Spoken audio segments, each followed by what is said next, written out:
Hello, everybody. Welcome on back to baseball here on youtube.com/SeanAsaurusRex. I'm Sean, and today we are going to be doing a big, long stream. We're going to see how many series we finish up today. I think because, one, I'm getting a late start. My bad. Two, more importantly, there is daylight savings time kicks in tomorrow, so any Game 5s that we get, we'll just do tomorrow, try to make it a lighter day. For me, we have March Mascot Madness returning, and all that stuff, so... we have three series that are tied 1-1, and then the Pittsburgh Pirates lead the Florida Marlins 2-0. They're the only team en route for a sweep. All Game 4s will be elimination games. We'll see how many Game 5s we get. The plan is to get through all the Game 4s today, wrap it up tomorrow at the latest, and then we'll finish it up.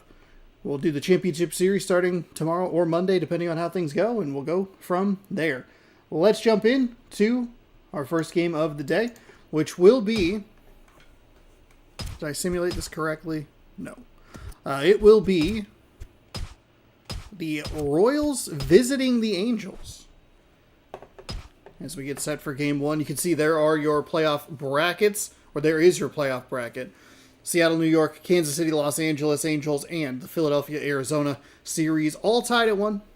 And like I mentioned, Pittsburgh, they're up 2-0 on the Florida Marlins. Hope everyone's doing well. Apologies for being a bit late today. I went to a card show, walked around there for a little bit, and that is the end of that story. Like I said, March Mascot Madness tomorrow. We have 6 days until the launch of MLB The Show 26. We'll be doing an all-day stream of that, and that'll do it. Game 3 of the 2011 ALDS between the Kansas City Royals and the Los Angeles Angels. Series all knotted up at 1. And here is your Kansas City Royals starting lineup. It is Austin Jackson in center field. Reed Johnson is the DH. Mark Teixeira at first. Brian McCann in the catching position. Alexi Ramirez is the shortstop. Josh Willingham in left. Neil Walker at second. And Placido Polanco is third baseman. And Jeff Frazier is the right fielder.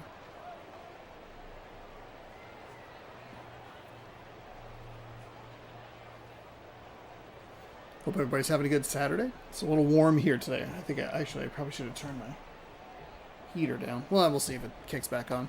Phil Koch is making his first season, or his postseason debut, I should say. First start of the postseason is where I think I was trying to go with that.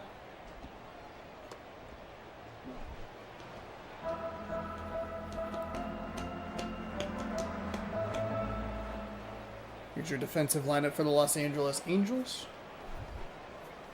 Austin Jackson, he's batting .667 this playoffs, has a stolen base.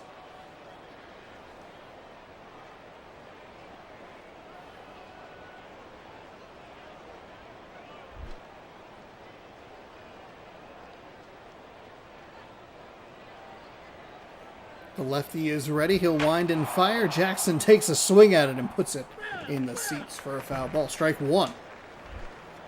Yesterday's theme seemed to be the fact that the pitchers could not find the strike zone. We'll see if that's a problem again today, but Koch is not having a problem so far. That probably just jinxed him. So no 2 count. This nice pitch on that inside corner. Next Saturday we should be able to wrap up the World Series. It'll be similar sort of thing. We'll start earlier. And there's a swing and a miss for strike 3, and then we'll go on and just do a whole thing of World Series action. Actually, I gotta figure out when... Hold on. I gotta figure out when she wants to go see Ninja Turtles. Ninja Turtles, baby. In the theaters. You know them. You love them. Ninja Turtles 2, Secret of the Ooze. So 1 down quickly here for Kansas City. As the Angels pitcher winds and fires, this one is ripped out towards left field. The left fielder not even close to able to get to that. I got fooled by the shadow. It'll be a double, and he will stay there. Stand-up double with 1 out. Runner in scoring position. I didn't want that. I wanted this. We'll check here. Oh, that's right. That theater's playing the Iron Giant. That's awesome.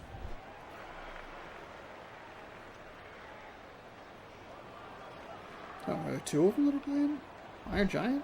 Iron Giant's back in theaters, everybody? Oh, baby. Who cares about the Turtles? Iron Giant's where it's at. That is low for a ball. That's what I want. That's what I want. Do they have? Do they have? Oof. Why would you list the later showing first? It's at 7 p.m. and 1 p.m. instead of 1 p.m. and 7 p.m. Seems like that's the universal time for them. All right. Here's the wind and the pitch. It is fouled away. Runner on second with one gone. We might have a later start than I'm realizing. If we go see the Ninja Turtles movie. We went to Hoppers at 9:30 in the morning this morning. Hell yes, that is awesome. Big fan of that. I need to. Hold on. I got to turn this heater down. It's not on, but I definitely need to adjust how warm it is in here. Get some warmer outside lights. Crack that.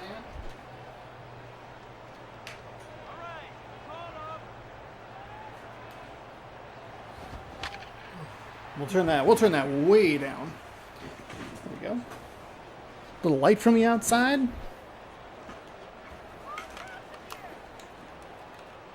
3-2. The wind and the pitch, and that is a broken bat foul ball.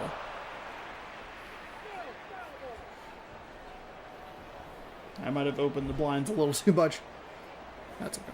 I wonder if I could turn I might be able to turn the brightness on my monitor up. Here's the lefty. That's low for a ball, so he'll issue a walk, 2 on, 1 gone.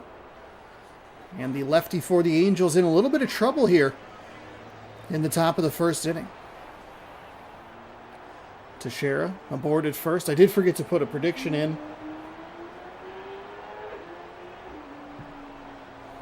There's a lot of outside noise peeking in.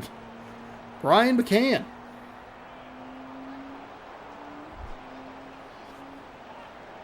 I think the problem is that it's a touch windy outside.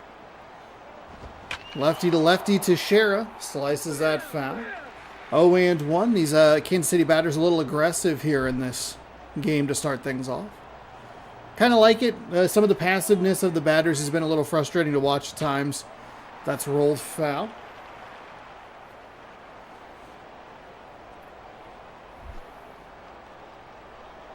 Runners take their leads. The lefty is set. Here's the pitch. It is rolled foul ball.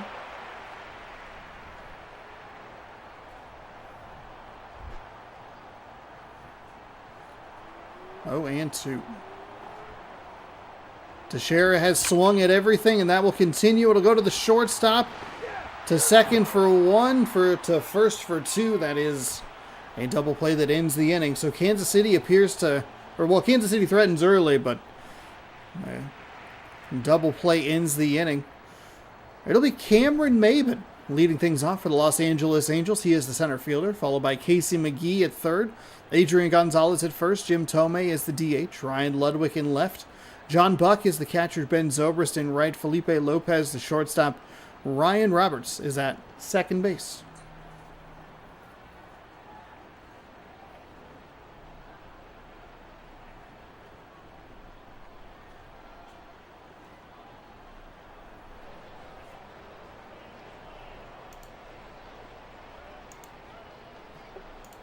Oh, I almost X'd out of my whole thing. Goodness gracious. Sean. Luke Hovicher. Hochevar? Hochevar? Yeah, it's just kind of like wonder like how brutal is how brutal does it sound when I give it the syllables like that. Cameron Maben's going to lead things off for the Los Angeles Angels.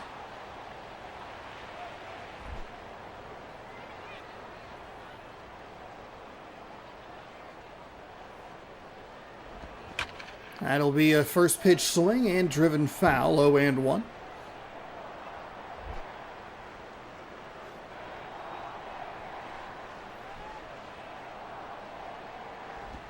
And that's outside for a ball, 1-1.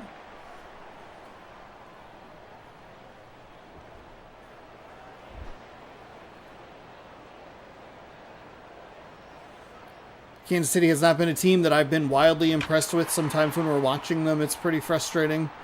They continue to have the most fraudulent win in MLB, in the season of MLB 11 that we've been doing. The Angels have been on a crazy win streak, or it took a crazy win streak for the Angels to get into the playoffs. I think they won 9 or 10 games. Took advantage of a couple of teams that kind of collapsed. Cleveland's one of them you could give credit for. The Athletics were in contention for most of the season, but then fell apart toward the end. This will be hit out to right field. See how aggressive they want to be on the base paths. I imagine you'd send him. He'll tag at second to throw in. Oh, he is going to turn back. That throw was excellent. On target and would have gotten him. More than likely. Unless, but we did see the weird one yesterday where they just missed. They missed the tag on the swipe. So I guess you never know. That was the thing that we hadn't seen in this in this game so far. The wind and the pitch, swung on and missed. Strike one.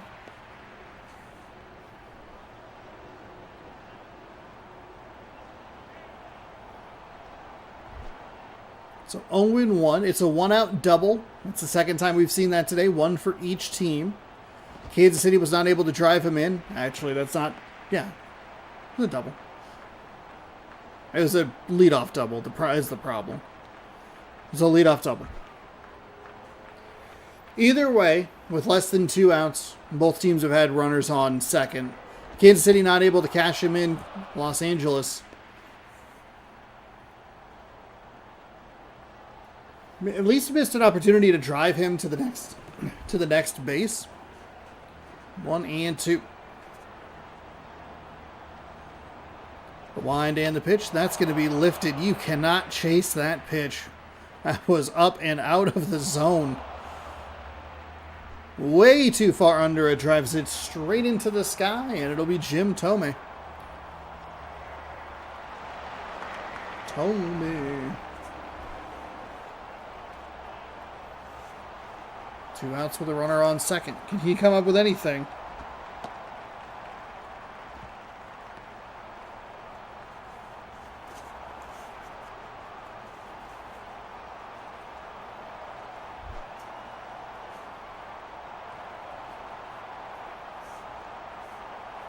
Here's the wind and the pitch, and it is a strike.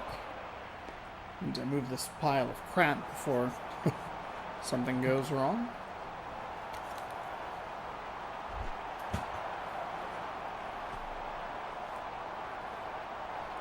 One and one. 2-1 now. 2 outs here. Bottom of the first. Game 1 of at least 8. Well, at least... Well, yeah, I guess it would be at least 8. Wind in the pitch from the righty is upstairs. Good take there to make it 3-1. Pitch got the previous batter, but does not fool Thome.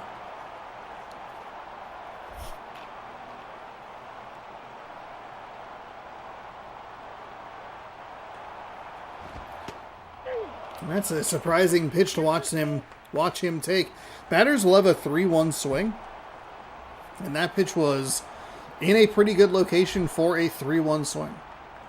Now 3-2. Here comes the payoff pitch. And he will drive that into left field. Are they going to send the runner around to third? They will not. The one hopper to the left fielder is in. The outfield play for Kansas City has saved them a run. It was a great throw from right field that held the runner at second. And they do get a little advantageous there, but that was still a good throw in from the left fielder. Smart base running, but good defense making them be less aggressive on the base paths. With 2 outs. Runners on the corner, so he'll take a ball, 1-0.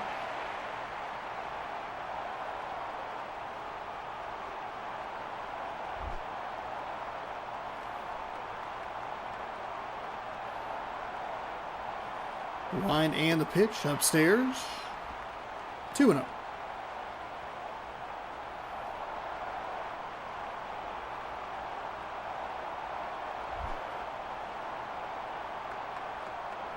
See what the righty has on offer. That's a good take. I think I think you want him to throw a strike, especially in a 2-0 count. I don't know. That location, I think you'd be tempted with a swing, but at the same time, I think you'd also kind of just go like, The 2-1, though, absolutely ripped to first base. Wow. Kansas City defense should get a lot of credit for what they just did. Holding that runner at second, holding that runner at third. Ramirez, Willingham, and the other guy is that guy. His name is Walker. Ramirez, Willingham, and Walker coming up next year. Ramirez will lead things off for the Kansas City Royals to face the left-hander. So both teams get runners on second with less than 2 outs and unable to bring him in.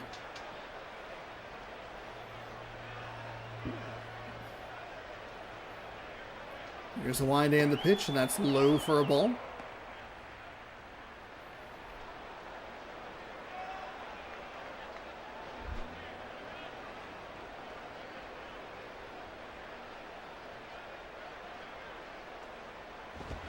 That is rolled over up the third baseline. Pitcher's going to get it, but Ramirez will be safe at first base as he hustled his buns up the line.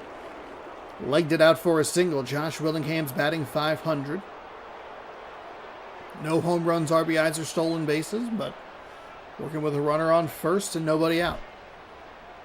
It's a nice job by Alexi Ramirez to get up there. It's a swinging bunt. It's perfectly located. Helps it because it was a swinging bunt rather than a set bunt. The third baseman can't come crashing down on it and try to make the play. I think if you're an LA fan, you just kind of go, hey, just let him have first base. Don't wing it with a pitcher across the diamond and make it worse than it already is. Pretty accurate throw, though, from Phil Koch, who misses that throw inaccurately for a ball. 2-0.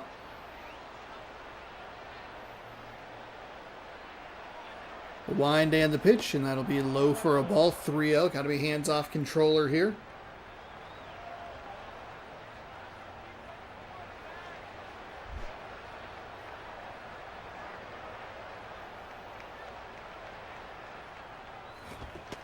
That's right down the middle for a strike. The automatic makes it 3-1.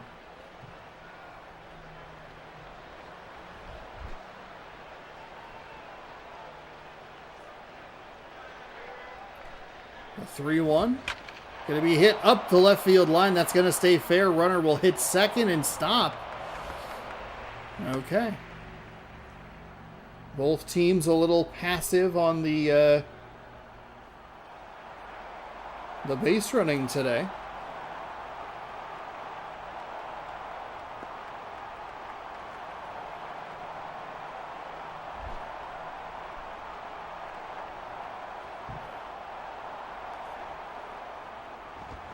That swung on and missed for a strike.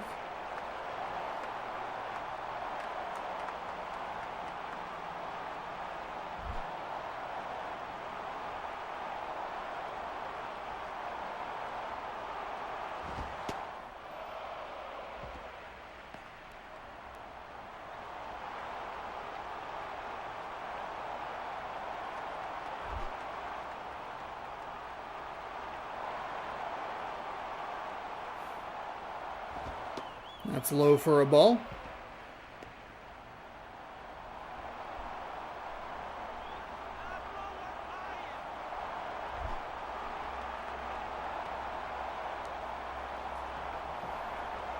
Two and one, 2 on. That's going to get lifted towards right field. Second baseman's chasing and makes the grab for out number 1. That's kind of a brutal first out for the Kansas City Royals. Placido Polanco's batting .333. Zeros everywhere else.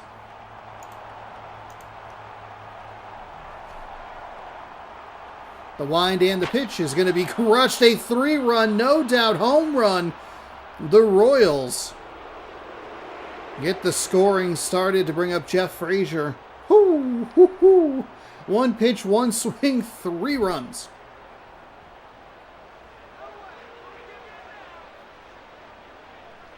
The wind and the pitch from the lefty is low for a ball.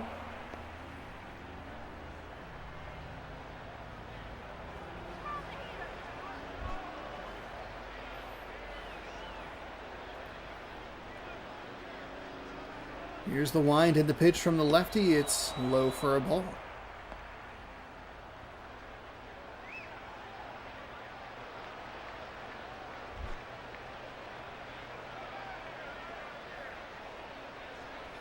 Two and 0.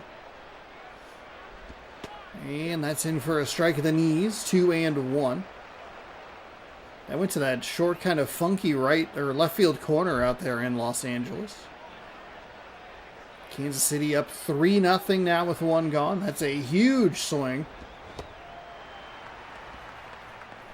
I'll have an opportunity a little later tonight, should this lead hold, to knock out the Los Angeles Angels of Anaheim in Game 4. Still a long way to go, about half a game.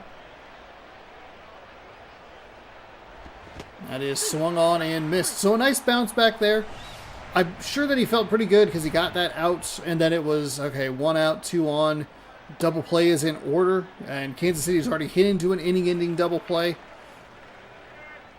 And no, it's a 3-run blast. Austin Jackson steps up. He's 0 for 1 today.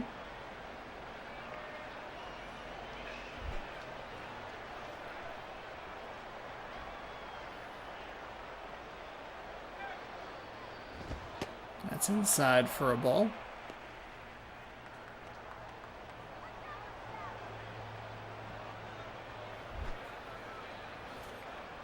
One and 0. Lefty is ready. The wind and the pitch is going to be lifted. Third base side, staying up there for a while. There he finally moves over a couple steps. I was tracking that shadow and going he's got to move. He's got to move to his right a little bit. Eventually he does. Kansas City scores 3 on 1 swing. It'll be up to Buck, Zobrist, and Lopez to strike back in the home half of the second. And John Buck is batting .500, so a good guy to get something started here as the Angels look to respond.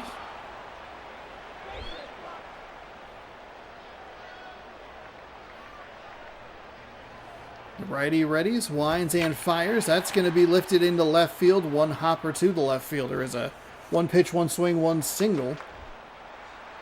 And that's going to be followed up by Ben Zobrist looking for his first hit of the playoffs.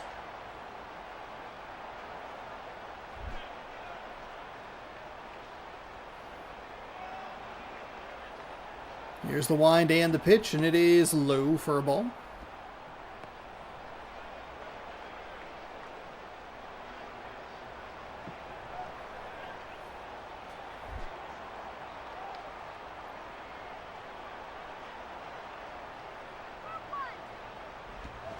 And swung on and missed.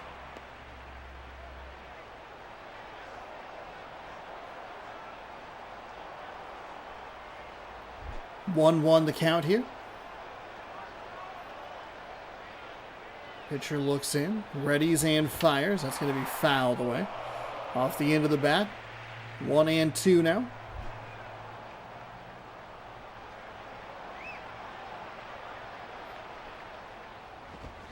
And that'll be lifted into left field. Left fielder makes the catch. The throw in. As the runner retreats back to first, keeps the double play in order. Not that it was going to be out of order or anything, but...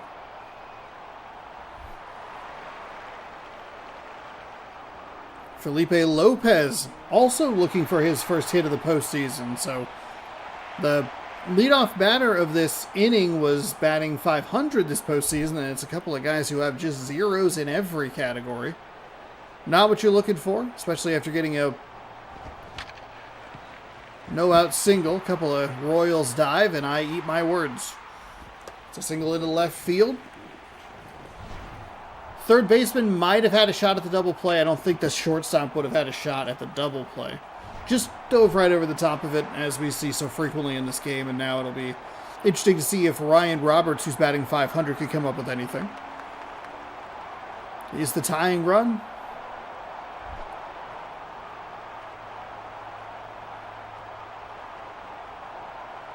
The wind and the pitch from the righty is lifted into left field. And it'll be another single. So bases are loaded for the Los Angeles Angels. And Cameron Maybin, who already has a double today, he led this thing off with a double for the Angels.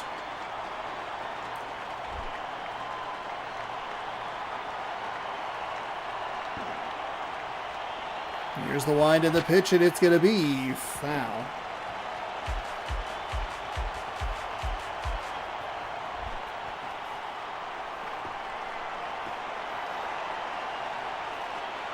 The righty winds and fires. Maybin's going to lift this one into right. It might not be deep enough.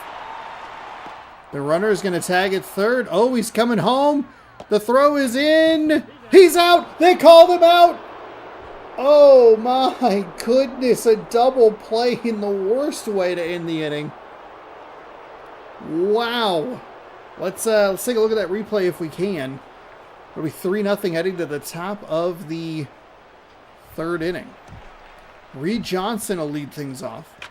We'll just kind of lock in on the catcher. The throw is wasn't great, honestly. You can see it.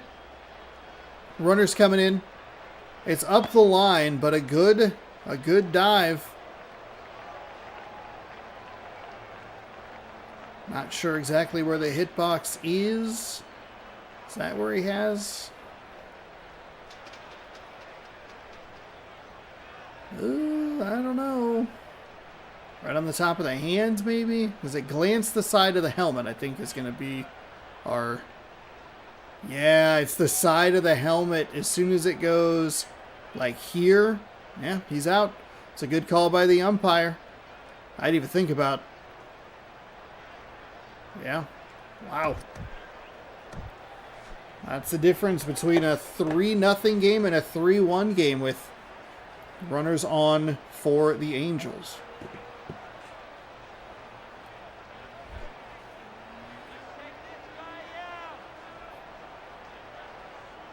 Here's the wind and the pitch. It's going to be lifted out towards right field. Right fielder is under it, and that will be out number one. Mariners Yankees is next from New York. So we'll go across the country. Mark Teixeira worked a walk in his first at-bat. See what he can do. Second time through.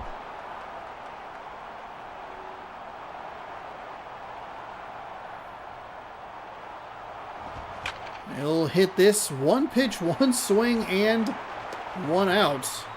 Very aggressive swings here from the Kansas City Royals.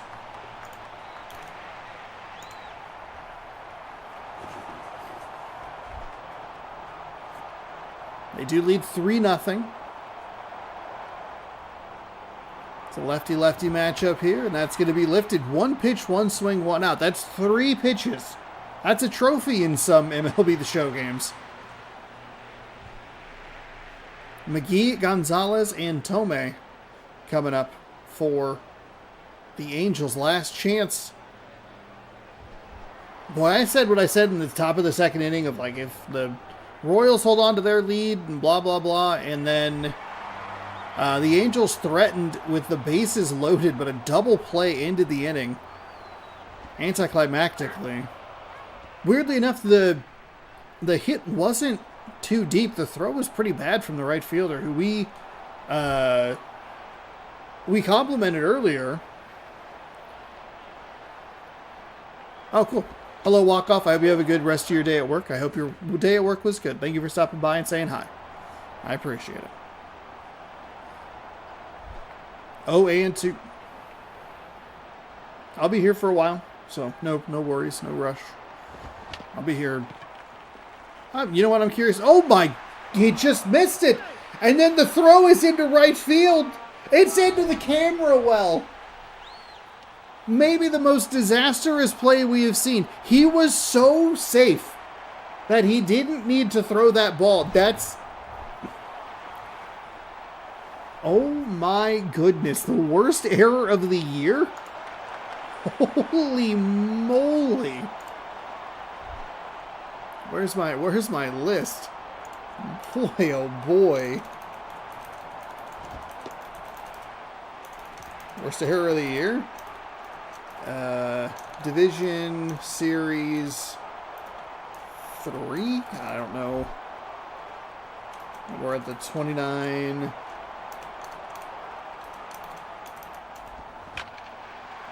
Ish. Boy, oh boy, that cost them a run. That is unreal. 3-1. Also, you were right. MLB 26 already downloaded yesterday. Oh, hell yeah. Hell yeah. So right at 9 on Thursday, we off to the races. Okay. I'm a little surprised it's this early, like a full week. I thought it'd be like Tuesday, Wednesday, but I'm glad that it has a pre-download. I still need to pre-order mine. I don't know. There's no reason for me to not. Oh boy. That's a strike.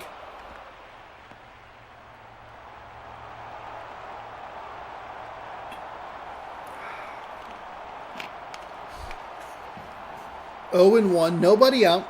Tying run at the plate. Pitcher's got to bear down here. Uh-oh. That's a single. Oh no. The Angels have had his number. They've been able to get contact on it. It's just some bad base running that cost the Angels an opportunity, a better opportunity in the bottom of the second to take this thing into the top of the third with a lead. Kansas City really bailed them out with a 3-pitch inning to allow these bats that are seeing this pitcher well an opportunity, foul ball, to get another crack at it. 0-1, nobody out.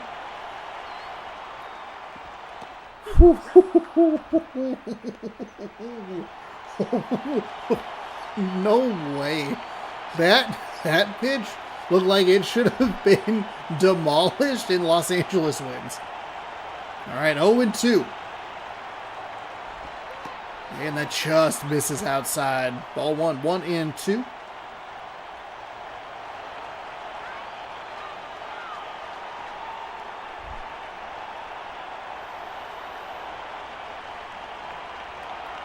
Pitcher is ready. Sets, winds, fires. That's going to be hit on the top. To second for 1. To first for 2. Not in time.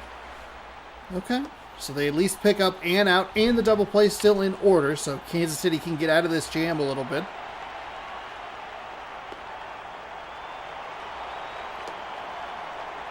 I still cannot believe that error. That error is... Wow. 1 for 1 with a single. He is your winning run. One good swing can end it. One bad swing can end it. That's low.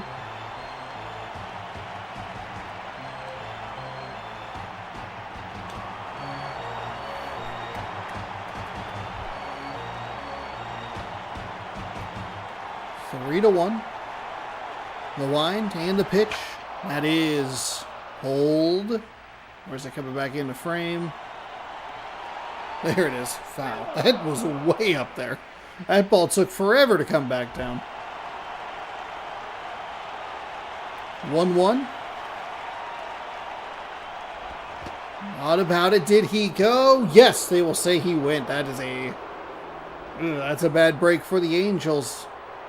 They almost never go, but the umpire just kind of flips a coin mentally and goes, he went. 1-2.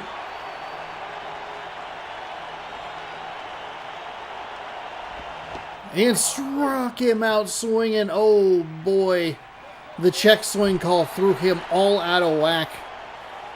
And the Royals are that much closer to getting out of this. Game-winning run at the plate. It's Ben Zobrist. He does not have a hit this postseason. He drills it, but foul. Oh boy. Oops. Here's the wind and the pitch, and it's inside for a ball.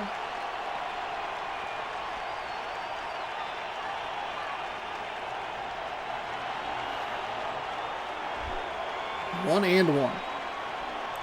Two gone here.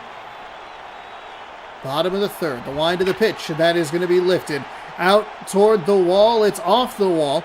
Runner around second. He's going to hit third, and he will stop. Oh, 3-2, the winning run on second. Ben Zobrist picks up his first hit of the postseason. This Royals pitcher is having trouble these last couple of innings. He's benefiting from the Los Angeles base running conundrum.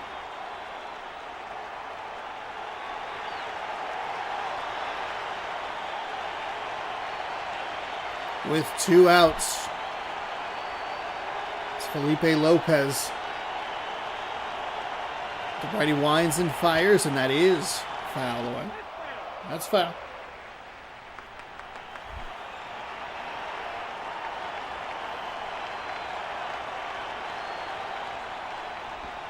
That is no appeal down to third base. You figure after a successful appeal up the first base line, you figure you track the third base side, see if you can pick up an extra strike. 1-1, that pitch just outside, and able to hold back on the swing. As the righty readies and fires, a big old curveball. That one drifts in for a ball. 2-1.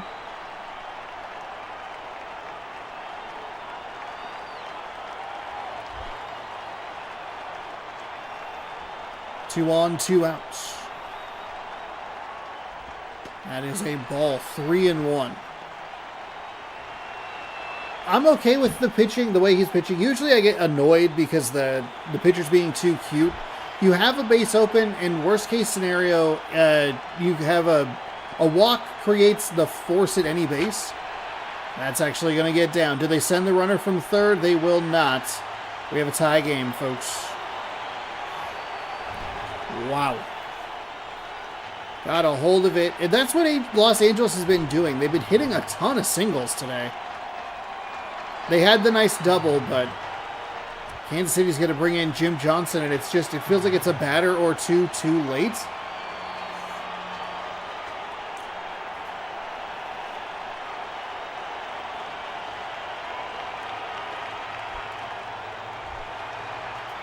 Ryan Roberts 1 for 1.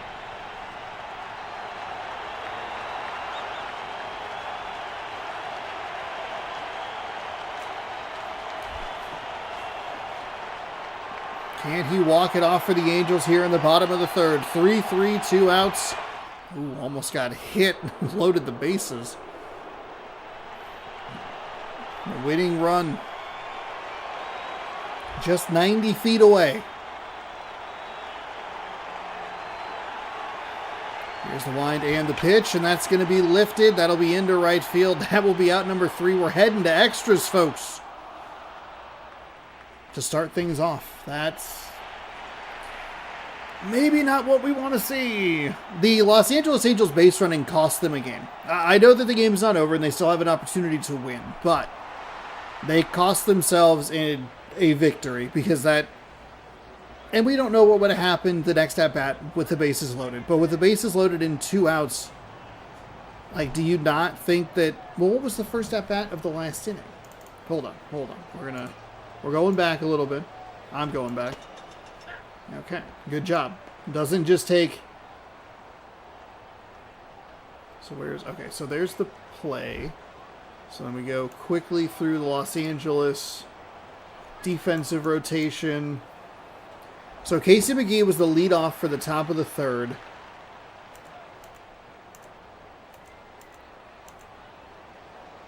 And that was the error. Okay, so that's like the least helpful version of what I'm talking about. That sucks. That's because at least if you look at it and you go, okay, well, McGee hit a single. It's obviously not the same thing. The same thing is not guaranteed, but you very easily could look at it as like, okay, well, he poked it into right field. They would have advanced the runner from third to home, which means that, and then it starts to get real shaky.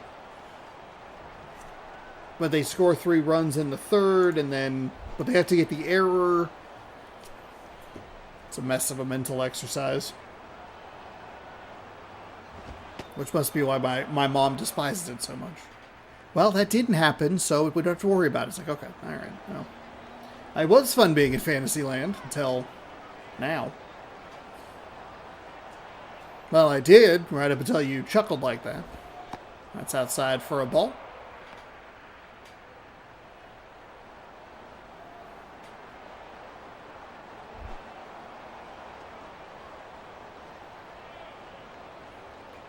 Two and 0. Wind and the pitch. Catches the zone for a strike. 2-1.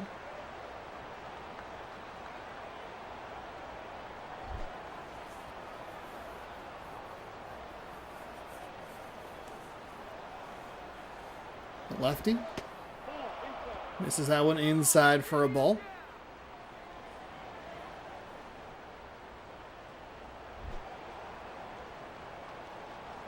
Three and 1. And that'll be hit into left field. Third baseman did not make a move at it. And that'll be a single to bring up Neil Walker. He is looking for his first playoff hit of the postseason, or first hit of the postseason. That's what we're trying to say.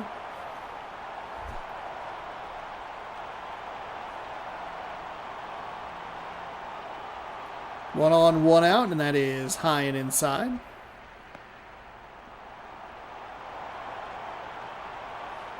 "10 days till MLB 26. 10 days indeed.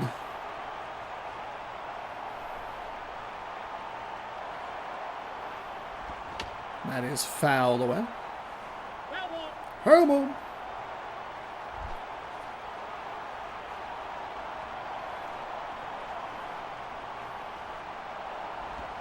That's rolled over. They're going to... Oh, no, the Angels bobble, and he's safe at first. Oh, the error is repaid. It's 2-on with nobody out.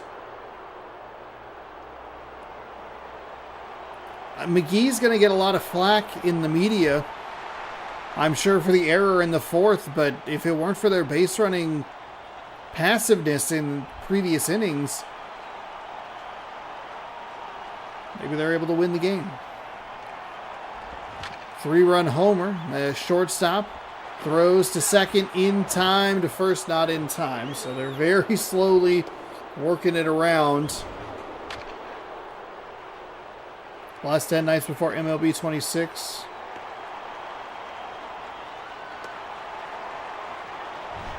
Well, I hope you enjoy.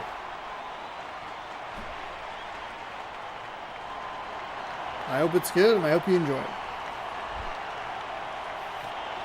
All right, 2 outs. Can Kansas City drive in a run and retake the lead? He'll take a ball to make it a 1-0 count.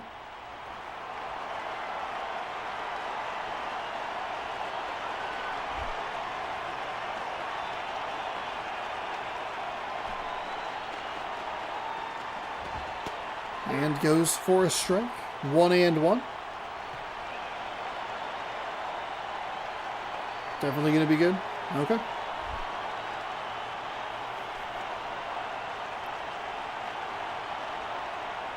Lefty steps to the plate and gets a strike. Gets ahead 1-2.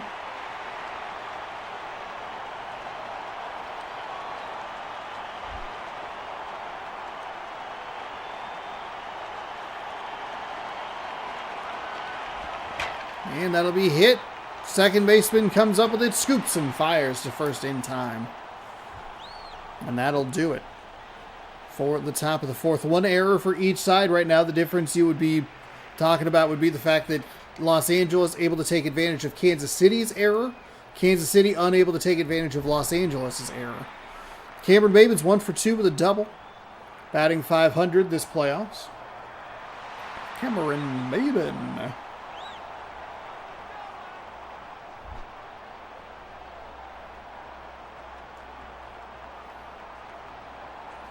Here's the wind and the pitch. Maybin is going to take a one-pitch swing at it. Third baseman comes up with it. The throw is long and not in time.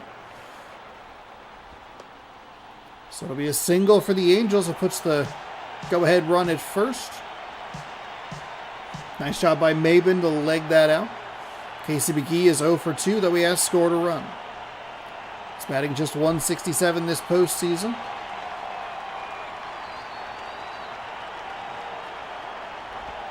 And that's low and outside for a ball.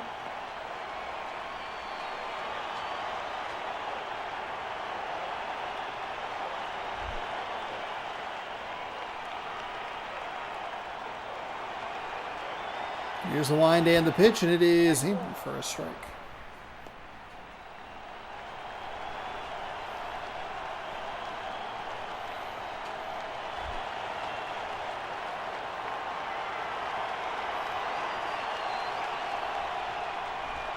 And that's Athletes for a strike.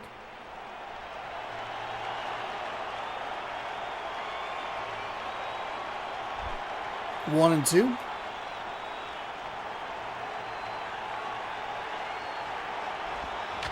Ooh, sliced it foul. I think that curveball just dipped a little lower than he was anticipating. Drove it foul. 1-2.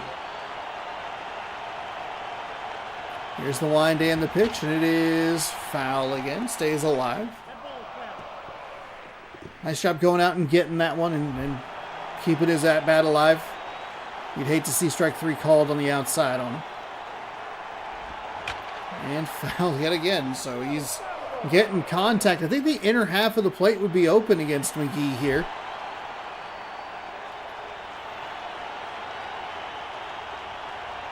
There's the wind and the pitch. That's what he does. He goes inside. Kind of works. He gets the swing. It's off the bad part of the bat, but it is just another foul ball. Count yet again, 1-2.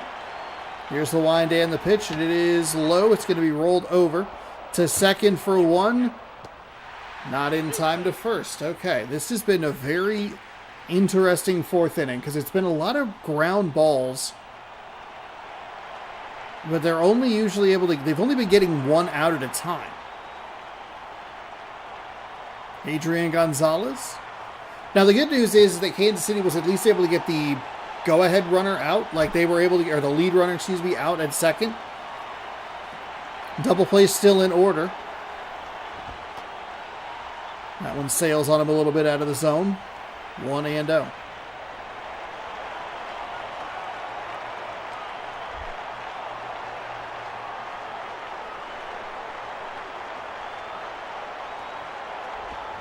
That's a rolled over foul.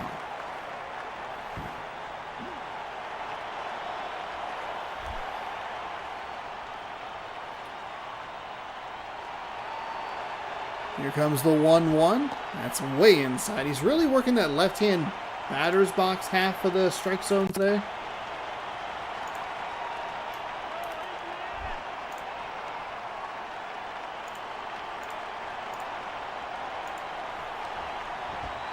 And that's in for a strike.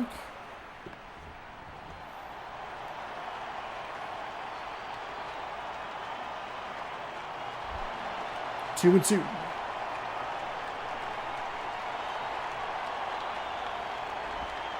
That's going to get away. It's going to put the go-ahead run in scoring position, eliminating the double play. That's a brutal break for the Royals. I don't know that McGee is the fastest guy in the world, but that'll be hit. That's going to prevent the runner from advancing. The flip over to first is in time. Would have been a double play, but the passed ball gets that runner up 90 feet. Okay, Jim Thome, 2 for 2 with 2 singles. If the Angels are going to win this game, they're going to need to be aggressive on the base paths. For the most part, they've been pretty passive, minus the out at home that ended up being a double play. And even then, it was just a glance to the side of the head that got him out rather than like a solid tag. So 0-1. That's in the dirt. Catcher keeps it in front of him. Runner stays at second. Going to go out and talk to the reliever who came in.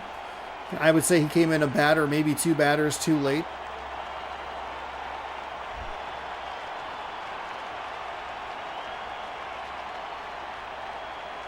Here's the wind and the pitch, and it is swung on and missed.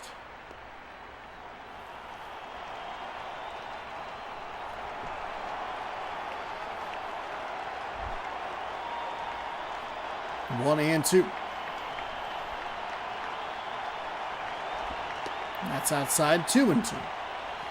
So they went and talked to him, and he's thrown 2 consecutive balls. bad.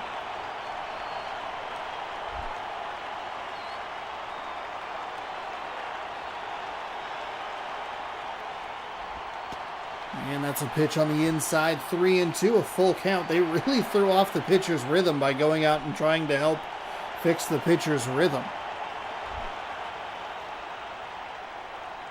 Full count. Runner probably in motion on this pitch, I'd imagine. He's not. It'll be rolled to the first base side. Backhand toss to the pitch recovery, and we will head to the 5th inning. Makes sense that this game would start with one that goes into extra innings.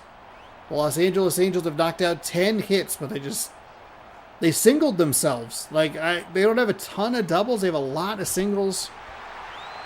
Angels are going to go to the bullpen. They'll bring in a lefty. It is Mark Hendrickson.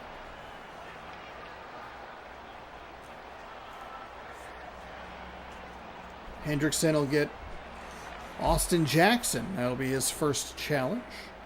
Batting .400 this playoffs.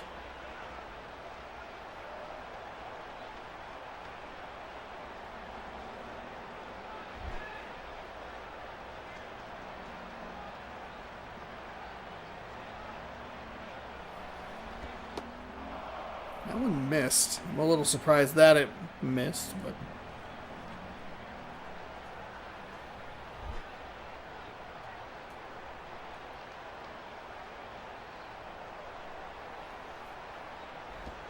And missed again, 2-0.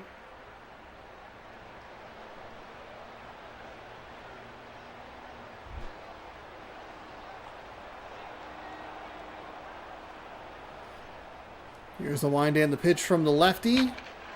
Rolled foul.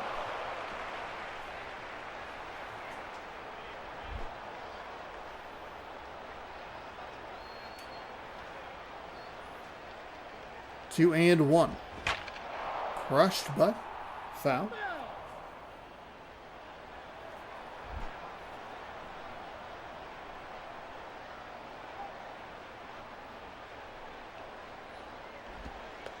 Oh, that's going to get away from the catcher. Not that it matters. Nobody on base to advance. It does create a full count.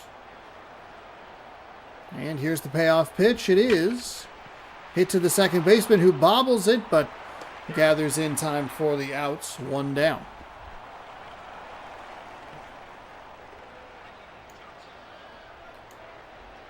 The DH steps up to the plate.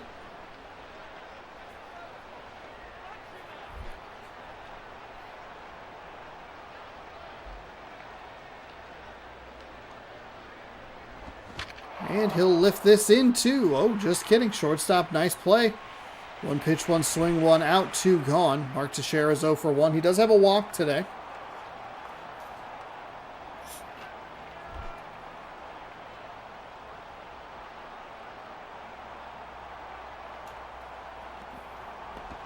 And that'll be hit out toward the gap. That'll get down. Bounce off the 370 marker on the wall, and Teixeira will round first and head to second. As the Kansas City Royals put a go-ahead run into scoring position. Okay, just adjusting his gear there. I thought he might be injured. That's kind of just a weird, weird animation.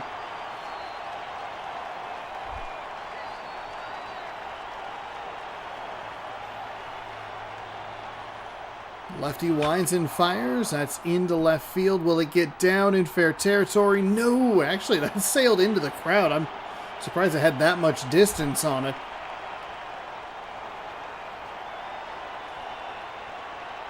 Here's the wind and the pitch inside to the lefty. 1-1.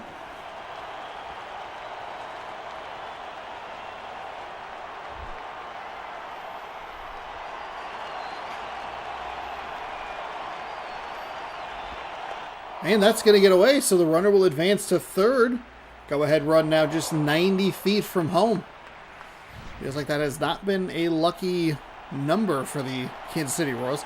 That just went straight through his glove. The game just decided, wild pitch.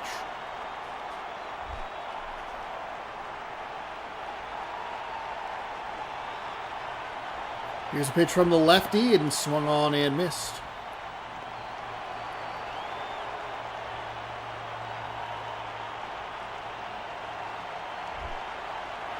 Two and two, 2 outs. And that's inside for a ball. Okay.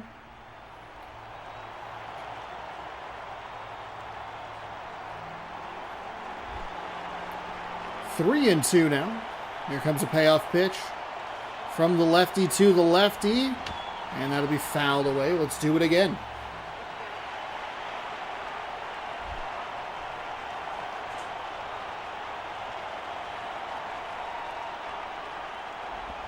And that'll be lifted into right field, but it'll be an out. Okay. Can either of these teams break through? It makes sense that we would be kind of in a game of misery that somehow has 16 total hits, but nobody can get anything else across. And it makes sense that that would happen with the Kansas City Royals, who have some of the more annoying games to watch of all season. Ludwig's 0 for 2. He has scored a run. He might be the guy that the error was thrown on. I mean, he must have been if he's 0 for, but there's a nice strike on the inside, 0 and 1.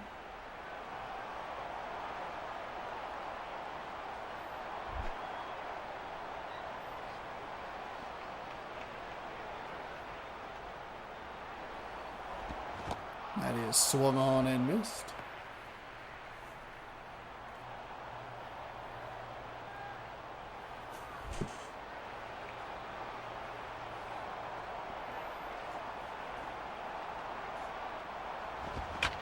And right to the third baseman.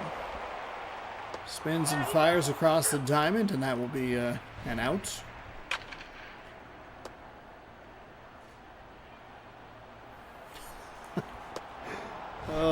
The games don't know, but they know. I don't understand.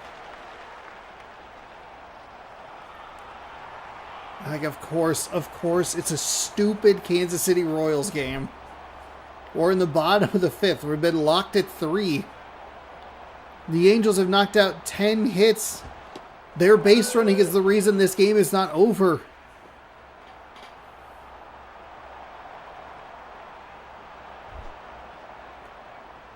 Oh and 1.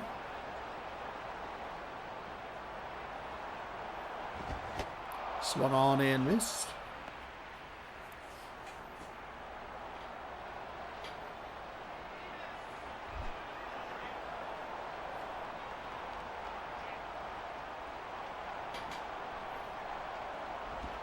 Ooh, that's in the dirt.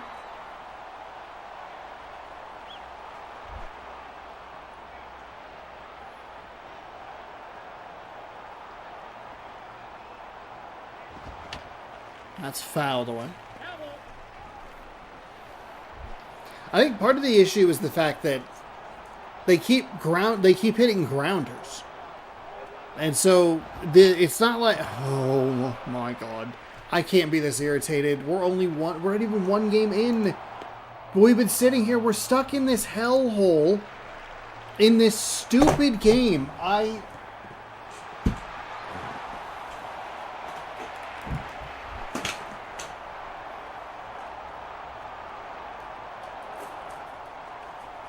It's every time I need this game to not be annoying, it is annoying. When it's like, oh, hey, we'll do an extended thing, or I have like a little bit of a time limit, the game just sticks a middle finger in my face. It's just god-awful outs. And then it just makes me irritated as we see a foul ball, because I specifically tried to design this so that it would force bad pitchers into the games and hopefully create a little bit of chaos, but it just doesn't matter. God. And it's the stupid Kansas City Royals.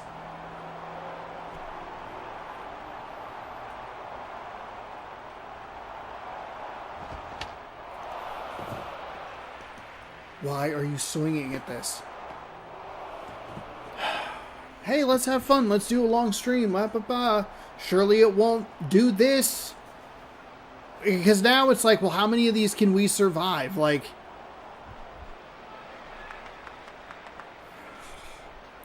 they've knocked out 10 hits. And the Royals have 6. Like, we're not in this weird spot where it's just no hit, no hit, no hit. It's that people are putting base runners on and they're just garbage. There's another hit. It's not going to matter because everything's been a single. Stupid MLB 11, the show on PlayStation 2. It's the dumbest video game ever made.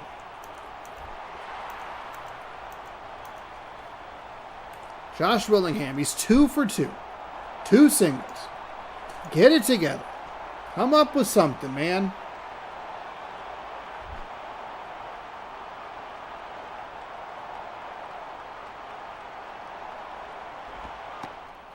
Low for a ball.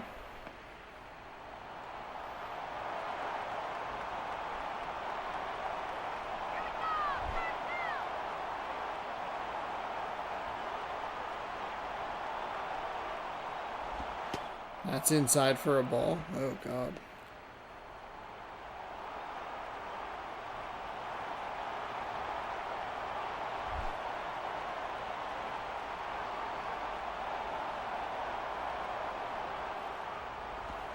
That's in for a strike.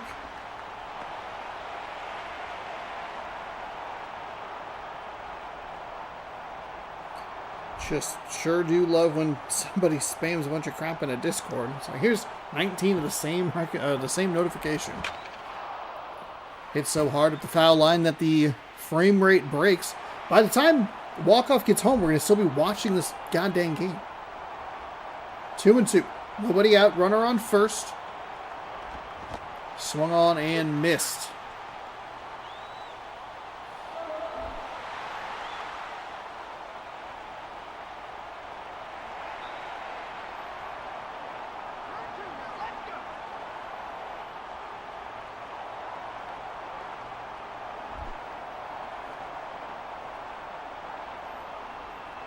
Three-3 game here in the top of the 6th with 1 out, a runner on first, and a brutal strike call there.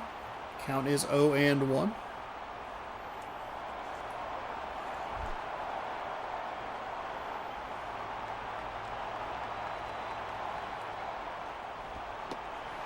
And a strike at the knees. 0-2. Brutal count here against this Royals batter.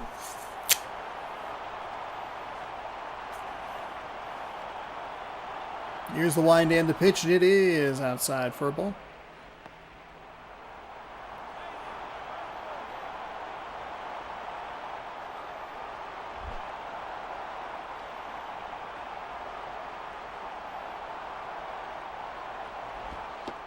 Inside for a ball.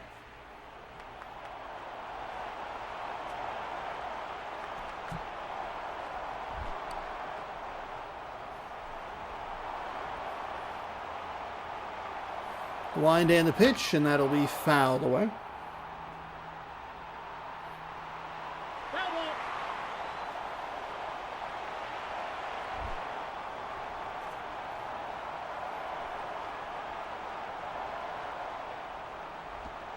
And that misses the zone low.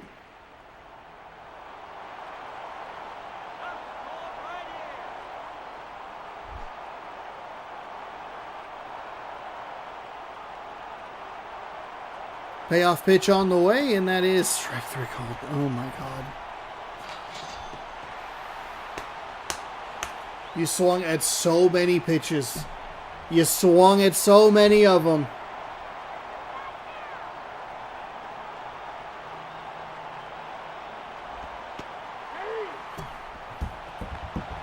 Where's your zone? God, this game sucks. This game sucks so much. I'm just so annoyed. 0-1, 2 outs, a runner on first. There's the wind of the pitch. It's going to be hit. The pitch was in a little bit better of a spot than I thought, but I still think that they're a little inside. I think that's kind of the problem.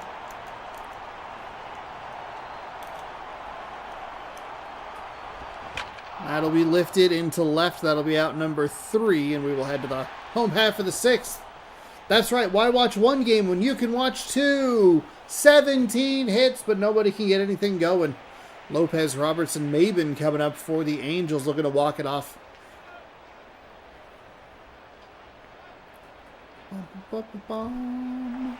Oh, we're going to the bullpen again for the Royals. I'll bring in a righty. Dennis Baez. Danny's, okay. I was not sure. I don't know why I thought it was like a Dennis. Danny's Baez. Felipe Lopez, hitting well today and in this series. He'll face the new arm from the Royals bullpen. It is a righty. Line and the pitch in for a strike. Looked like it was going to... The catcher wanted that way more inside, but they just kind of leaked over the plate.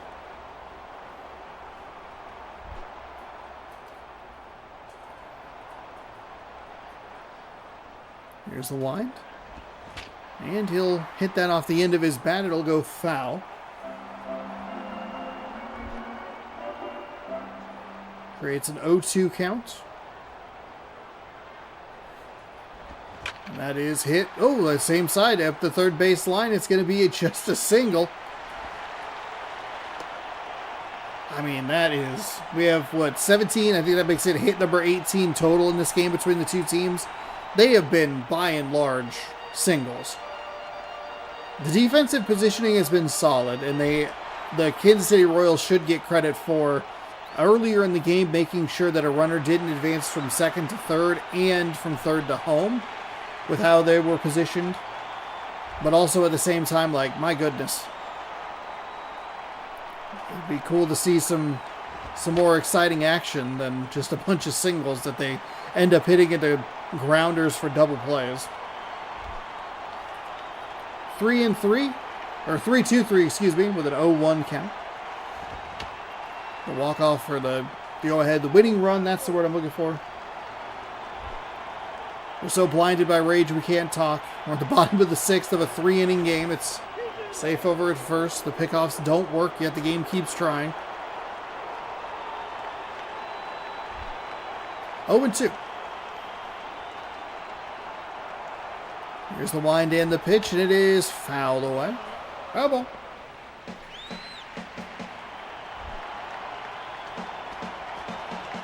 Oh, and 2. Righty is ready, and that is going to be hit. That'll be into center field, and it is an out.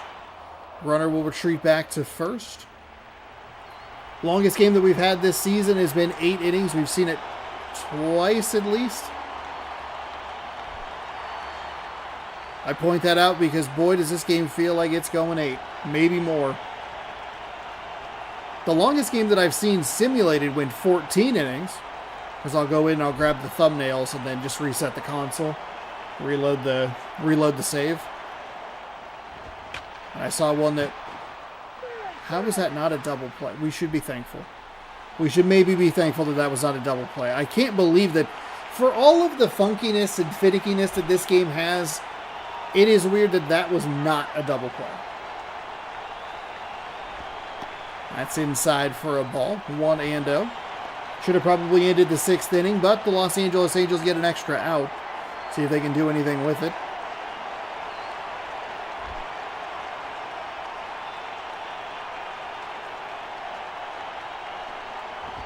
That's outside for a ball.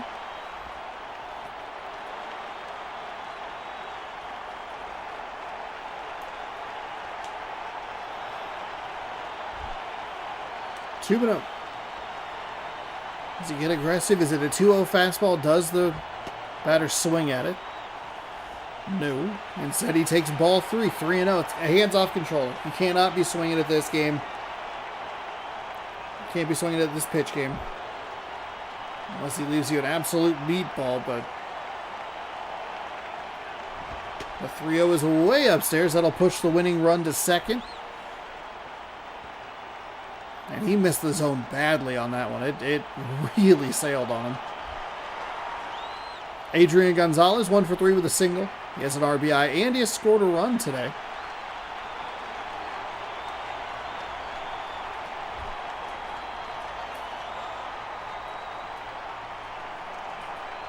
Here's the wind and the pitch, and that is okay. So strike at the letters, I guess. Umpire's zone has been a little weird at times today. And a little frustrating at other times, with just the way he calls balls and strikes. 0-1. That is hit foul. A little surprised that Gonzalez chased that one. It was low in the zone. Drives it foul, so they get kind of a break there. Here's the wind of the pitch. The 0-2 outside for a ball.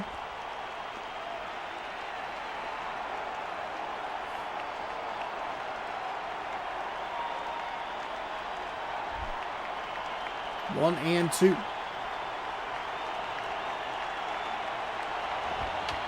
Gonzalez fouls that one away. Count remains 1-2, 2 outs. Winning run on second. Here's the wind in the pitch, and that is fouled again.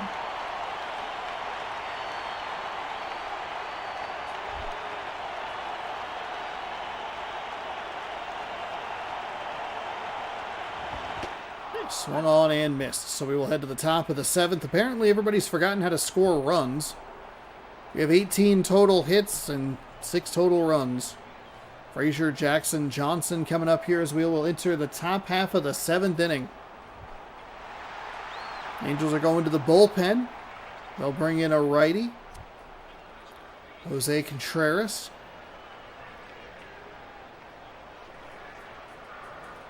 Making his postseason debut. Jeff Frazier is 0 for 2 today. Great. Excellent way for the Kansas City Royals to start. Oh my goodness.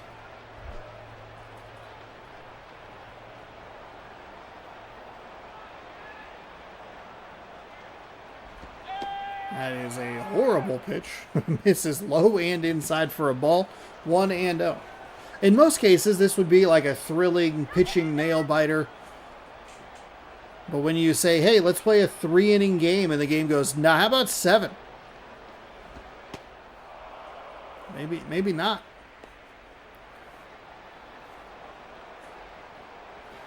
Couldn't Sony have known that YouTube and Twitch streaming would be a thing in 2026? When they published this game in 2011? That's going to be a strike at the knees. A little surprised that he went for it. But I guess mercifully for him, it's going to be a called strike anyway. 2-1.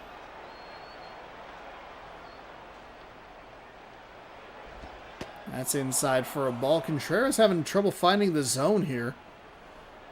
His pitching animation also looks a little hitchy. It's a weird one. It's like it would be tough to time up if you were playing against him for real. There's like 2 little hitches when he brings his leg up, and then when he winds, like before he lets go of the ball, there's an odd little hitch to it. I don't think that's necessarily, they brought him in for one guy. Oh, it's the commentators. That's on me. It's the commentators. We don't get to the middle of the 7th or the top of the 7th very often.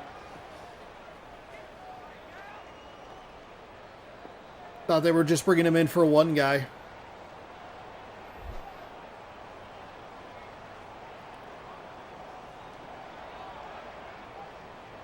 Here's the wind and the pitch. It is sliced foul.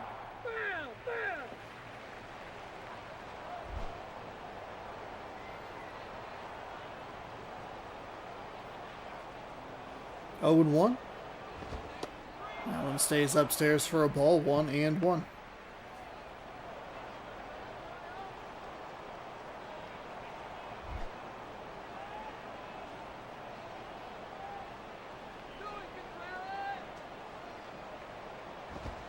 That's inside for a ball.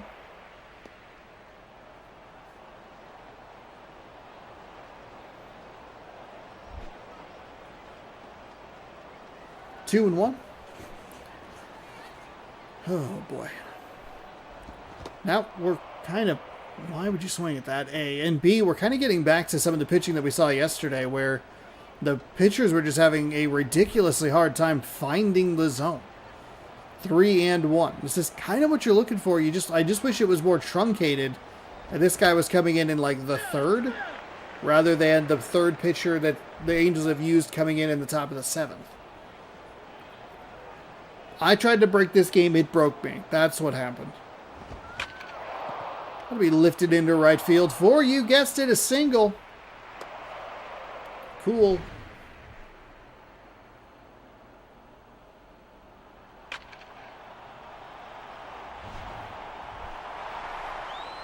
Ree Johnson 1 for 3 with a double. He's batting .250 this postseason.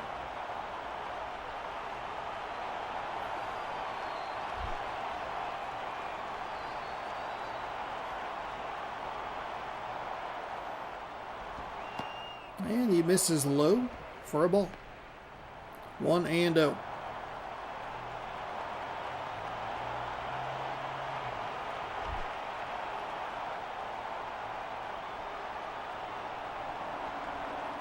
The righty readies, winds, fires, and that's going to be hit just in front of the catcher. The pitcher will come over and fire it to first in time for the out. Does a nice job making the play there. Seen a lot of pieces of contact like that.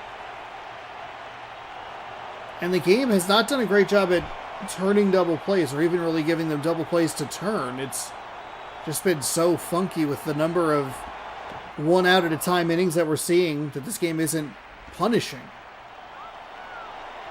We're going to go out and talk to him and say, hey, throw some strikes. Have you considered that? You seem to really like missing the zone completely, but if you could throw some strikes, that'd be good. 1-0 with 2 outs. A runner on second. The wind and the pitch to Teixeira is driven foul. 1-1.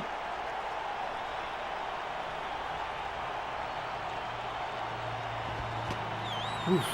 That is a swing he is going to want back. That looked like it was some good hitting. But instead, it's just a strike. 1-2.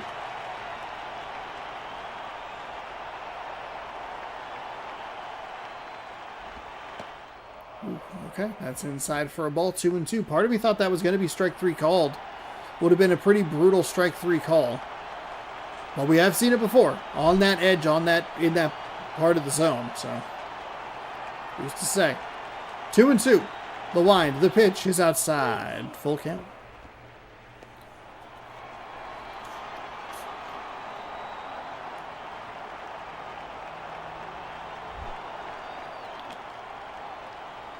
Three and 2. Payoff pitch on the way.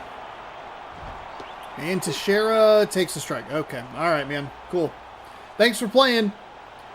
Teixeira out on strikes. Contreras works out of a minor jam. We are still locked at 3. We're literally 7th inning stretching in games that are supposed to be 3 innings long. Jim Thome. 2 for 3, 2 singles. Okay.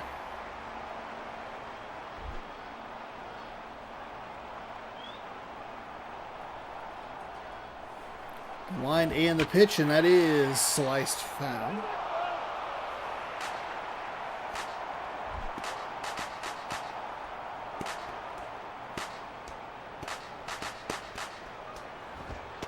That's low for a ball.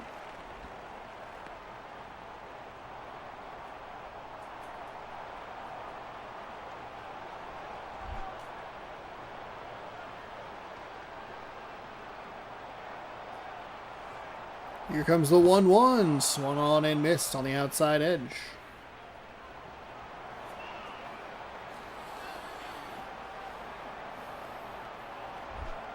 One and 2.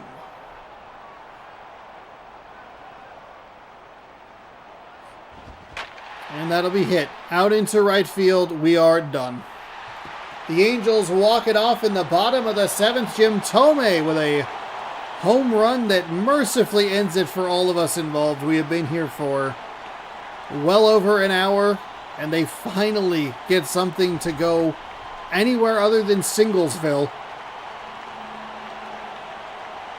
And with that swing, not only do the Angels win the game, they take a 2-1 series lead. They'll have an opportunity to knock the Royals out of the playoffs later today. Now, I will say, I said that earlier for the Royals, and I absolutely jinxed them. So congratulations to me.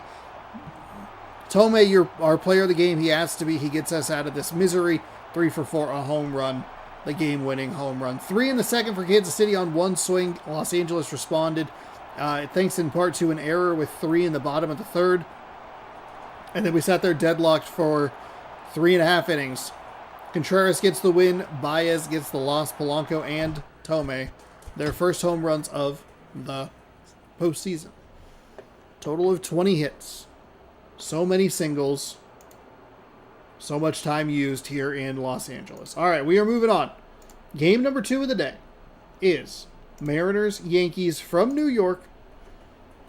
Whew, and we will get that started just as soon as we can because, boy, oh boy. Boy, oh boy.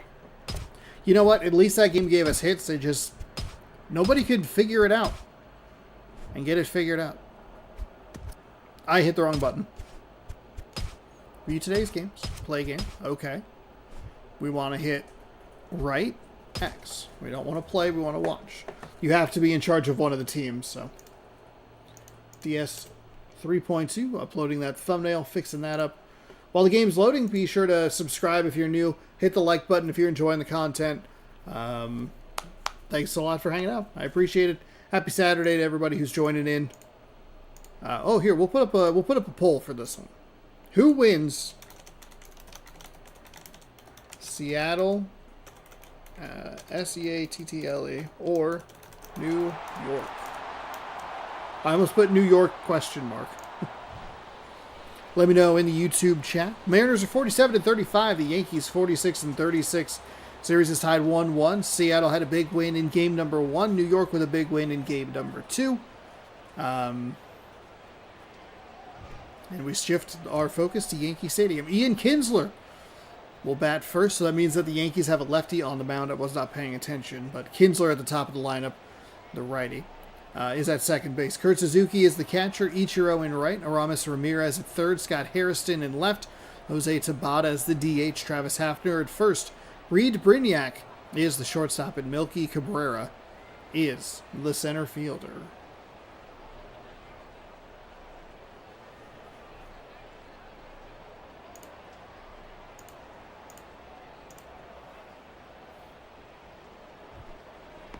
Brett Anderson, the lefty, gets his first start of the postseason. So, no stats to talk about with him. And here's our New York Yankees, or the New York Yankees, starting lineup, defensive lineup. I don't know why I said our. Ian Kinsler, off to a strong start this postseason. He'll lead things off. Normally, it's Brett Gardner who leads things off for the Mariners when there is a right-handed pitcher on the mound. So, that's why it is so notable. And Kinsler will try to be aggressive early. 1 pitch, 1 swing, but that one is foul. 0-1 count. Game number 2 is underway from New York, and Kinsler will lift this into right field, challenging the short porch. And just foul. Ever so slightly foul. 0-2. That pitch misses low and inside for a ball. 1-2. Good take by Kinsler.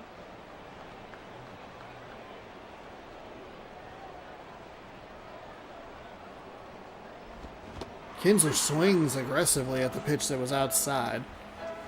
That'll be a strikeout. So almost a home run to a strikeout on a pitch that was... he was way early on. And that will bring up Kurt Suzuki. He does not have a hit this postseason.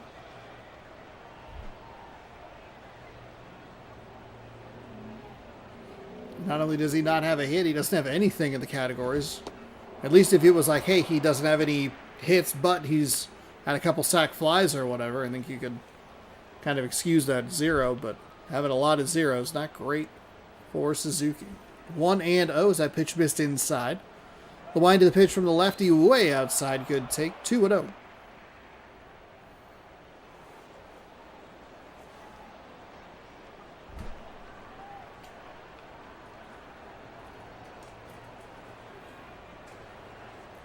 Here comes the 2-0 pitch. It is low for a ball, 3-0. I think Suzuki, it's hands-off controller, 3-0 time. So let him throw it. If it's a strike, it's a strike. If it's a ball, you walk. Shakes off the catcher. You don't like seeing that. It's a strike on the outside edge. That's not like the call. Did a whole like spin head shake there. 3-1 now.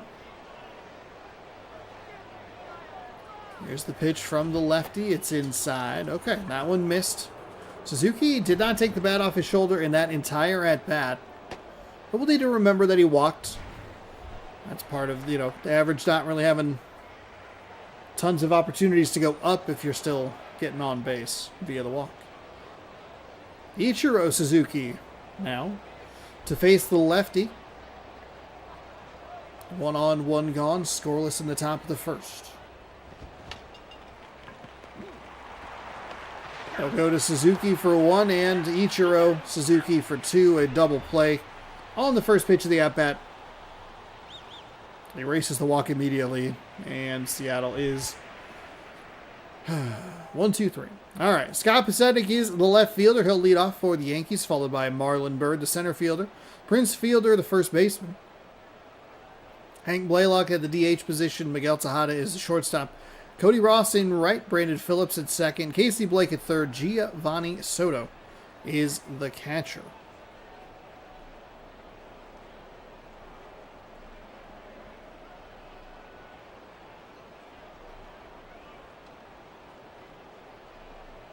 And the starter for the Mariners is, thought I had that timed up a little bit better, the righty A.J. Burnett.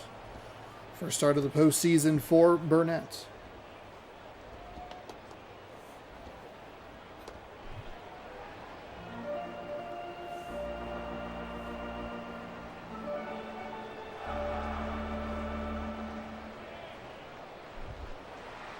Scott Pasetnik leads off with a .500 batting average. Does have a stolen base, no home runs or RBIs.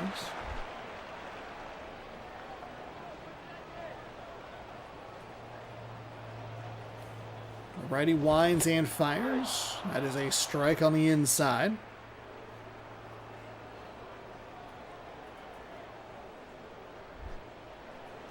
Oh, and 1.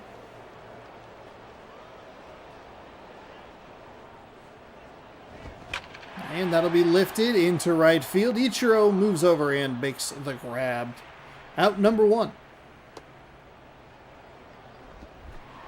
Marlon Byrd, the righty.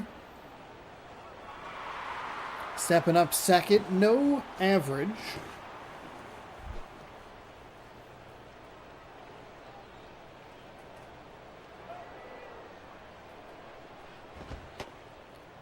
I was just about to compliment Burnett, but then he threw a ball, so that's not great.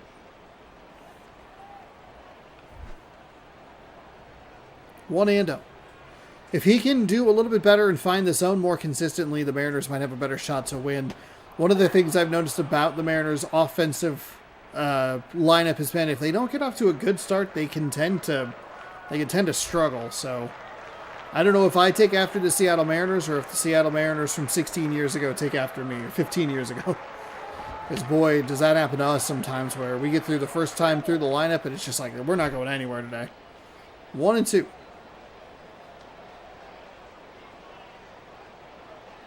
Burnett winds and fires, and that'll be left, or hit over to the first base side. There's out number 2.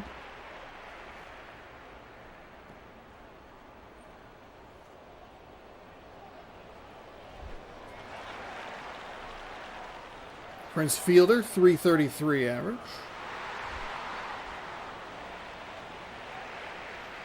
Burnett shakes his head in approval of the pitch selected. Here's the wind, and almost got Fielder on that elbow.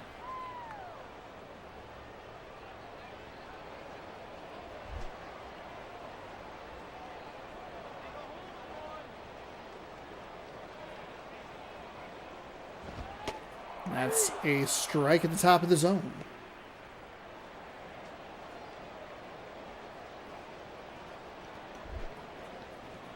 1-1, 2 gone. Burnett readies. And fielder will take inside for a ball.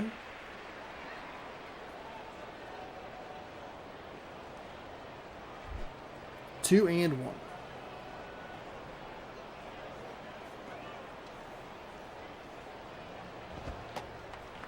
This is high. 3-1. Okay, you got to try to find the zone a little bit. I understand being careful with Prince Fielder, but also at the same time, like, maybe if you get him to swing, he pops something out or grounds something out. That's going to be a strike on the outside. Bit of a beneficial call. For as aggressive as the batters can be on a 3-1 pitch, the zone can also widen in just about every part of it in a 3-1 pitch as well. I feel like the pitch has to be especially bad for it to be called a strike. Nice scoop, and the fire over to first in time by the shortstop. Needed just a little more exit velo to get it past the shortstop into center field, but 1, 2, 3 for both sides through the first inning. Nothing happening. Aramis Ramirez, he'll step up for the Mariners to lead off the second inning.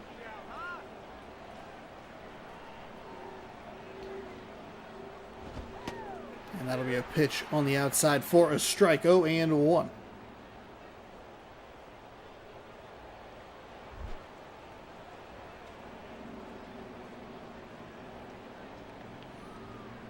Here's the wind and the pitch, and it is... Oh man, that missed the catcher all the way to the wall.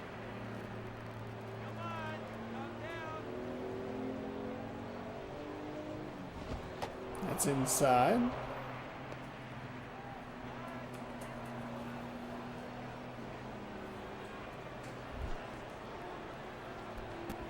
Two and one. Lefty is ready.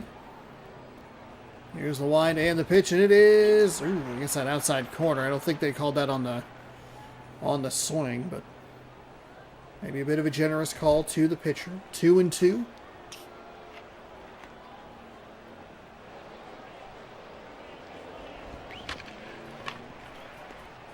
There'll be a ground out to the second baseman. Over to first.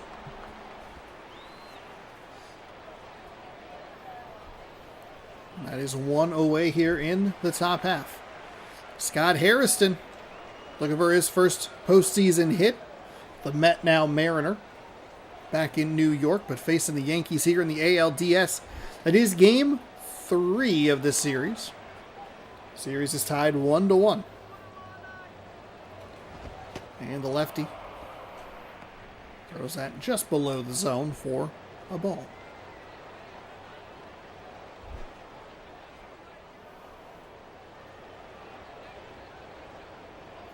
Here's the wind and the pitch. That is fouled away. Elbow. That's foul.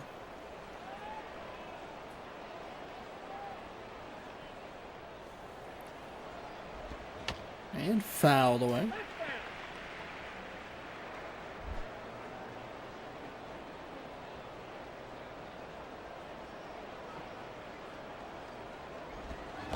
Ooh, thought about it. Did he go? Yes, it's a strikeout on a pitch. Oh, that's a horrible strikeout for the Mariners. Mariners, Jose Tabata. The Mariners, what are you saying? I read Jose as I was trying to say Mariners, and that broke my brain. Golly, that was such a bad strikeout. That's outside for a ball, 1-0. Jose Tabata of the Mariners.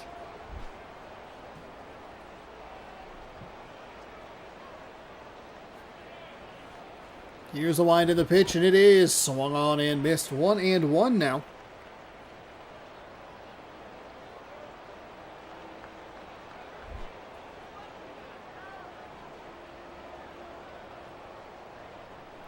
Here comes the 1-1. Swung on and missed.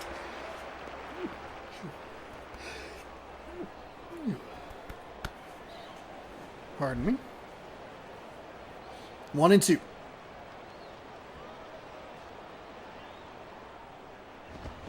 And lifted foul. Sorry, early call. Foul ball. That's a foul ball. That ball's foul.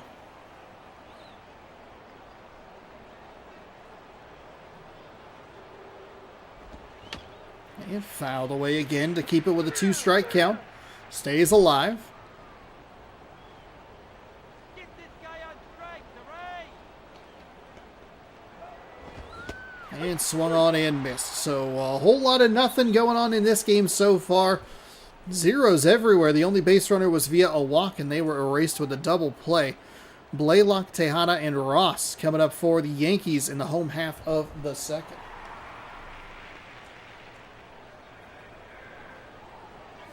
Well, itch the shoulder at all?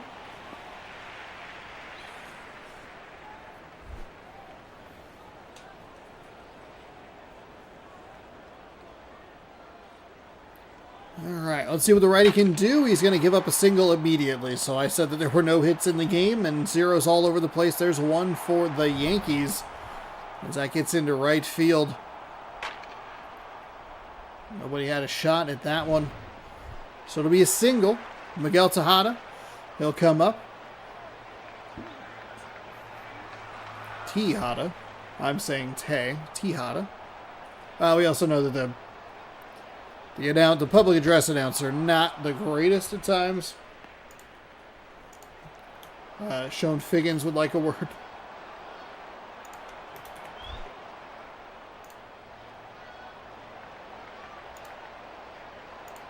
Here's the pitch. Outside for a ball. Yuck. I was way off the plate.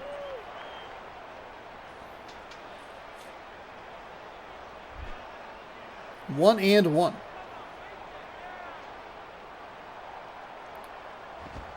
And that's going to get the low part of the zone. 1 and 2. Nice recovery pitch there to get ahead in the count.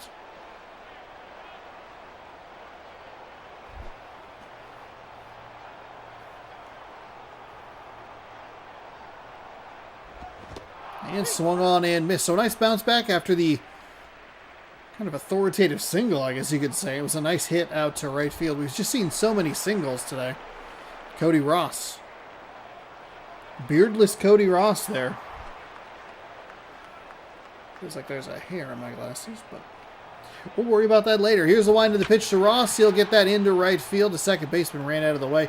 He will advance just 90 feet, and that's been kind of a theme as well, is not only are the singles, like, they're consistent, but when they're a single, it just advances the runners 90 feet.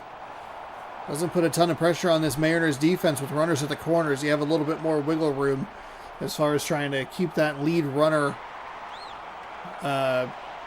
away from home. I didn't really know how to phrase that. 2 runners on and 1 out. The righty is going to fire that. Oh, it's going to be off the glove. That's going to kill the trajectory of where that ball was going to go. That means it'll be a 1-0 Yankees lead. If that gets into center, it's a little more competitive, but just clipped off that shortstop's glove. And then it died. That ball died. All right, well, it was fun while the Mariners were having a good time. They won the first game of this series 6-1. They'll check on the runner at first. He is safe as always.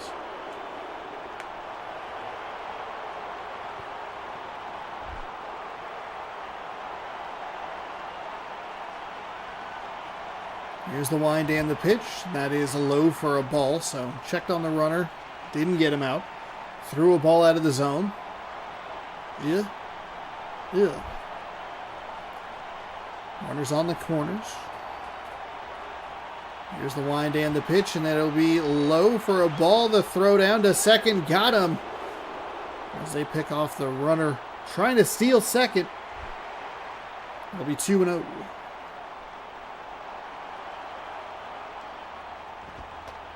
That's in low ball. Golly.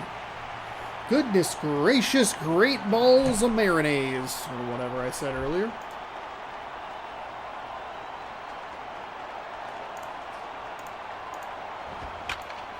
And that'll be hit. Second baseman D dove for it when he didn't even need to. It's going to allow the runner to score. We couldn't get one of those plays in the 7-inning monstrosity that was the last game. It has to be against the team that I like, playing against the team that I despise.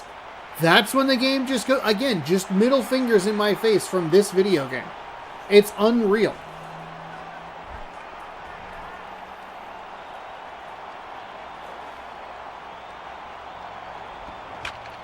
It's a couple of funky plays from the infield. That's a weird play from the infield as well.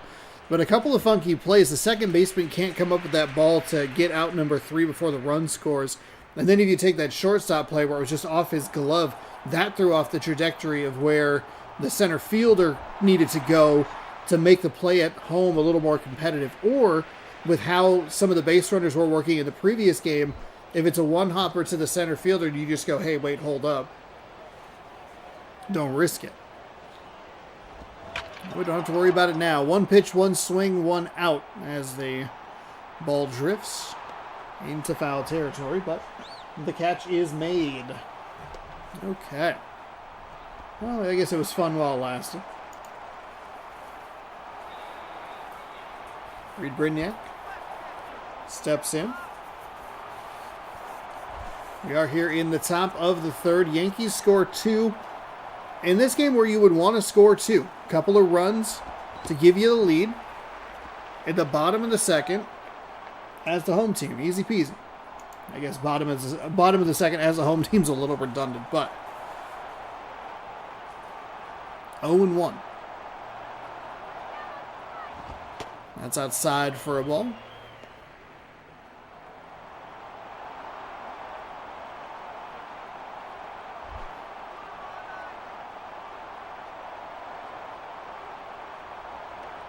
Here's the wind and the pitch, and it is a ball.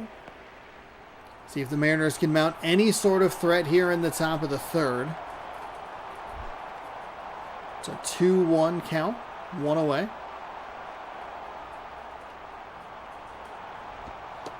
Inside for a ball.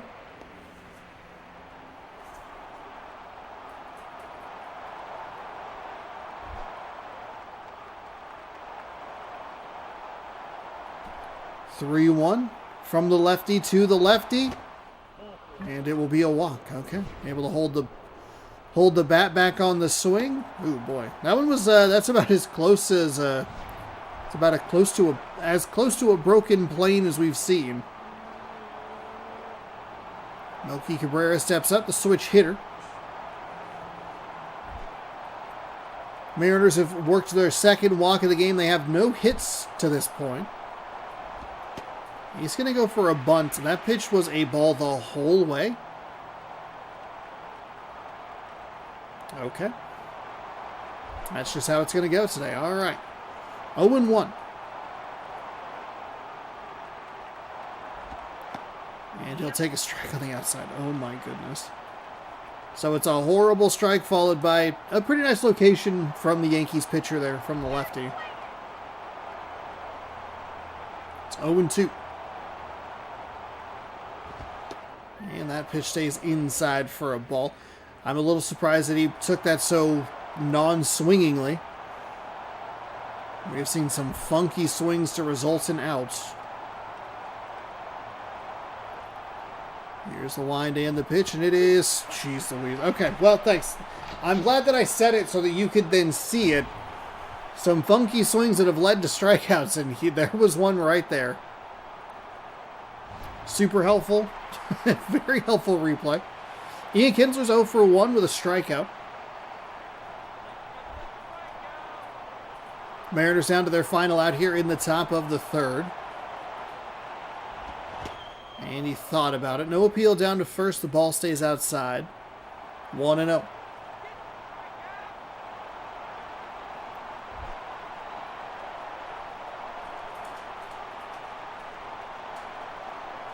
Here's the wind and the pitch. It's low for a ball.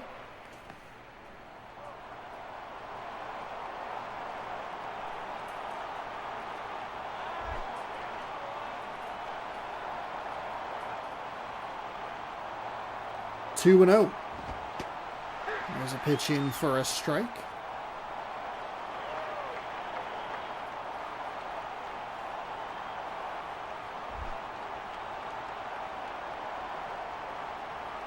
Runner on first. Here's the 2-1. That's going to get away, so that'll put a runner in scoring position.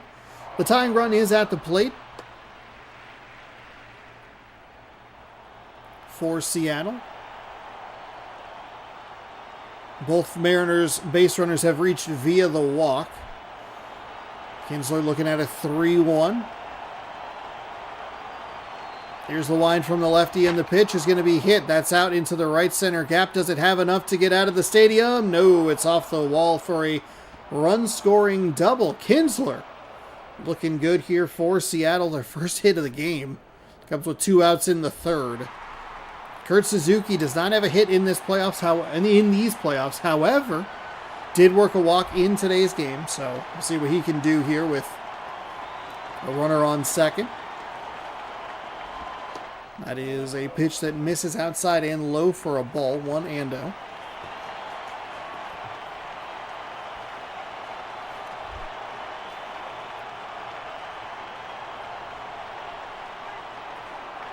Here's the wind and the pitch, and that's inside for a ball. Can Suzuki work another walk here? He has not taken a swing. He has looked at 7 pitches now between his 2 at-bats. Not taking a single swing. 2-0.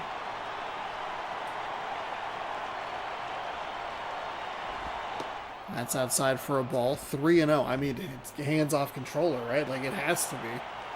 Suzuki's worked a walk. 8 pitches, 0 swings. You gotta let him throw it where he's gonna throw it.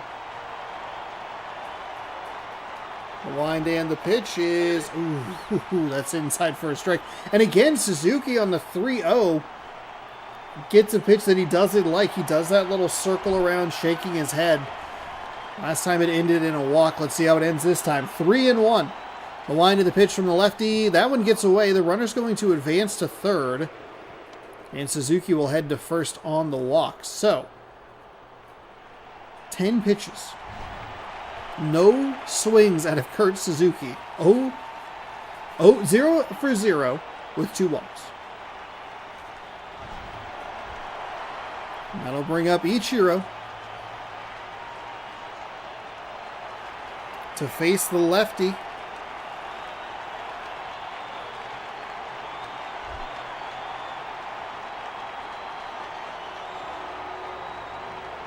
Here's a wind in the pitch from the lefty, and that is foul away.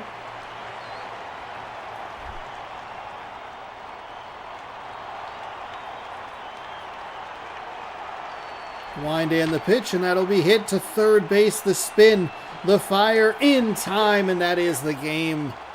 The Yankees win this one by a score of 2-1. They take a 2-1 series lead. The Mariners slow out of the gates. 2 bad defensive bounces off of the shortstop glove and off of the second baseman glove. Allow a couple of runs to score. One of them, the one that went off the shortstop's glove, could have been a more contested play at the plate, but because they hit the glove at a pretty good rate of speed, the ball any speed was killed by it. And then all of a sudden, it was just slowly rolling out into center field instead of having a little bit more oomph to it. Brett Anderson gives up just 1 hit, strikes out 4 in 3 innings. He gets the win. A.J. Burnett gets the loss. As New York scores 2 in the bottom of the second, Seattle responds with 1 in the top of the third. They only get 1 hit today. They put 3 runners aboard, via the walk. 2 walks for Kurt Suzuki. So the Yankees will have an opportunity to knock the Mariners out of the playoffs a little bit later tonight, as we will be doing games 3 and 4 of all the divisional series. So we will go ahead, sim to date. And then, because that was the last game of the day.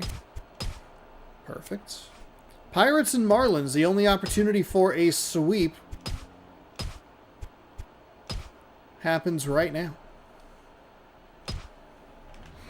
Thanks everybody for hanging out. I appreciate it. Happy Saturday. I'll be hanging out for quite a while. Normally I stream around 6 p.m. Pacific time. But today we're going long. What am I trying to do here? Oh, I need to fix the thumbnail. That's what I was looking for. I'll end the poll as well, and we'll get things going. If you'd like to make a prediction in the YouTube chat. As we are set for Game 3 of this series, Pirates lead 2-0. Pirates are 37-45. The Marlins are 46-36. Do this. We'll start a poll. Who wins? Oops, don't hit enter. That's not helpful. Nick Markakis leads off for Pittsburgh, followed by the right fielder. Nick Johnson at first, Robinson Cano at second. Jose Batista is at third. Seth Smith, the DH. Alfonso Soriano in left. Miguel Olivo, the catcher. Crispy Young, Crispy Quick in center field. And Ryan Terrio is the shortstop. Pittsburgh or Florida, make your picks starting now in the YouTube chat. Thanks again, everybody, for hanging out. Pop that up, pop that up. Justin Masterson will be the pitcher today, getting his first start of the postseason in an elimination game for the Florida Marlins.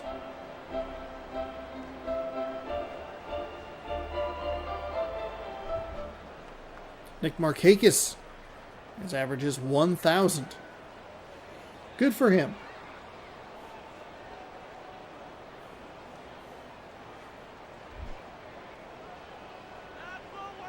See what he has against the righty here in Florida.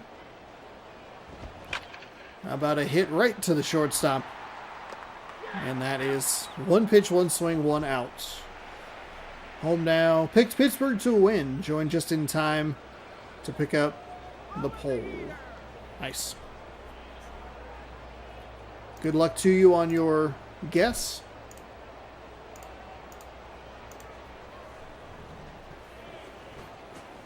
A wind and the pitch. That is... Okay, what? Pittsburgh, what are we doing here? One pitch, one swing, one out. Is that two of those already?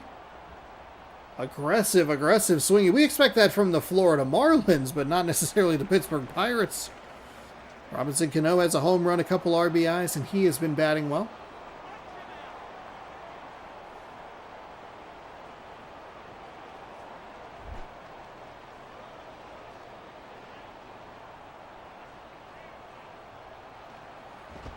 That is in for a strike on the outside edge.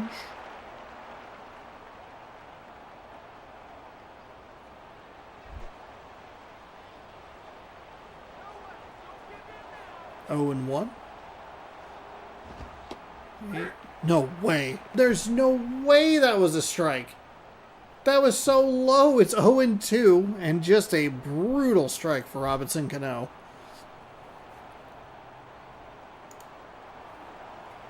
Here's the wind and the pitch to Cano, who has to defensively swing. That was very low. The wind and the pitch is swung on and missed. A brutal start for Pittsburgh, who looks at a total of 5 pitches. Or 6 pitches. Helton will lead things off for the Florida Marlins, a team that I have not introduced yet, okay? Getting ahead of myself. Todd Helton's the DH. He'll lead things off, followed by Garrett Jones in right, Alex Rodriguez at third, Pat Burrell in left. Paul Konerko is at first, Ryan Church in center. Orlando Cabrera is the shortstop, Jesus Flores behind the dish, and Danny Espinoza is the second baseman.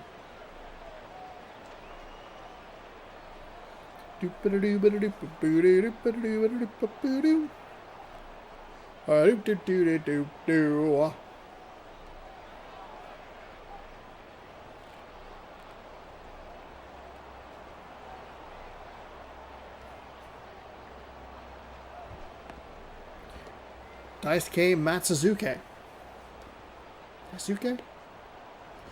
He is making his postseason debut.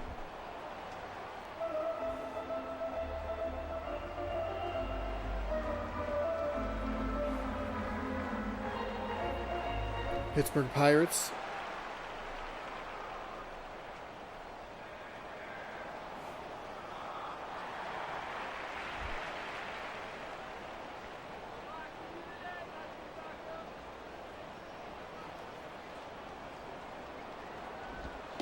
Wind in the pitch to Helton is in for a ball.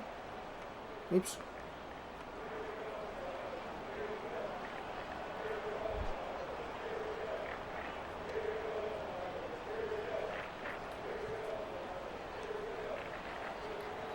Pitcher winds in, fires. Helton is going to sky that one to the catcher.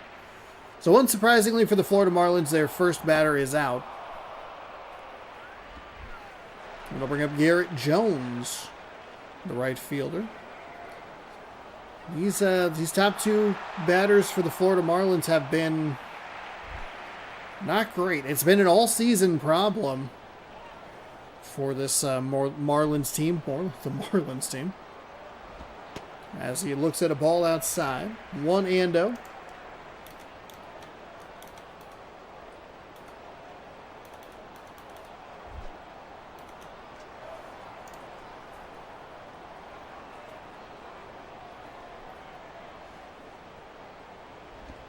That is low for a ball. 2-0 from the righty. Good patience here from the lefty batter. We saw Pittsburgh just so aggressive at the plate. Part of it was the umpire's fault in that Robinson Cano at bat, but oof, that's a strike. At least it's affecting both teams, I guess. I don't know that that was a strike, but he called it a strike, and that's what we'll work with. 2-1.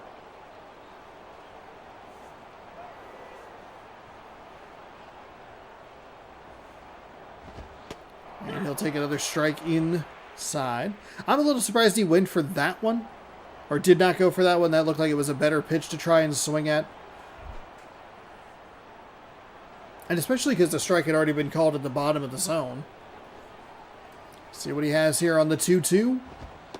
That is going to be a strike 3 called on the outside corner. So got ahead 2-0, and then it was strike 1, strike 2, strike 3.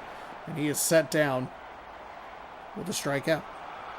Alex Rodriguez, next batter here for the Marlins. With 2 gone here in the bottom of the first.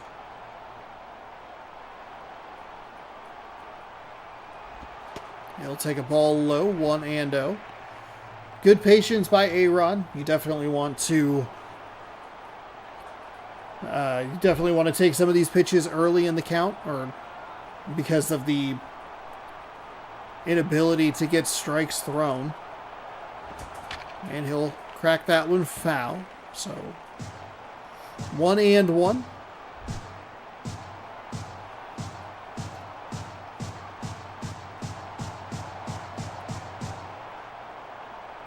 Wind in the pitch outside for a ball. 2-1 now to A-Rod, who somewhat surprisingly had zeros next to that batting average. Or under the batting average.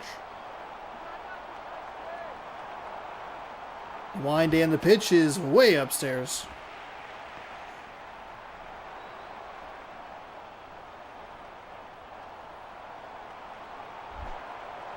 Three and 1. See if he can find the zone a little more consistently here. Instead, it'll be a hit for A-Rod into left field. It'll be a single, which we have seen so many of today.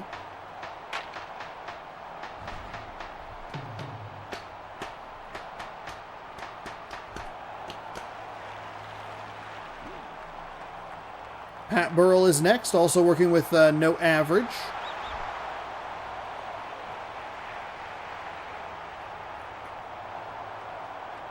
Runner on first, 2 outs. The wind and the pitch is upstairs for a ball. Again, good patience for this Florida Marlins lineup. Let him get ahead, or let him fall behind you.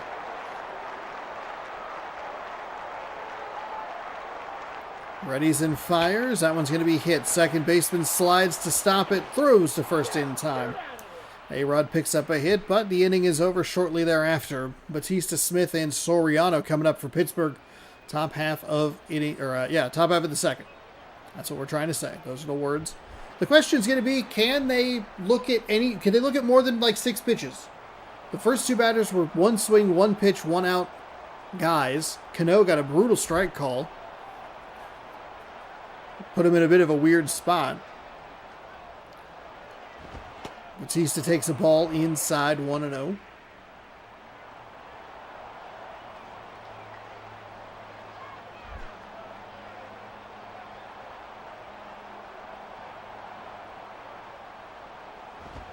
That's fouled away. Now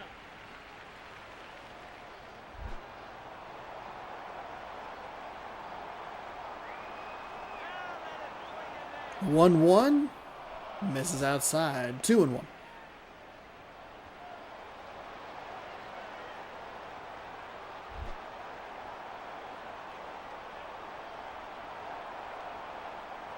Here comes the 2-1 pitch, and it is hit out toward the right center gap. Does it catch a wind tunnel? No. Ooh, and it isn't even an automatic double. Does he advance to third? No. That'll be a double. All right, good news for Batista, who, I don't know, maybe he's had an incident in second base before. We won't bring it up. It'll be canonically after this game, but before our time. Canonically? What are you talking about? What are you talking about, you nerd? Yeah, technically. Here's the wind and the pitch, and it is low for a ball.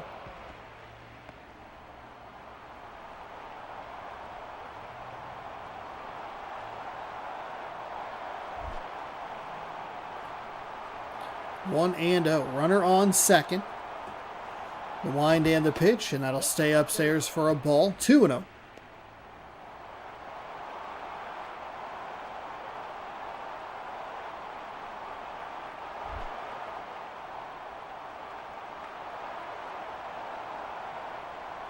The wind and the pitch is hit well, but foul.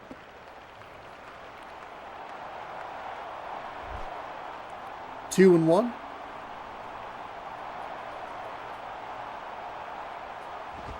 That's inside. 3-1. How aggressive is he going to want to be here? The 3-1 pitch. I guess he's only taking a swing at the one good pitch to swing at. And he'll foul that one off. That one goes third base side, foul. So a full count here, nobody out. Scoreless game at the top of the second, runner on second. The righty comes to the plate, but it's fouled away. Stays alive, payoff pitch number 2.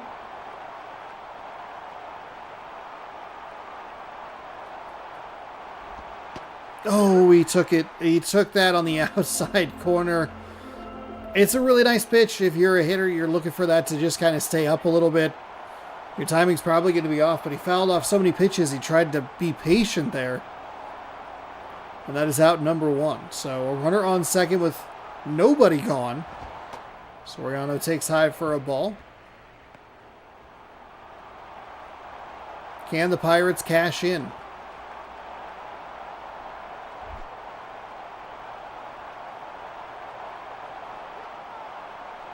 Here's the wind of the pitch from the righty. It is a strike. Kind of a pitch so bad it's good. Ended up toward that low inside corner.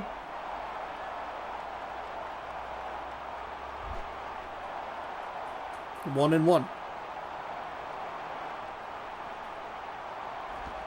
That is swung on and missed. 1-2. Got that pitch right on that outside edge.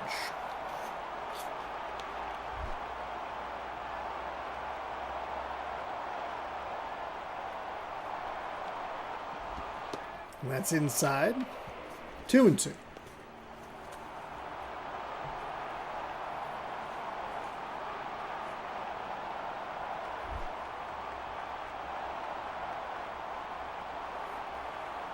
Marlins pitcher nods in approval. Swung on and missed. Oh, the Pirates having some trouble getting contact on the ball. Soriano strikes out swinging. 2 gone. Still a runner on second. And Miguel Oliva, who doesn't have a hit yet this postseason, steps up to the plate. Go Mariners.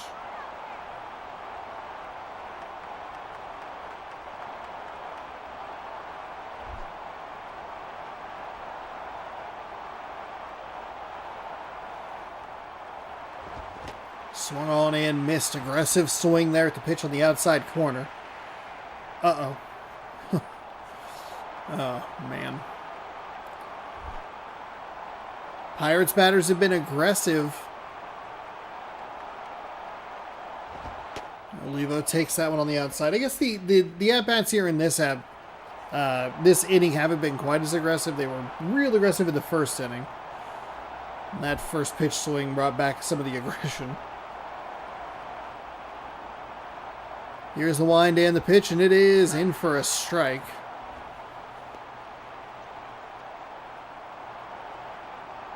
Wait, we were at postseason already? I thought it wasn't until Monday it started? No, it started on Wednesday. That's outside. The championship series will start on Monday at the latest.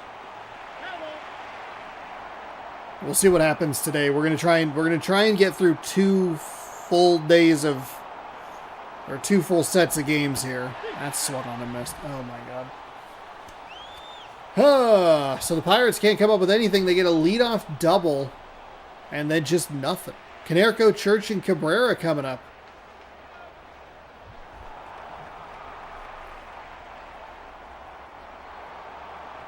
Paul Canerco looking for his first hit of the postseason. It's a really nice job for the Florida Marlins pitcher. I'm so lost. My brain is broken. Oh, no, you're good. You're good. That's hit foul. It's a nice bounce back to get a couple of strikeouts. I think all 3 of those outs were strikeouts after giving up the leadoff double. But it is a huge missed opportunity for a Pittsburgh Pirates team looking to punch their ticket to the NLCS. There's a single for the Marlins. And we'll bring up Ryan Church. Second single of the day for Florida.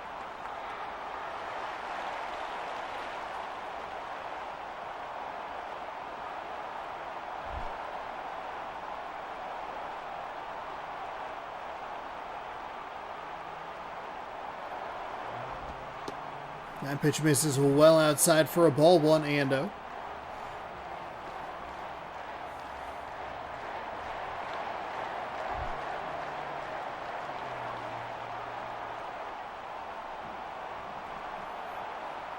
Here comes the 1-0. And is swung on and missed, 1-1. That's a good pitch to just get a strike on, just because you really do not want to ground yourself into a double play. Try and fix this while we're kind of going here. There.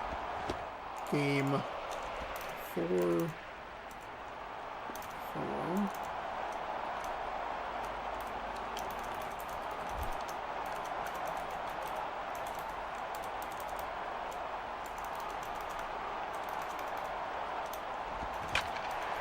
Oh, it was caught on the fly.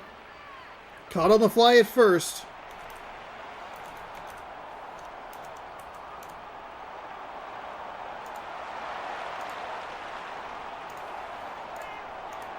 Second time that they've, it feels like a guy's had an opportunity to, man, I don't know how that was caught on the fly.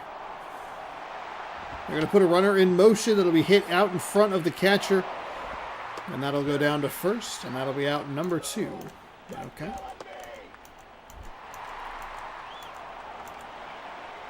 That was a 1 pitch, 1 swing, 1 out.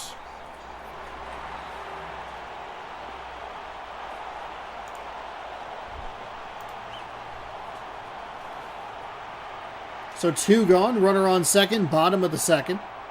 Here's the wind of the pitch, and it is low for a ball, 1-0. Pirates pitcher here has had some trouble finding the zone in a consistent manner.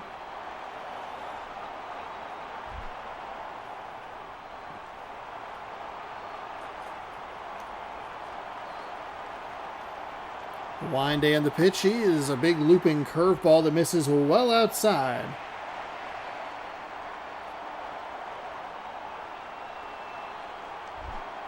Two and 0.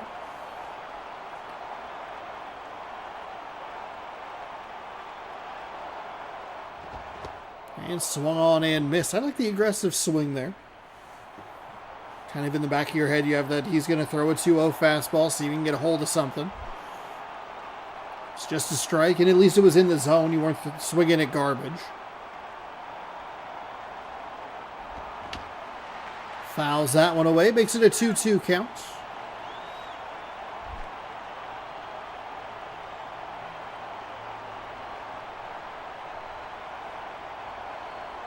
Here's the wind and the pitch, and that'll be a swing and a miss. So Flores set down on strikes. They're able to get a runner into scoring position, but can't come up with anything to get them any further. Young, Terrio, and Markakis coming up for the Pirates. They had a leadoff double last time, but they now cannot come up, or they couldn't come up. They couldn't even advance them to third. Like, they just... That's a brutal second inning for the Pittsburgh Pirates offense. And that is a strike at the knees, 0-1.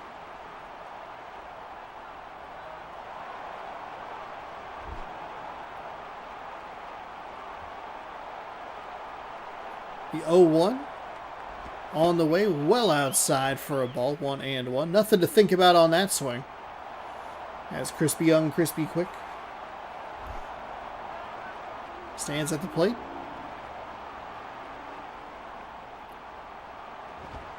And he'll take a pitch inside, so not swinging at anything here. And he's worked himself into a 2-1 count.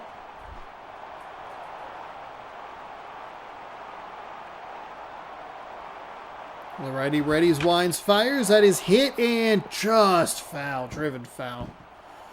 Brutal. 2-2. And foul up the third base line that time. So the count remains 2-2.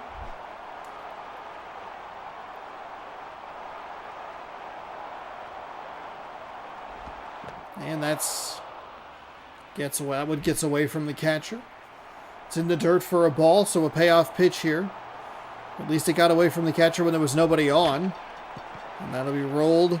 Oh, past the shortstop. He can't come up with the ball. Second time we've seen that today. Not in this game, but just kind of in general, of a guy charging and just not able to come up with it. Missed it with the glove, so it'll be a hit into center. Kind of see it there in that right side in the background. Ryan Terrio.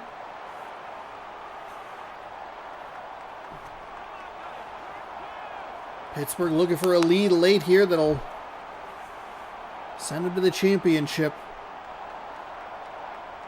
Here's the wind and the pitch, and it is way upstairs. Good patience there. That might have gotten me. Probably would have gotten me. You get excited seeing something kind of coming in, looking upstairs. I'm going to crush it. I'm going to wreck it was the line I was thinking of, but that is not what I said. Ontario takes that on the outside, gets the strike. Catcher was set up a little further toward the left-hand batter's box, so it does look like a pitch that was so bad that it was good. Just kind of leaked back over the plate. 1-1 to Terrio. The 9-hole hitter, and he will drive that one foul. 1-2. Foul ball.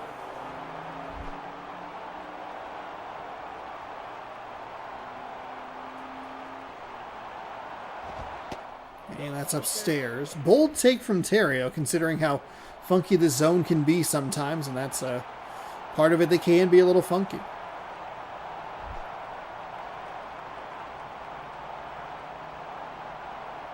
Two and two. That'll be lifted out towards center, shallow center. Actually, it had a little more carry than I realized. The runner will trot back to first base, and it'll be one gone.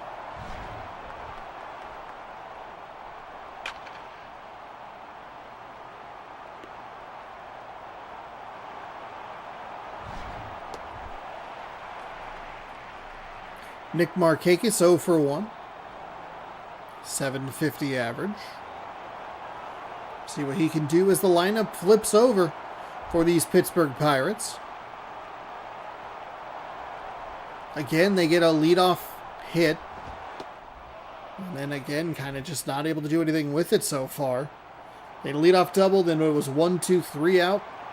A leadoff single, 1 out, but the pitch is low for a ball, 1-0. That is on the outside.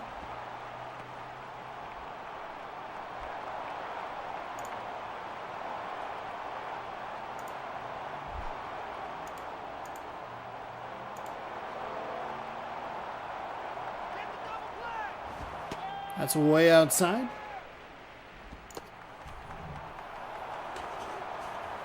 As the stream bots show up in a Twitch chat. That's always exciting.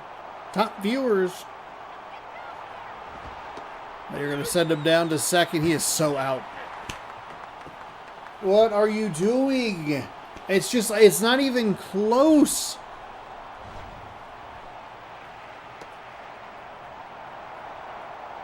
Even with how awful this game is, like, it's not even close. 2-2, 2 outs now. And Markakis fouls that one away.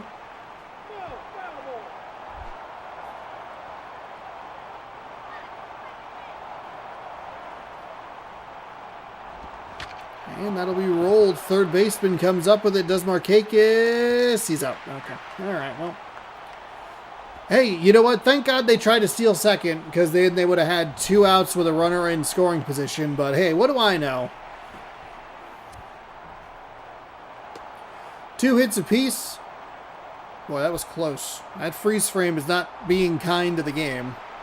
Danny Espinosa steps in. We are now in the bottom of the third.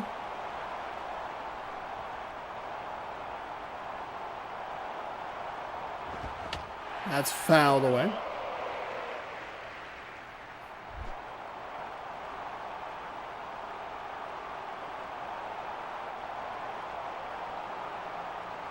Here's the wind and the pitch, and it is in for a strike.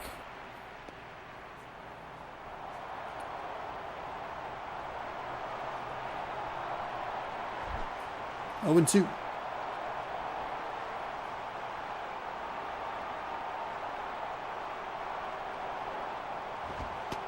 And a ball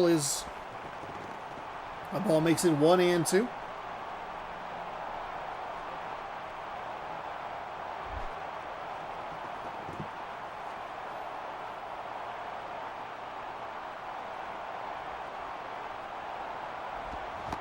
Thought about it. No appeal down to third.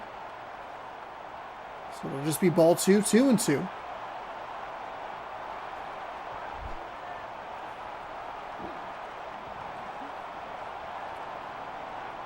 The righty is ready.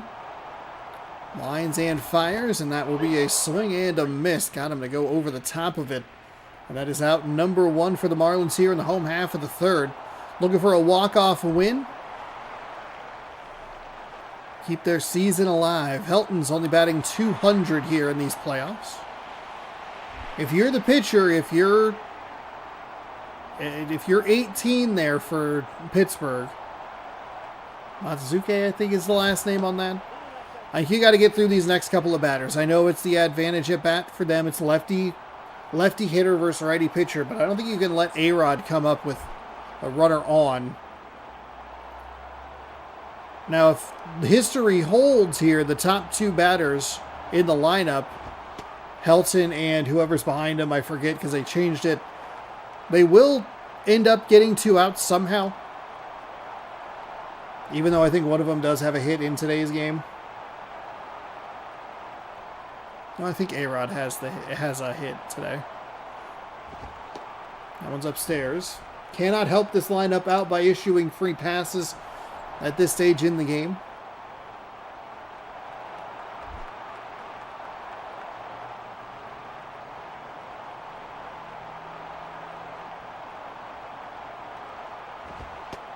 And he will. He'll issue a free pass to Helton.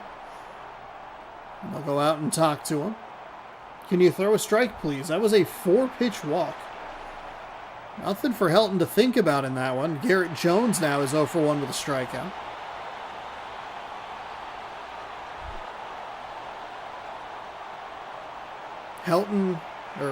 Garrett Jones, excuse me, he needs to make sure that he is just taking every pitch. That's way inside. Almost hit him. Would have put the winning run in scoring position.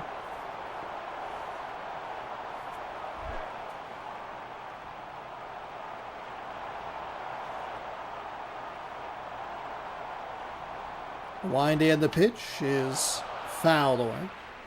Not a terrible pitch to swing at. I think you want to let that get called a strike because he had thrown 5 balls in a row.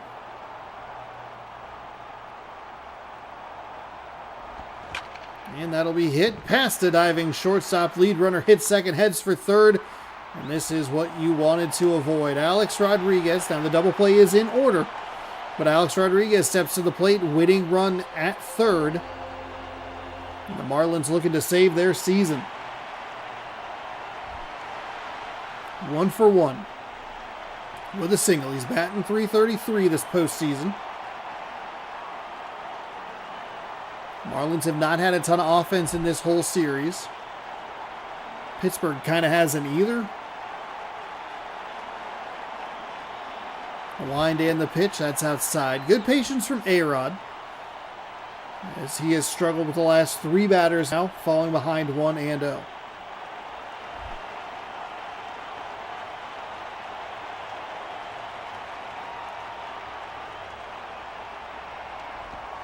And that's low for a ball.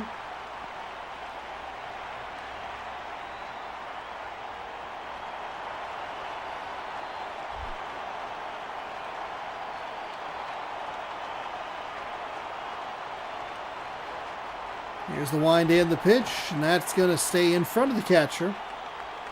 Started an hour early today. I started 2.5 hours early today. We're doing a long stream tonight.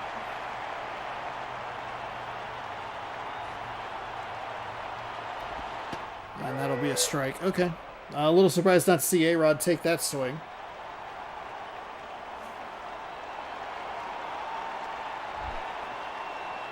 I was supposed to start really early today, and I ended up going to a card show for a little bit, so that's low for a ball. Okay, so he walks A-Rod. Oh, boy. Again, double play still in order, and the force out now is at home, so they can prevent the run that way as well, even if they come up with just 1 out. But it has been a tough third inning here. Matazuka looking for something to get out of this jam. Pat Burrell, San Francisco Giants. He can be a hero for the Marlins today. Or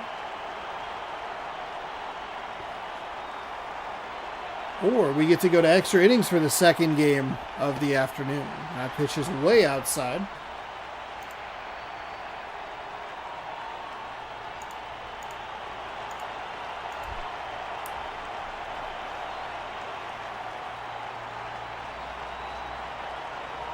The righty is ready, winds in, fires outside for a ball.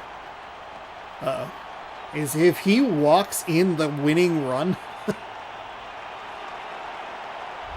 Feels like a very real possibility with his inconsistency in finding the zone. A 2-0 count. The wind and the pitch is, at the letters for a strike.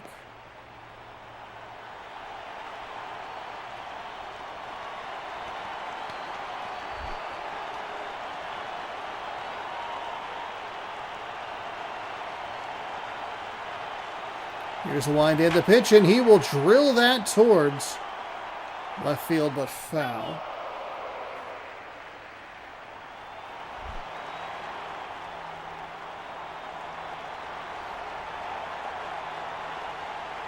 Here's the wind and the pitch, and it is low for... Oh, no. Oh, no. So it's a 3-ball count. Bases are loaded. It's tied in the bottom of the third. Here comes the payoff pitch. Oh, we're going to call strike 3 on that. Oh, my goodness. Burrell with a pitch on the high outside corner gets called strike 3. Whew. Okay. Man, that's a bold take, and it did not benefit him in that situation. In for a strike. So we 0-1 to, I believe it's Canerco. 50-50 in the poll now with the picks for Florida or Pittsburgh. Swung on and missed 0-2. Can he wiggle off the hook? He needs one good pitch.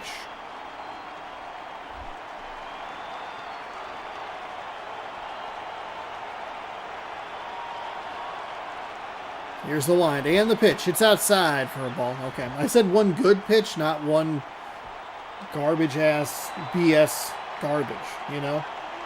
You know?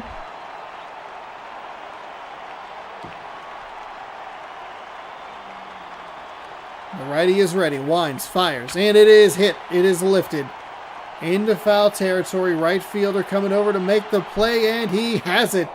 We're going to extras. Second time today, we're going to extras. The Florida Marlins loaded the bases. A strikeout and a pop-out into foul territory extends this game. Johnson, Cano, Batista coming up for Pittsburgh. Johnson looked at one pitch last time, swung on it, and said, "Hey, I'm good." It was further up than I realized. Okay, not that high. Goodness gracious. Glad that I did that. Frickin' frack. Frackin' frig.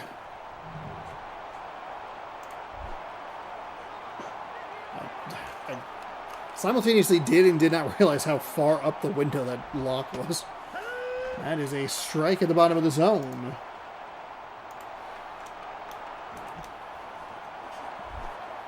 Nope, don't touch that. That's bad. That is lifted into center field. That'll drop down for a single. So Johnson on board.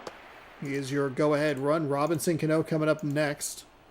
We'll be heading to Arizona after this. Diamondbacks and Phillies. That series also tied 1-1.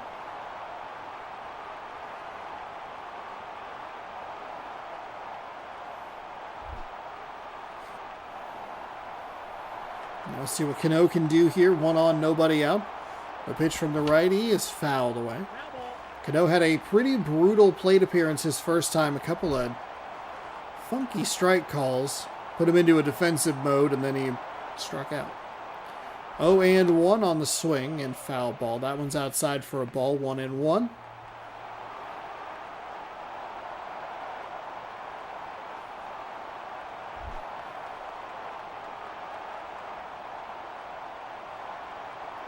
Here comes the 1-1. It is rolled over. First baseman goes to second for one, back to first, not in time. That's what we have seen very frequently throughout today.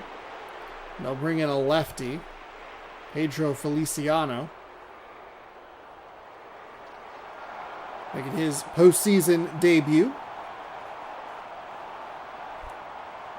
And is it actually? No, it's against a righty. That was a weird time to bring in a left-handed reliever. Because the Pirates have the first three batters are lefty, then it's a righty, then a lefty, I think, and then it's all righties after that. So they bring in a lefty to face a righty. One gone. They're going to strike at the knees. 0-1.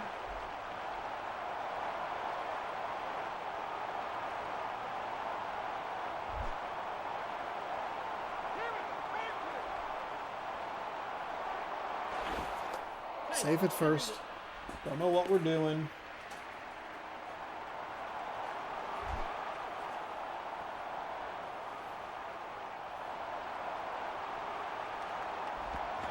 And that'll be a hit into left field. But again, with the single, just advances the lead runner to second. Look at this artisanal shot. Wow. All the action to one corner, divided in thirds either way, and then the action in the four corners. Blech. Seth Smith. Go ahead, run in scoring position. We'll work against the lefty here. Just one gone in the top of the fourth. Wind and the pitch. Smith takes a strike on the outside, 0-1.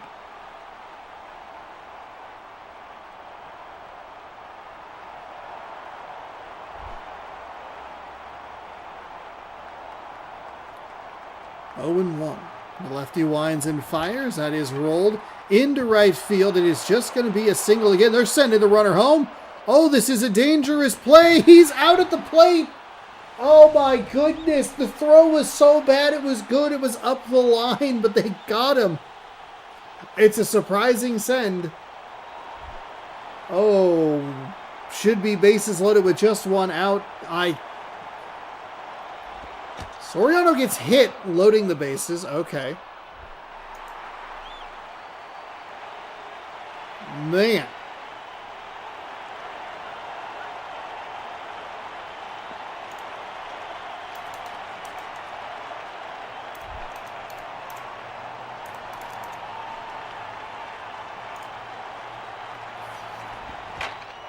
Okay, they're going to come away with at least one. They'll come away with two. They might come away with three as it rattles around in the corner. They will stop the runner at third, and they will score two here in the top of the fourth. Whew. I mean, you talk about a brutal way to not score a run. And then if you don't come up with anything else in that inning...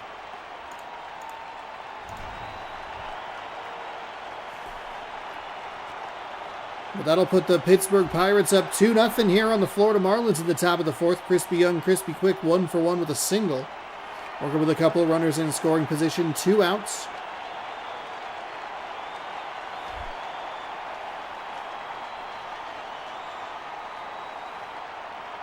The wind and the pitch is outside for a ball.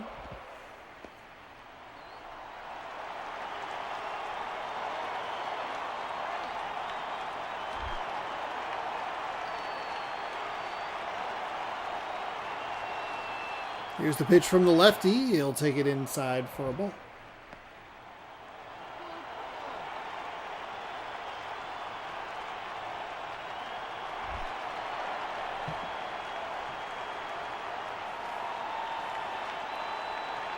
Lefty fires that upstairs.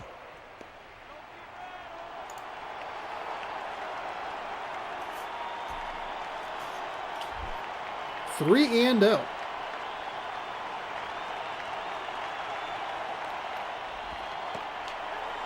That's in for a strike. That's got to be hands-off controller. Just let it go.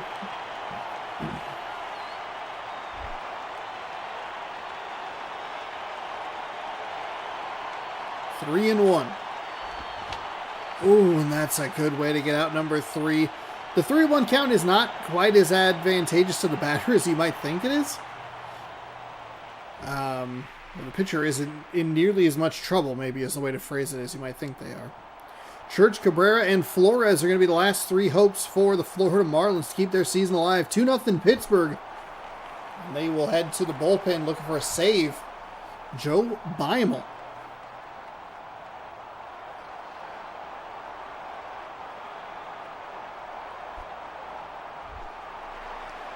Ryan Church, 0 for 1. 500 average here in the playoffs.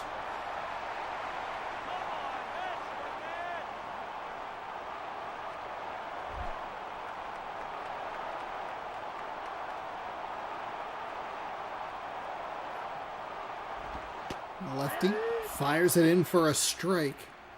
0 and 1. It's our second extra innings game of the day.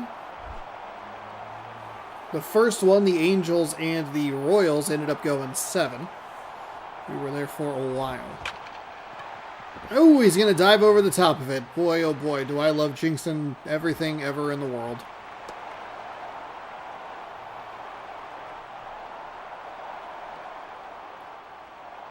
Beimel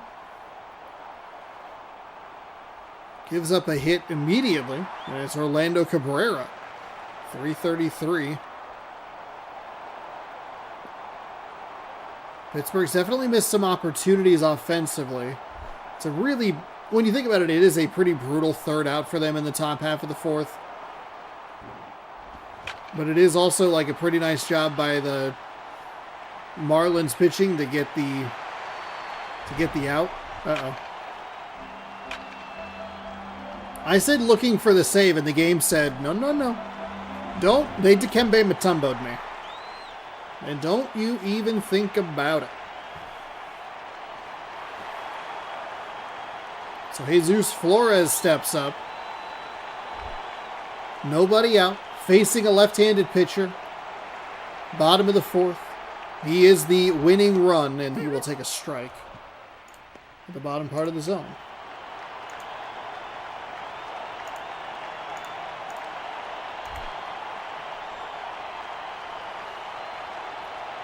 Here comes the 0-1 pitch.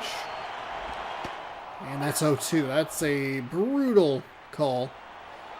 Below the knees. Looked like that should have been a 1-1 count, but it is 0-2.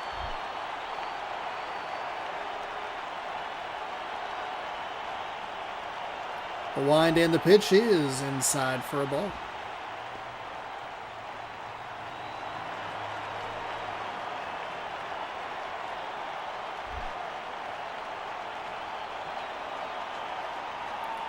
One and two. Swung on and missed. Hey, there's a good way to get out. Number one. Double play is in order, so Danny Espinosa is 0 for 1 today and does not have a hit in these playoffs. He struck out earlier in today's game.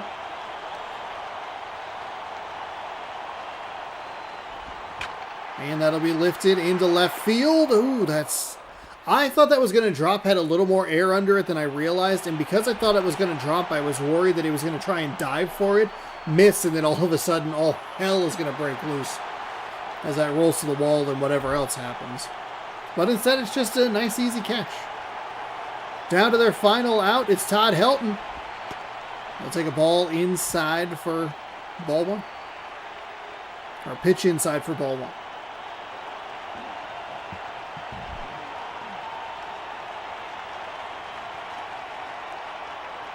One and 0. Wind and the pitch. In for a strike. 1-1.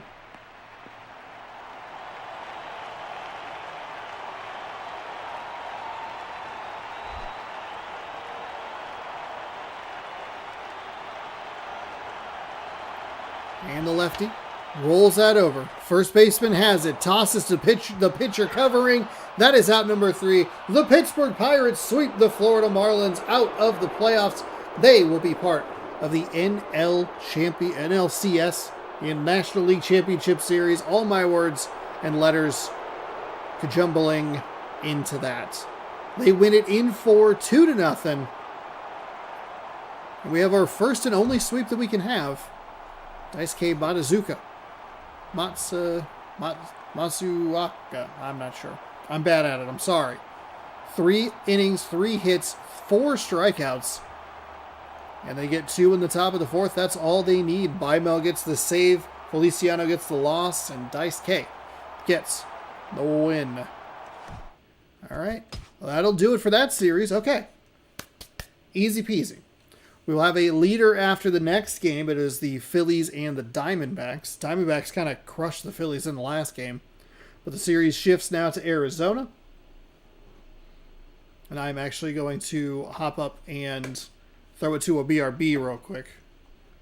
So we're about at the end of where we should be for the full first day, but because that first game took so long. So congratulations to whoever picked Pittsburgh. You selected correctly. All right, we'll start another poll. We'll ask who wins. It will be Philly or Arizona. Which I put ARZ last time like an idiot. All right. I will be back in just a moment, and we'll see you in a second.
All right, welcome back to baseball here on the channel.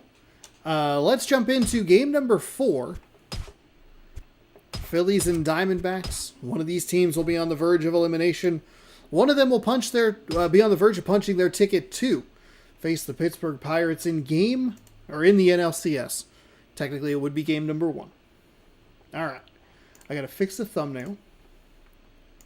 Thanks again, everybody, for hanging out. If you're enjoying the content, be sure to hit the like button. Helps the channel out. Subscribe if you want more. Ring the bell, you'll be notified, all that good stuff. And then I can eliminate that other series. So Pirates won in extras. Okay. Game 4s. I guess it wouldn't be an apostrophe because it's not possessive. It would just be a plural. Okay. The Philadelphia Phillies are 50-32. The Arizona Diamondbacks are 46-36. Not as much of a separation as I thought there would be, but it does feel like these are two different leagues of teams. As we are in Arizona for game number 3. Shin-Soo Choo will lead off for the Phillies. He is the right fielder. Romero Pena is the shortstop. Justin Morneau at first. Johnny Gomes in left field. Jorge Posada is the catcher. Andres Torres in center. Ronnie Belliard at second. Casey Kochman, the DH. Brandon Inge is at third base.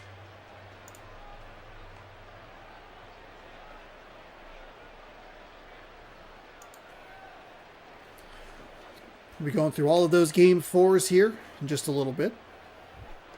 Rodrigo Lopez zeros all over the place as he's making his playoff debut.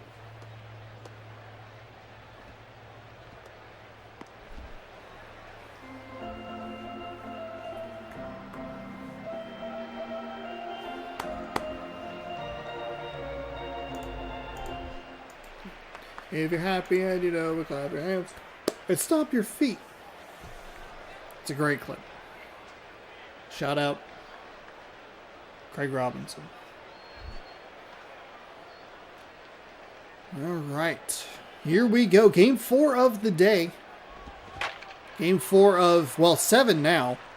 Because we have one team officially eliminated from the playoffs. We'll see if the Kansas City Royals and the Los Angeles Angels want to torture us with another long game coming up next. That is going to be bobbled at the shortstop position. The throw is not in time. He is safe at first base. We have the Beeb on a pizza mission, which is exciting.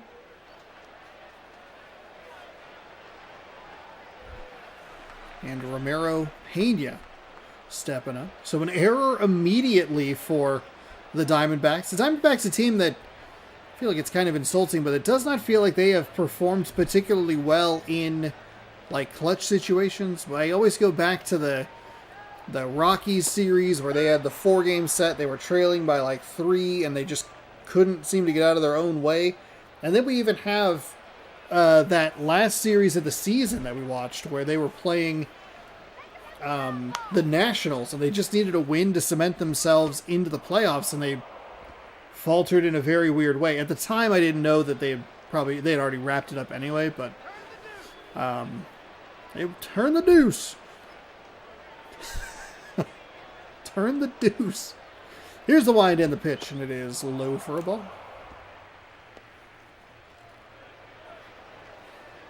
Pick the Phillies to win, even though they are the worst win percent team of all time. Wait, really?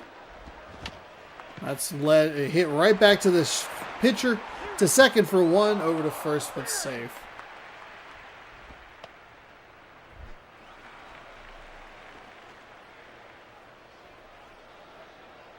How long? What? How long's their history? Hold on. We get to learn about the Philadelphia Phillies. This has been a hidden gem part of this whole process. Oh, they're going to put him in motion. He'll step on the bag at first. I think he missed it the first time. What happened?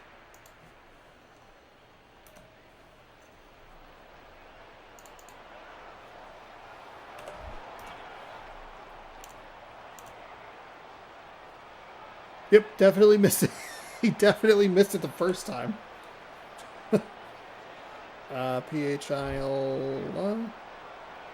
Philadelphia Phillies. Wait, what? That was a strike? Well, here, we can go MLB all-time win percentage. MLB. Oops.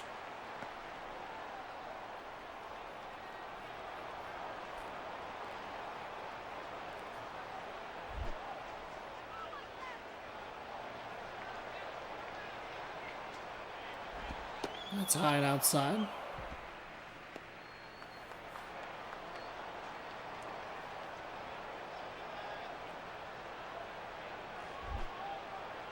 Boy, they're down there. The Mariners aren't as low as I thought they would be. Oh, they're 23rd. That is cracked out to center field. So the error does end up coming back to bite them, as he is safe at home plate.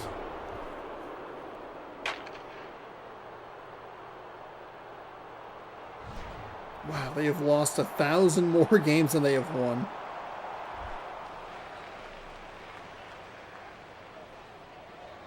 $10,303, 11,392, and 115. That's hit up the middle.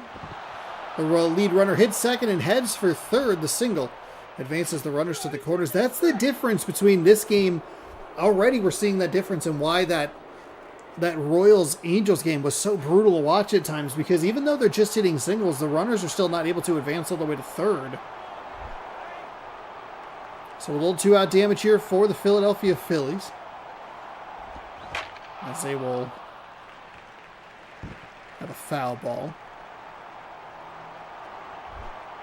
So if they, what's the... Is it that stupid quote? What's the average? The average win percent.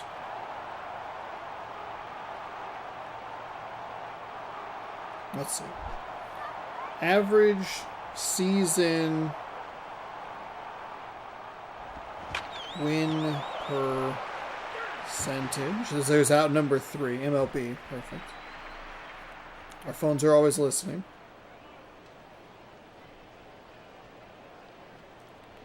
Not the best. I said average. That's how I typed it in. Bad time for a cough, as we need to tell you about the Arizona Diamondbacks offense. David DeJesus is the right fielder, followed by Freddie Sanchez at second. Joey Votto at first, Jason Bay in left, Chipper Jones at third, Hector Luna is the DH, Curtis Granderson in center, Matt Wieters at the catching position, Cesar Istruis is the shortstop.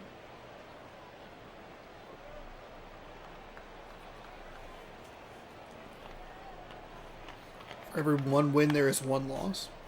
Well, what's, like, per season, the average... John Tanks making his postseason debut. I was trying to figure out in my head how many years in a row would the Philadelphia Phillies have to, like, if they won the average number of games a year, like if 81 and 81, that's the average, right? 50%. If they go 91 and 71, that's plus 10. They'd have to do that for so long to even get back to 500. That's how far under, like, that's 1,000 games. They'd have to have monumental seasons to get back, just to get back to 500. There's no way that was a strike. Whereas, like, the Florida Marlins, who I think have, according to Wikipedia, they have the worst win percentage, but they're far newer. Okay, that wasn't what I wanted. Ah, there we go. The Colorado Rockies they're only 500 games under 500. Right back to the pitcher, over to first. So they would only have to have, they'd still have to have even 15 games over 500 for like a decade. Doesn't even do it. This is lifted into right field. Foul territory as he works near the wall. right at the wall and makes the catch. So quickly a couple gone here for the Diamondbacks. It'll bring up Joey Votto, who's averaging 400 this postseason. The flip side would be like the Giants are 1,500 games over 500. Wild. The Yankees are well over 2,000, nearly 3,000 games over 500. This is fun to look at. What about the Mariners? 3,689 and 4,022. In for a strike. Let's see. 40, 22, minus 3689. 333 games. That's upstairs. If you went 15 games over 500, they have to do that for the next 22 years. That's them going, what, 96 and 66 every year for 20 years just to break even. Anyway, Arizona's done. That was a whole first inning of math and statistics. Fun. Ronnie Belliard's batting 1,000 so far this postseason. Philadelphia leads 1-0 after the first. Here's the wind and the pitch. I think Philadelphia is going to want to put some extra runs on the board. Though I do believe the game that they did win was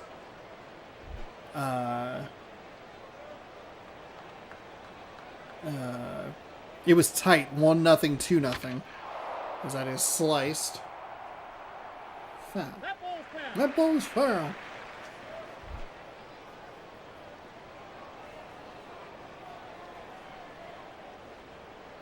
Here's the wind of the pitch, and it is crushed.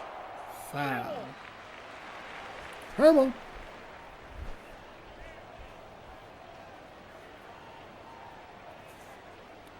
Here comes the 1-2. And that is at the knees for strike 3. He does not agree with it. But he needs to take a seat on the bench before he gets ejected. It's a short game.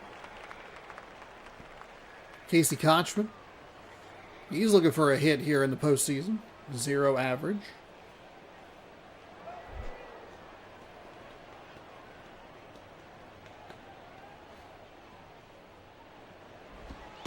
And that's in for a strike on the inside. Feels like the zone got a little bit wide there.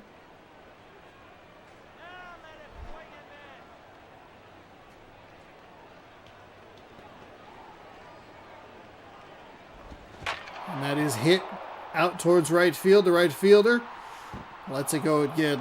It gets over his head. He didn't let it go over his head, but it got over his head.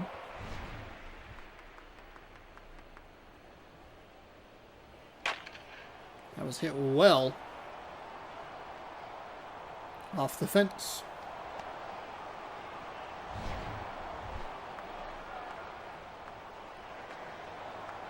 Brandon Inge.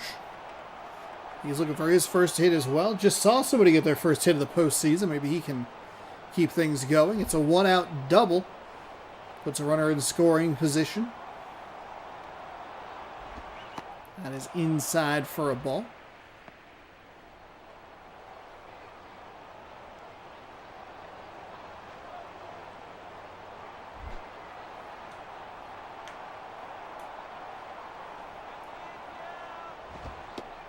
That is in for a strike.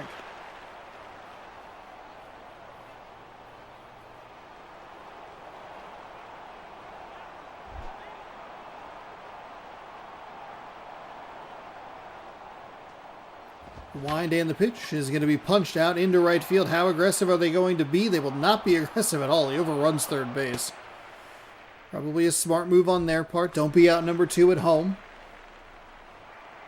Shin-Soo Choo. See if he can pick up the runner at third. Runners on the corners, just one gone here. Game 3.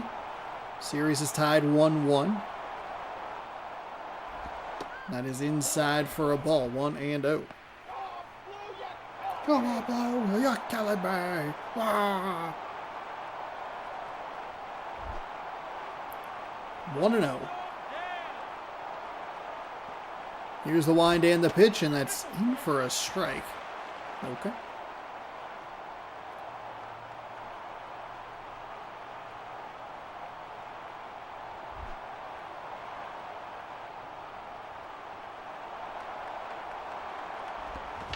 That is fouled away.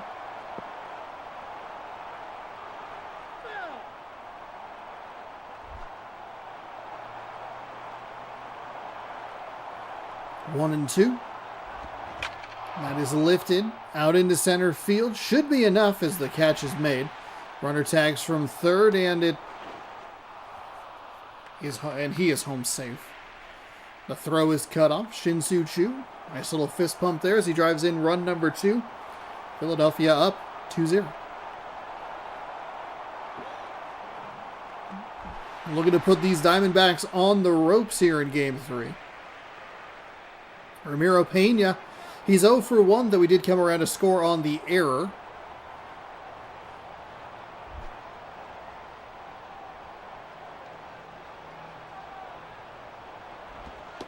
That is upstairs for a ball.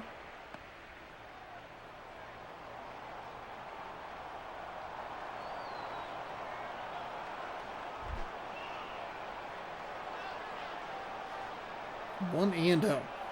Here's the wind and the pitch. At the knees for a strike.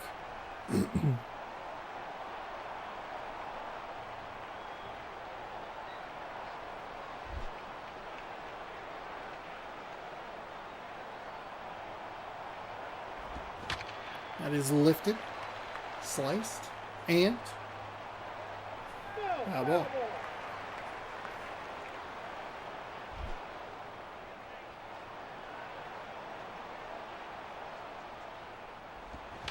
And that is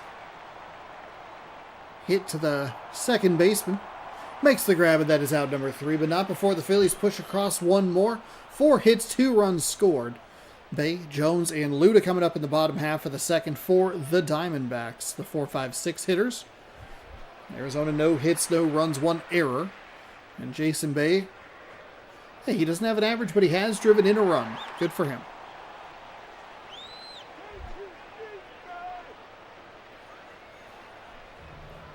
Ready for more action here. That is outside for a ball.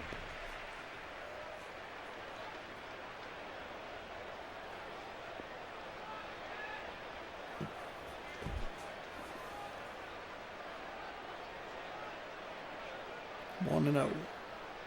Here's the wind and the pitch, and that is upstairs 2-0. Okay.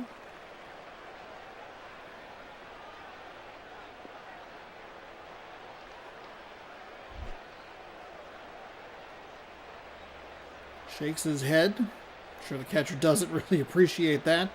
The wind to the pitch, swung on and missed. Looking for that 2-0 fastball, but couldn't catch up to it.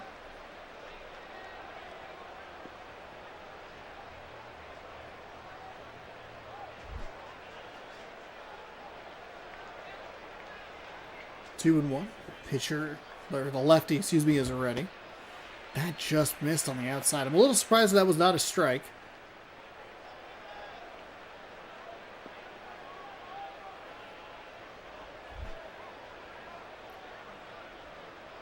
And again, shakes off the catcher. Threw a ball last time. What does he have this time?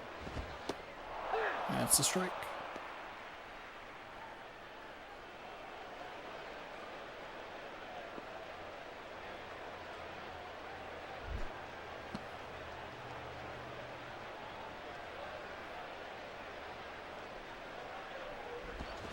That is lifted into right field. And that is an out.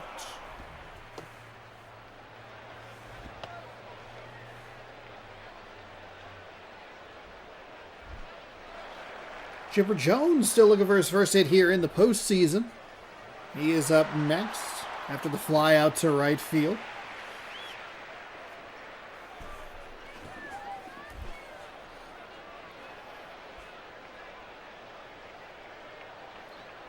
Lefty winds and fires, and that will be hit right to the second baseman. He scoops it cleanly.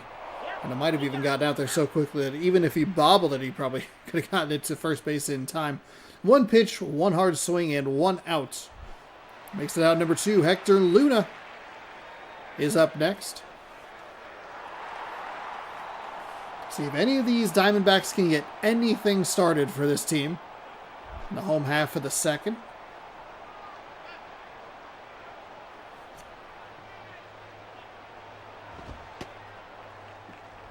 And that is a ball.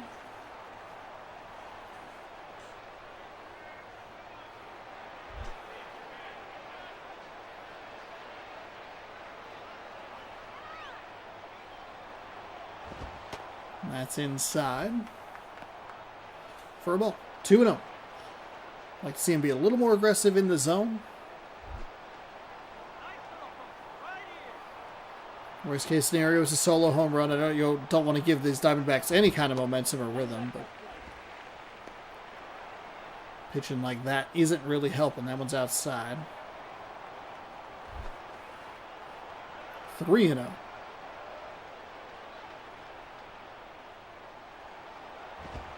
And that gets the strike, even though it looked like it was in right about the same spot that the previous pitch was. That was ball 3, it was strike 1. So either it should be a 2-2 count or it should be a 4-0 count. 3-1 is incorrect. The line to the pitch, and that is fouled away. So it'll be 3-2 now.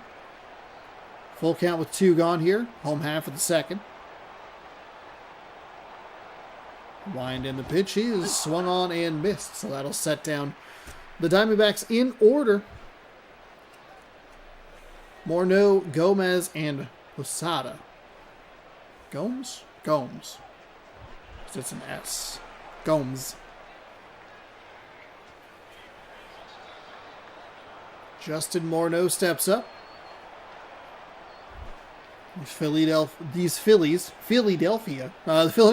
working with a 2-0 lead as we enter the top half of the third. First pitch is low for a ball. We're going to have either way, whoever wins this series, we're going to have a ketchup and mustard series.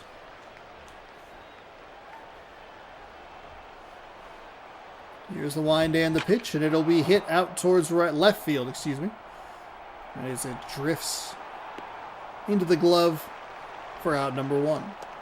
A bloop and a blast is all it's going to take for the Diamondbacks to tie this game up. The problem is they don't have a single hit, so maybe a walk and a blast.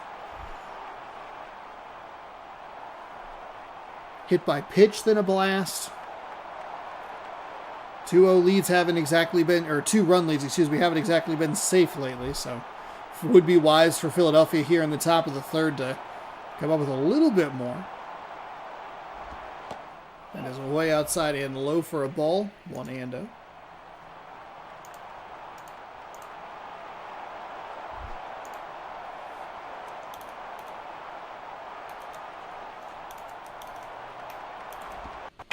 That is hit out towards the left field. Left fielder. They'll make the catch on the warning track.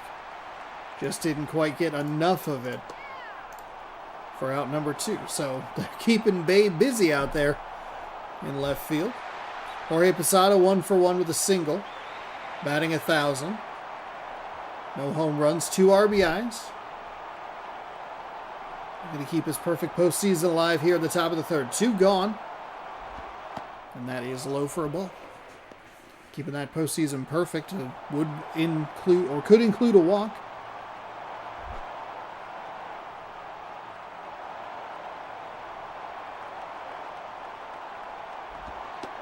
That's in for a strike.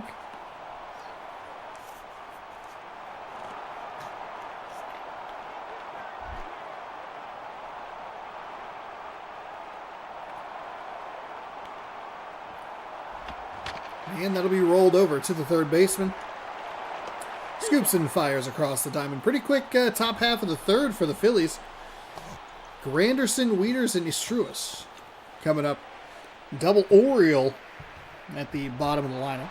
Curtis Granderson, no hits so far. Curtis Granderson.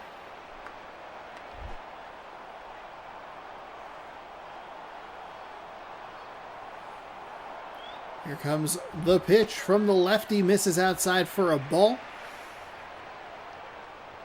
See if the Diamondbacks can put anything together here in this bottom of the third. They have kind of gotten sliced and diced in this one. I am a little surprised this is a 1-1 series. This would have been probably my pick for the series that could... or this would have been my pick for the series most likely to have a sweep going into the postseason. Just because it felt like Arizona kind of backed into the playoffs a little bit more than... I mean, Philadelphia, they played well throughout the whole season. They were routinely on top of the NL East with the exception of a brief stint where I think Florida was on top, but they quickly regained that lead. I think that the Angels, I mean, this was the only series I kind of thought would have a sweep, thinking about it. I know we have kind of the benefit of hindsight or whatever, but the AL and NL wildcard had multiple different teams in those wildcard spots over the last week or two of the season. But I wasn't necessarily confident that the Pittsburgh Pirates would just run over their competition. Phillies, yeah. Royals, no. Yankees, maybe. I guess Phillies, Yankees. And they would be the two teams that I would have high, like, hey, they're going to run, they're going to mow their competition down. But they're both in, well, the Yankees took the lead today, so that's outside for a ball. And the Mariners have not shown a whole lot of fight over the last couple of games. I guess you could reset here and see, like, who do you think gets eliminated in Game 4?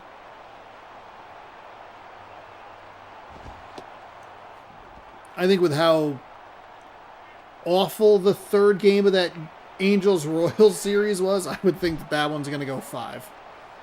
5 miserable 37-inning games. That is rolled foul. Foul ball. I like how bored he said that. Foul ball. 2-2. The line in the pitch from the lefty is rolled to the third baseman, who knocks it off of his own face, and that'll be a hit. It's a nice effort from the third baseman, but Diamondbacks finally on board with a hit, and it's here in the bottom of the third with 1 out. Cesar Struis coming up.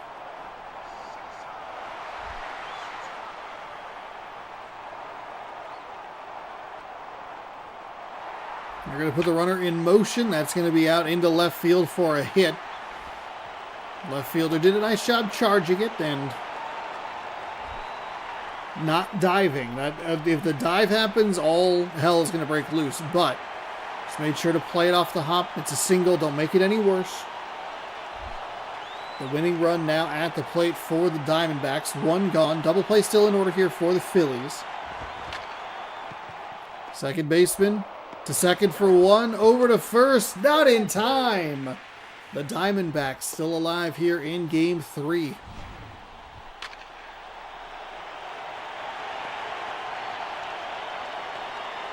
Just a slow enough roller and just fast enough on the base paths to get to first before the ball got there.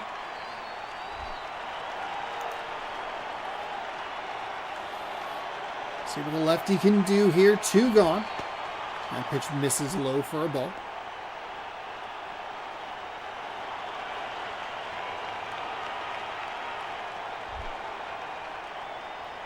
One 1-0. Pitcher nods his head in approval. Here's the wind of the pitch, and it is outside for a ball.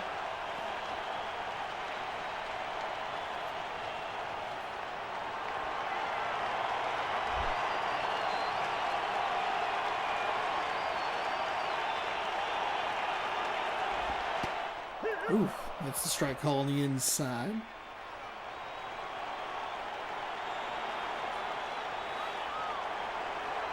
So the Diamondbacks, okay, 2-1 on the count there. I was not sure. For some reason, I was like, is it the final strike? No, it's not. And it still isn't, as that pitch misses outside. 3-1. Maybe if you're the Phillies, you throw something low, looking for a swing and a miss, or swing and a grounder. On a 3-1. Here's the pitch selection. They were going to try and go low. That's going to get into right field. That is going to roll, and he is going to pick it up. They will likely just hold him at third. It'll be a double, and the Philadelphia Phillies cannot get out number 3. Oh my goodness. This Diamondbacks team is... whoa. Like, just whoa. They weren't down to their final strike, but they were in a position where you really feel that the pitcher has the advantage. As silly as that sounds with a 3-1 count. That's outside for a ball. Because the batters are so likely to swing at what you throw. Just got to pass the first baseman. Got himself in a scoring position. Tying run at third, winning run at second. And that is foul. Just barely. That could have swung the game in favor of the Diamondbacks. 1-1.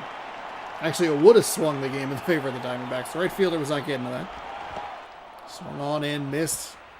Diamondbacks down to their final strike. They've cut it the lead in half. 2-1. Runners on second and third. Joey Votto at the plate. Here's the wind of the pitch from the lefty. It is swung on and missed. Oh my goodness.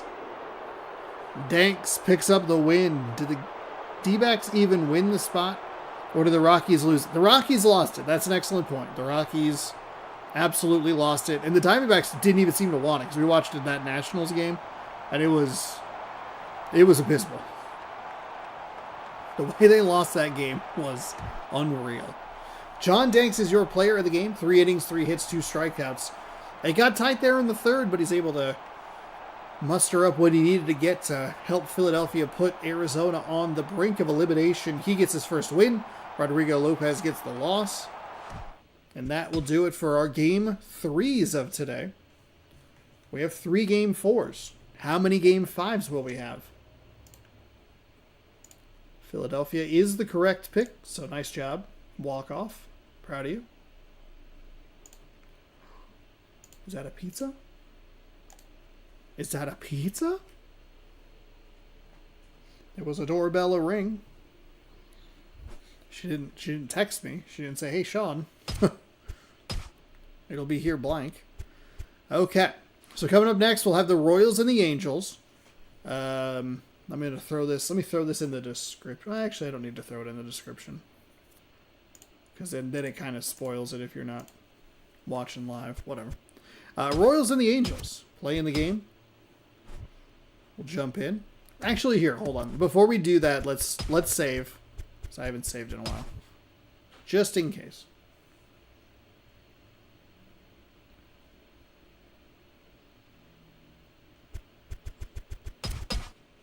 Three inning. We'll save over that. While that's happening, we have a new poll in the chat.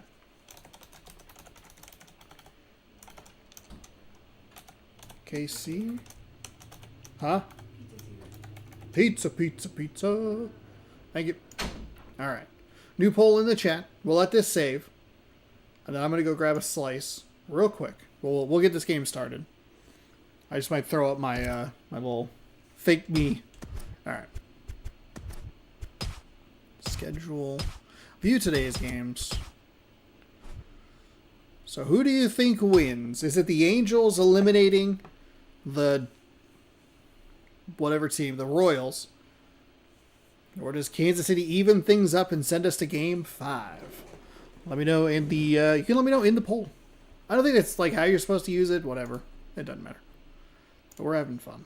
That's all that matters. All right, here's fake me.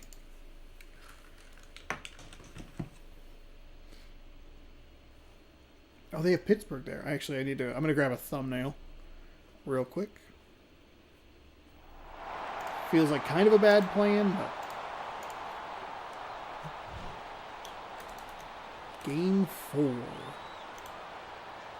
I think I opened a photo one time and it broke everything. DS 4.1. All right. Here's your starting lineup for the Kansas City Royals. At center fielder, Austin Jackson, followed by Placido Polanco. Mark at third base. Mark Teixeira at first. We have Brian McCann behind the dish. Josh Willicam in left, Neil Walker at second. Alex Gonzalez, the DH, and Jeff Frazier, the right fielder.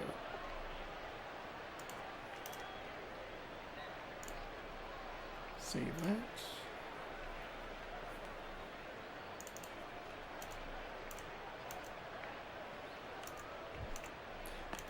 Gavin Floyd makes his playoff debut.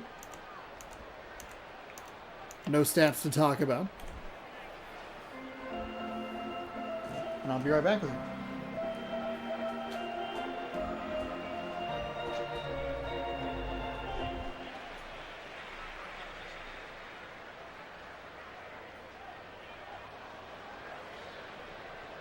Strike it now!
Thank you for ordering.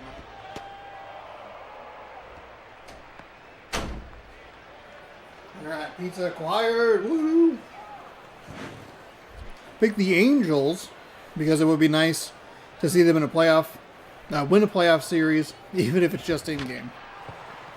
Well, let's see if they can eliminate the Royals here, and let's hope that it takes less than 36 innings.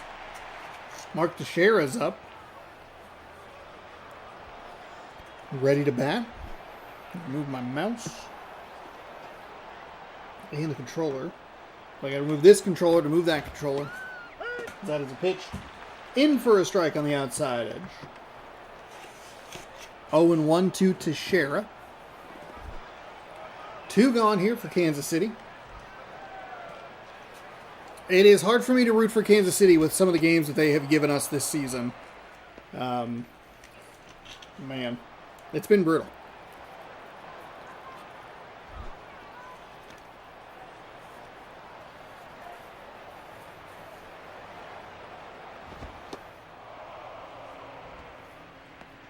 That misses for a ball.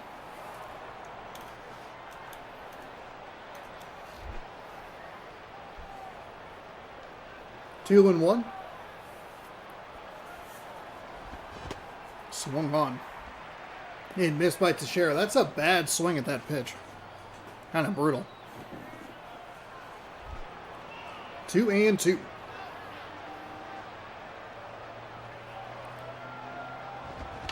And that's fouled away.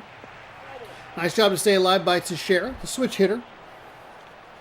With 2 gone here in the top of the first. Kansas City in Game 3 got out to a 3-0 lead before giving it up to Los Angeles, as the throw is not in time, but very close. I thought that might actually end up being an out. But Teixeira, just enough speed up the first base line, and is safe.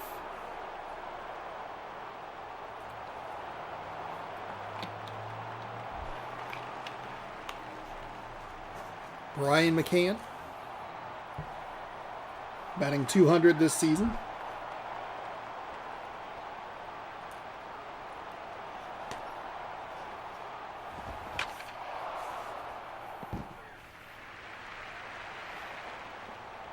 Pitch is fouled to first base side.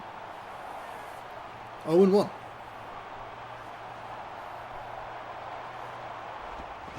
And that'll be hit to the shortstop. Oh, he walked right past it. Lead runner's going to hit second and head for third. Slides in safe.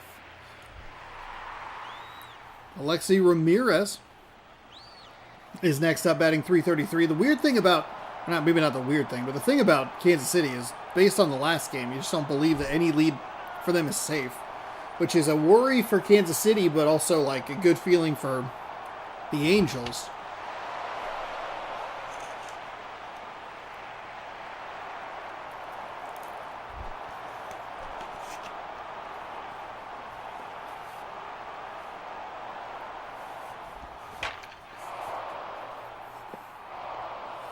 That is hit out into the gap. And Kansas City, ooh. Probably a smart move on the base paths. It has been one of the funkier things about this specific series. Game 3 saw the Angels very passive in their base running.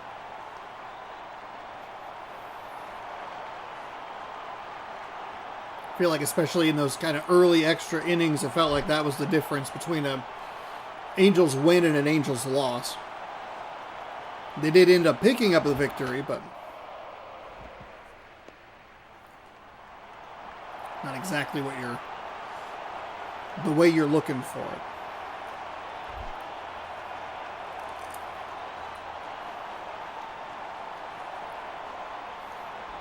Two outs as that is sliced, but foul.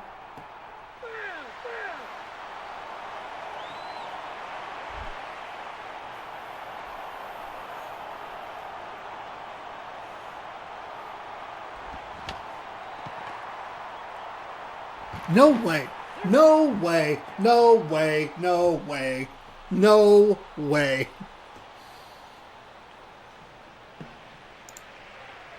Sorry, I have my mouse right next to the microphone. That was over his head. Are you serious? Cameron Maben's the center fielder leading off for the Angels. Casey McGee is at third base. Adrian Gonzalez at first. Jim Thome, the DH. Ryan Ludwig in left. John Buck is the catcher. Ben Zobrist in right. Felipe Lopez at short. Ryan Roberts, the second baseman. That is a disgusting out for the Kansas City Royals. Are you kidding me? So the Royals pitcher is Jake Arrieta. He was incredible throughout the regular season. At one point, he was undefeated, 7-0, I believe was that number. Really struggled down the back half. We saw him late in the season. He had fallen to 8-6, I believe was the number. So he was 1-6 in his final 7 decisions after, going undefeated in his first 7 decisions. And now he has an opportunity to protect this 1-run lead and keep the Royals alive here in Game 4.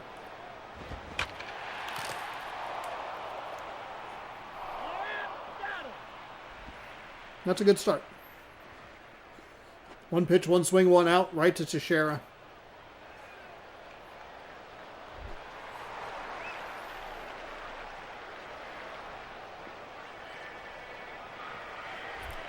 Casey McGee is next up.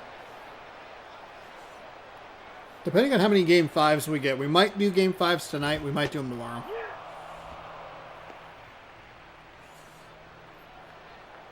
Because we got that sweep, and there's only like 1.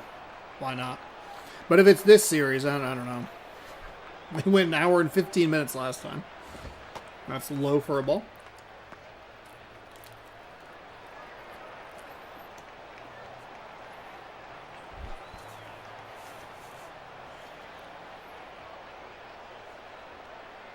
One and one.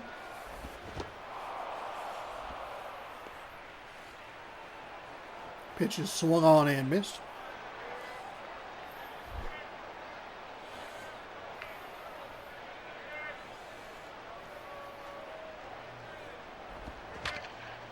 The 1-2 is driven foul. Third base side.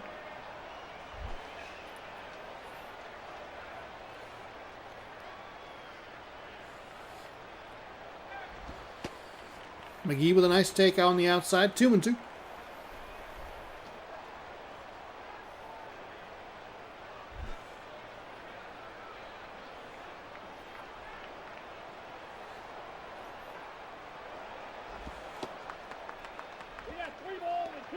And another nice take on the outside. Brings us to a full count. McGee with a nice at-bat here. One gone. Bottom first.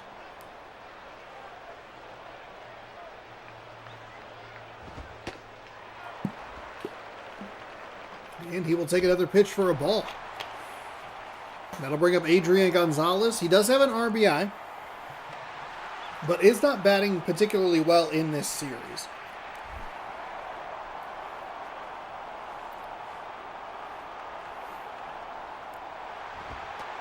They're going to put him in motion, and he will be out. My goodness, what an abysmal decision that was.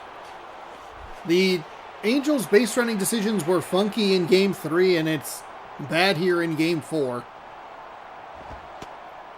I know you're trying to force some action, but you have time. I don't know. You really don't need out number 2 at second, especially after working a walk. And he's ahead 2-0 to Arrieta, who we know has struggled in the back half of the season. Sliced foul. Souvenir for the fans.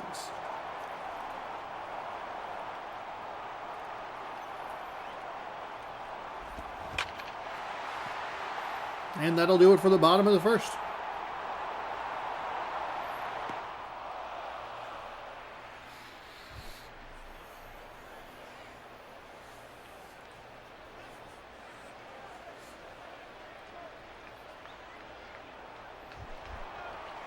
Neil Walker, is going to lead things off for the Royals here in the top of the second, The Royals win will send it back to Kansas City for Game 5. As Walker looking for his first hit of the postseason. And he won't get it here. Out to center field, 1 pitch, 1 swing, 1 out.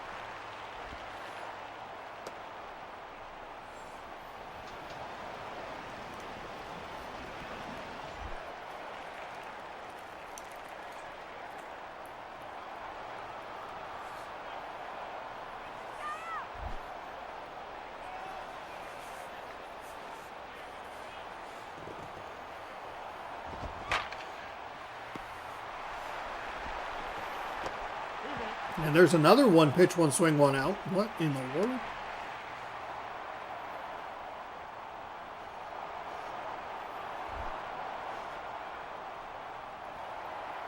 So that'll bring Jeff Frazier to the plate.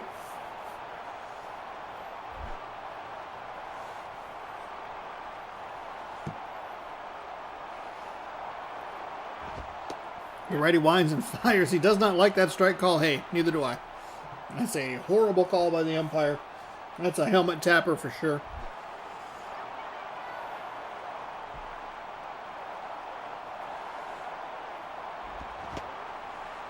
Swung on and missed.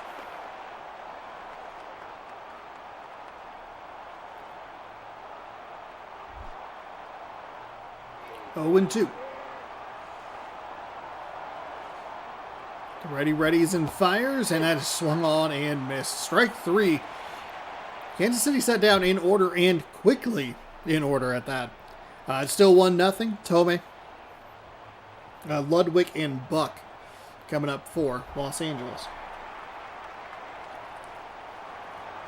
Oh, man.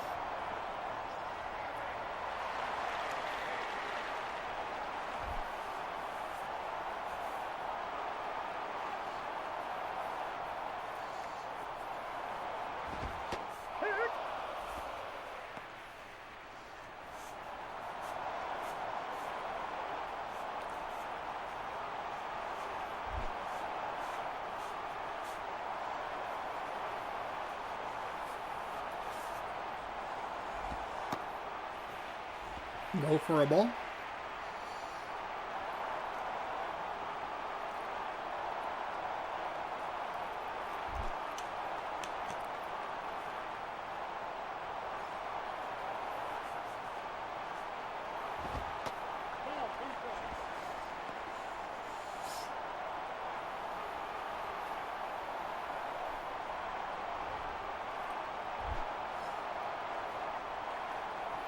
Two and 1.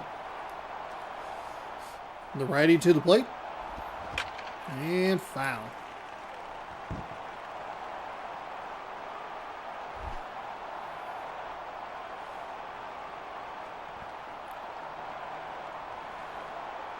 Here's the wind in the pitch from Arrieta. Swung on and missed. Tommy sat down on strikes.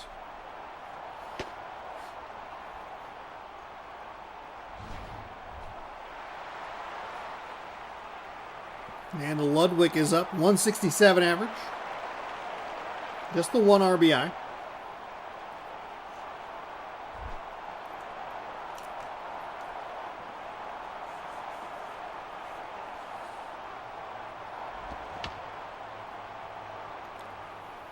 Angels foul that one off. 0-1. And that's in for a ball. 1-1.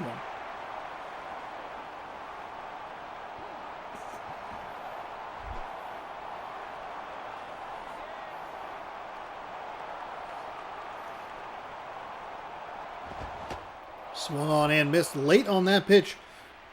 Looked like it was in a pretty hittable location, but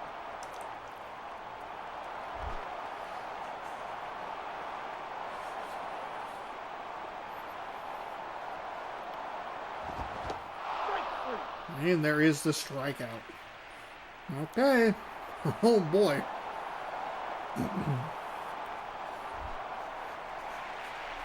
John Buck, the catcher. I mean, Arrieta seems to have refound his form.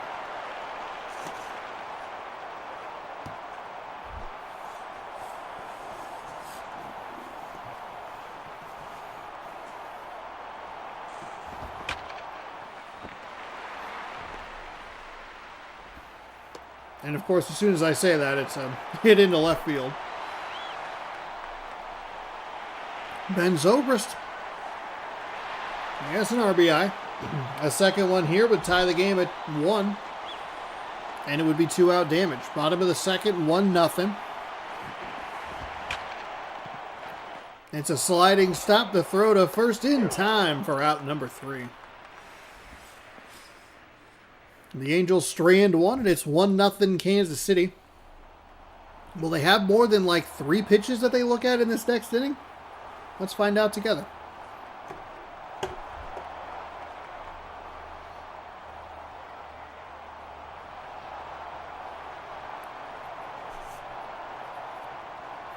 Austin Jackson will lead things off for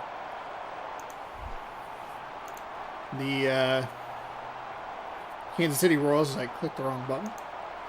Here's a wind of the pitch. It is outside for a ball. Thanks again, everybody, for hanging out. Appreciate it.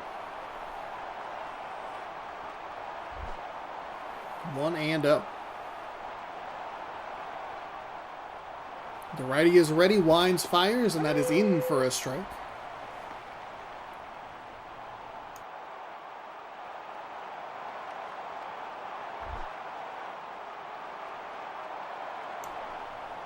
One and one. Rips it foul. 1-2 now.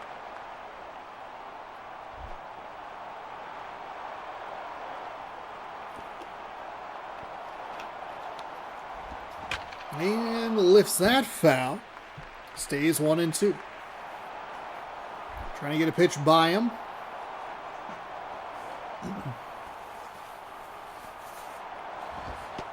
And instead he sails one inside. 2-2.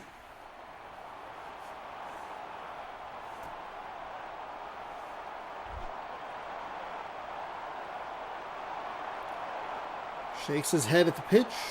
The wind. And rolls over it to the first baseman. At least took a look at some pitches and got some contact on the ball. But Kansas City down already with 1 out.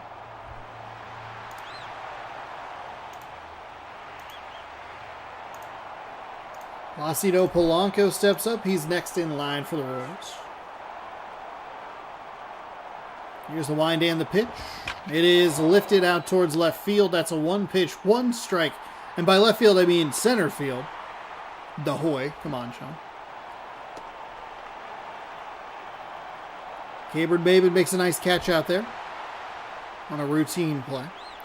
Mark Teixeira is 1 for 1 with a single. He came around to score that run. He's batting .500 this postseason.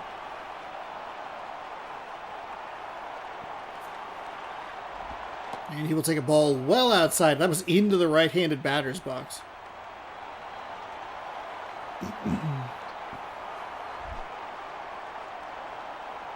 1-0. And gets a strike called on the inside edge.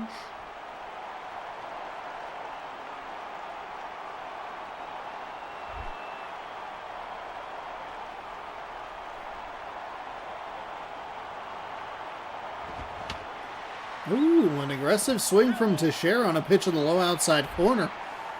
Sends that one foul. It was just a 1-1 count. Was it not? Yeah, it was 1-1. That's going to get rolled. Ooh, third baseman with a nice defensive play in time for out number 3. Okay, Angels of Bloop and a Blast can win this game and send themselves to the ALCS. See what happens here in the bottom of the third. It's a cool looking replay, except for it was framed poorly. So that's exciting. Felipe Lopez.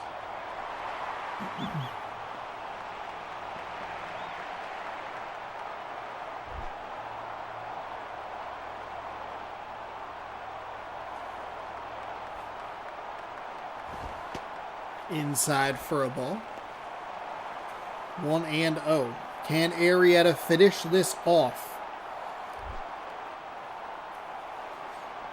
Kansas City clinging onto a 1-point lead, looking to send this back to KC for a game 5. It's a 1. Ooh, hit to the first base side. Went for the dive, but could not come up with it. So there's your bloop. Lopez gets on first.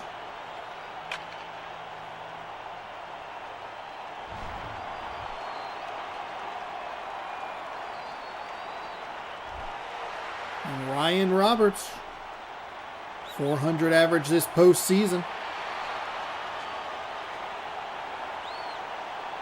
Swing could make him a hero in Los Angeles.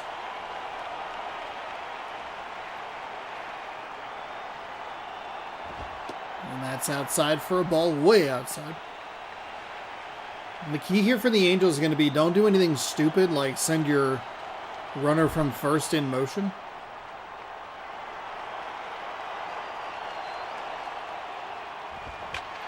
And he'll punch that into the gap. Oh, that's going to get down.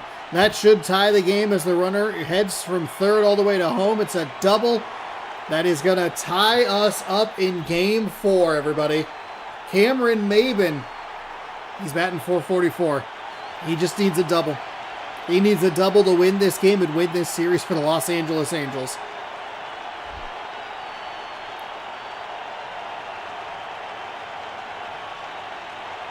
Nobody out. So they have all kinds of different ways. He doesn't have to hit the double. He can punch it out to right field, try to get the tag and send him to third. He can sack bunt. He has all kinds of different ways to get this runner in. It is low for a ball.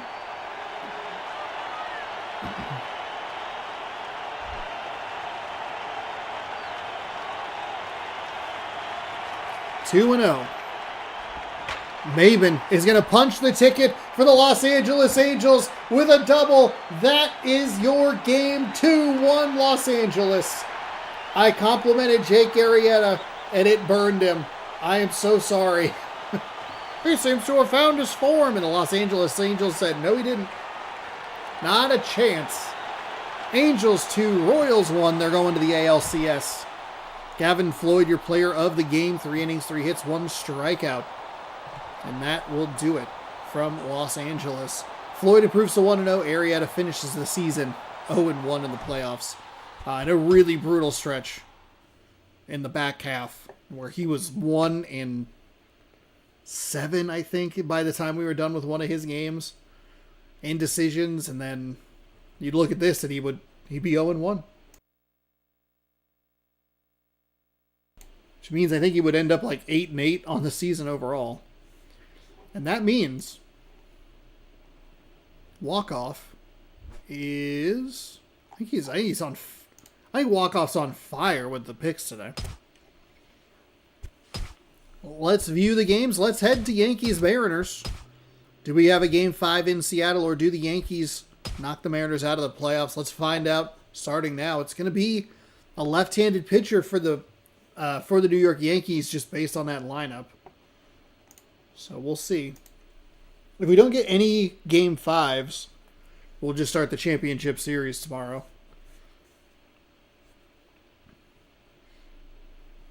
And we'll go from there.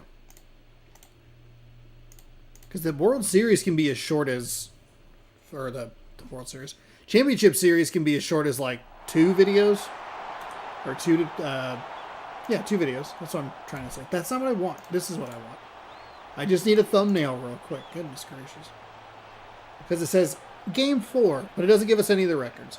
Yankees lead in this one 2-1.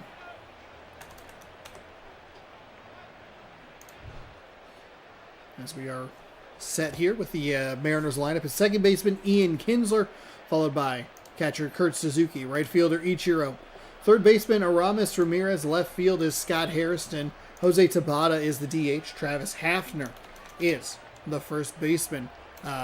Reed Brignac, the shortstop. Melky Cabrera in center field. And that is your Mariners lineup. It means there's a lefty, because usually it would be the righty, or the lefty hitter, Brett Gardner. That's who it is. Joe Saunders, the lefty, making his postseason debut. Oops. Bad click there. Don't forget, while we're getting set up here for Game 4 of this Mariners-Yankees series, give the video a thumbs up. The stream a thumbs up if you're having fun watching. Subscribe for more. And don't forget, Friday, MLB The Show 26 will be doing an all-day stream, hanging out, having fun. And tomorrow we have March Mascot Madness as Kinsler takes a strike on the outside corner. 0-1. March Mascot Madness at noon. Some form of MLB 11 The Show at 6. What that is, we'll find out together as we work through some Game 4s. Oh, did I not put that poll up? Oh, I never put a poll up. Who wins? NYYC. Oh, past the diving third baseman. Don't let that affect your vote.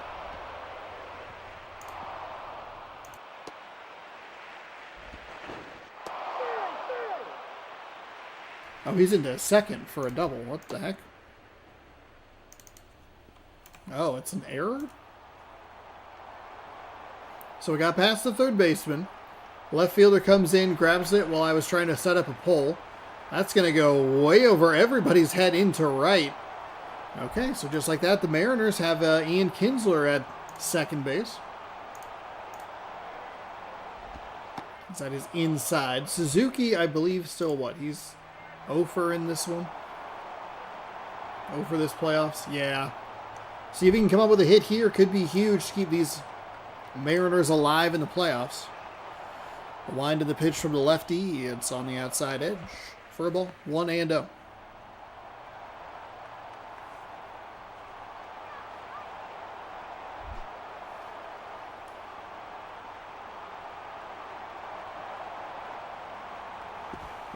And that's going to get away. Does he run for third? He's going for third. They don't usually do that. The slide. Safe.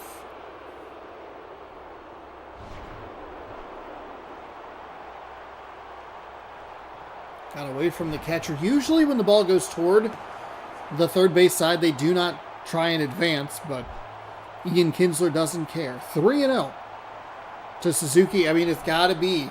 He had a couple of walks in the last game, and he works another walk. 2 on for Ichiro coming up here.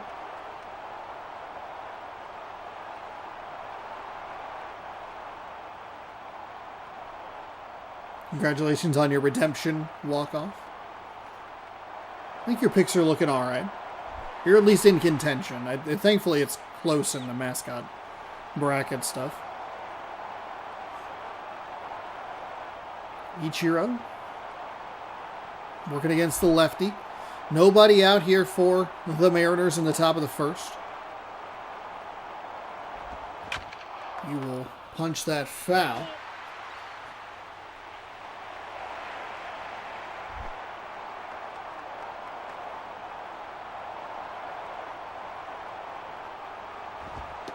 That's outside for a ball.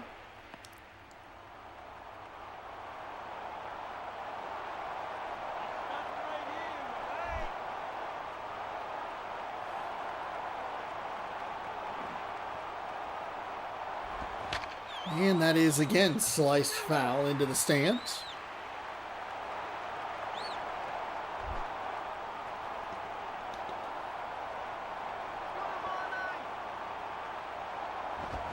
And he'll lift this in to drop into center field. Oh no, that's going to roll all the way to the wall. I don't think they're going to be too aggressive with Suzuki.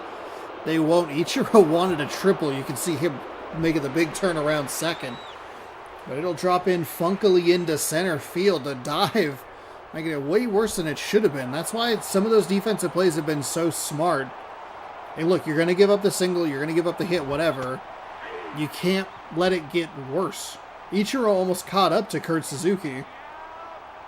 And obviously, Kurt had to hold up in the middle there because he couldn't get doubled off at first. That is outside for a ball. Two still in scoring position for the Mariners, who take a 1-0 lead with nobody out.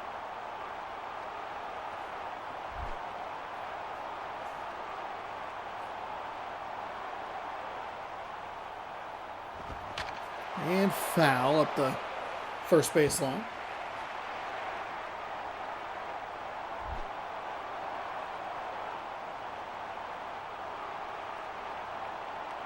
The wind and the pitch is inside for a ball.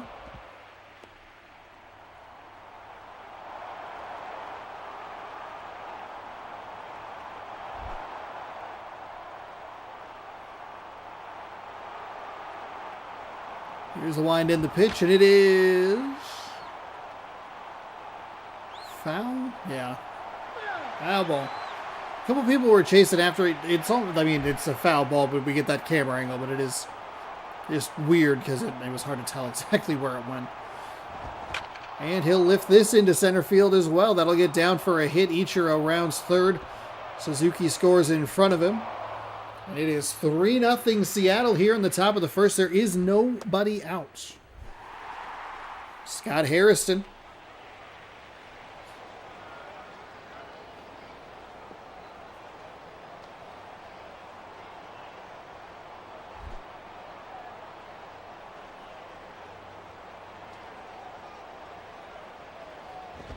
That is in for a strike at the letters.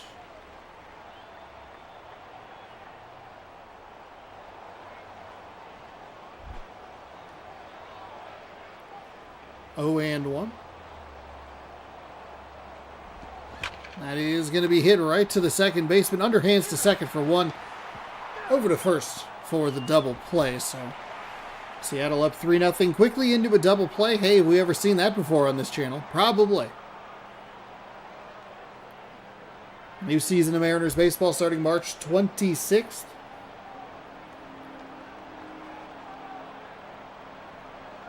So get excited for that. That's on the outside edge for a ball.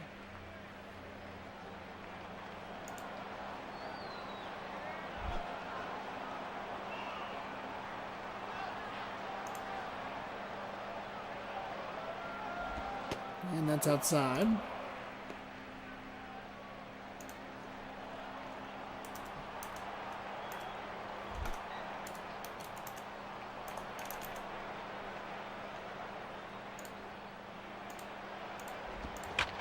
And that'll be hit into center field. It'll roll past that second baseman. And so Seattle with a single here. Not done trying to score runs yet.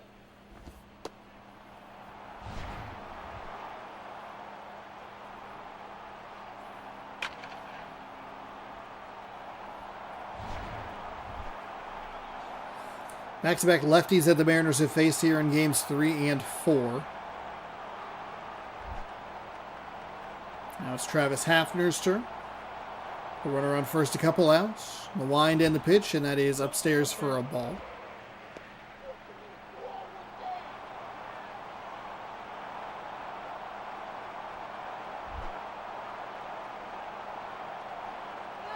1-0.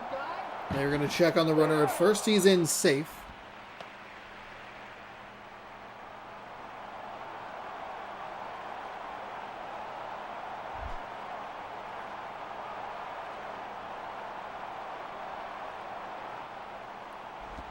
That is inside for a ball.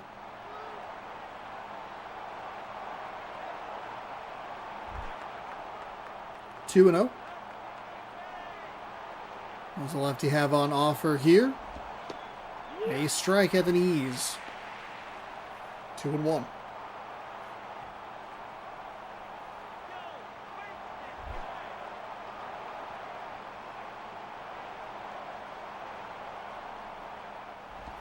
And that stays up high for a ball. 3-1.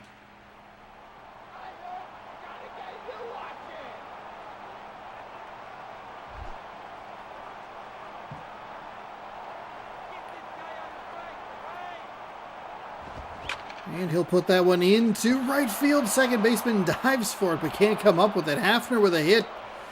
Now it's 2 on with 2 out. In the top of the first, this Mariners lineup is doing really well. It feels like they are either kind of big inning or bust so far in this in these playoffs. Because they got locked down in Game 3. They had the big win, 6-1, I think it was, in Game 1. Now they've all decided they've already put up 3 here in the first. That pitch is outside. As this little lefty lane is usually a little further up the lineup, and I think there's an extra left-handed hitter against a righty. I think it's a little 3 lefty chunk. Melky Cabrera's on deck, the switch hitting. Shortstop? That doesn't sound right. But it could be. Who knows? We'll have to find out when he comes up to the plate. Will I remember? Probably not. 2-0. Last time he left one pretty low in the zone. That one's way upstairs. Last time he was 2-0, he went low at the knees and then got it over the plate a little bit. So I don't know if he was looking for that. 3-0, it's got to be hands-off controller here. He's had trouble finding the zone. It's going to be a strike on the inside edge. 3-1.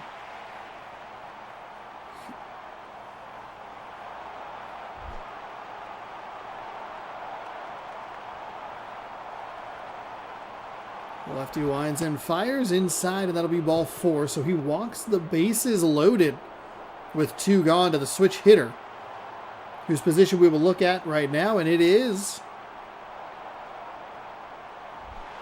Ooh, center fielder. Ooh, pretty close. Not that close.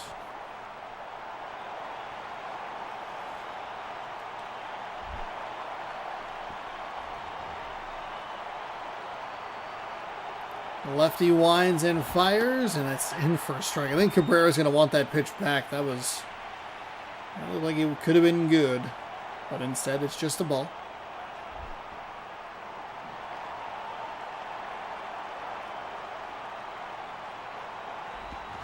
And that's fouled away. 0-2. That ball is foul.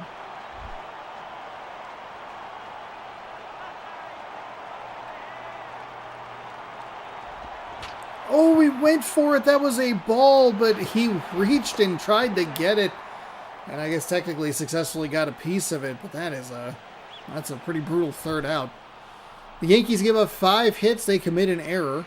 The Mariners score 3 runs, but strand the bases loaded. Posednik will lead things off for the Yankees here in the bottom of the first. A lineup that I have not introduced you to yet. Scott Posednik is the left fielder, followed by Marlon Byrd in center. Hunter Prince Fielder at first. Hank Blaylock, the DH. Miguel Tejada, the shortstop. Cody Ross in right. Brandon Phillips at second. Casey Blake at third. Giovanni Soto is the catcher.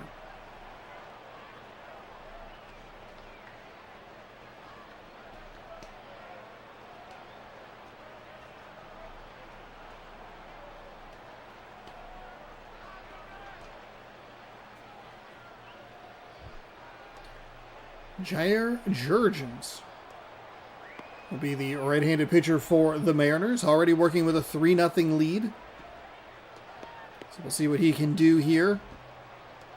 There's a long way to go. He has all 3 turns through this Yankees lineup.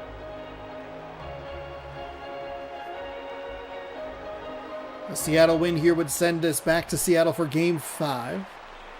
Yankees can punch their ticket to face the Angels in the ALCS.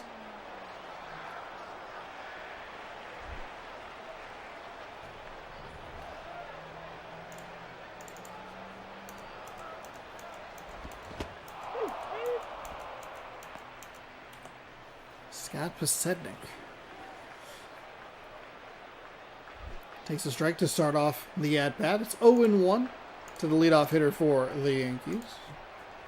The wind and the pitch is, he thought about trying to bunt, but that pitch was inside. Inside for a ball.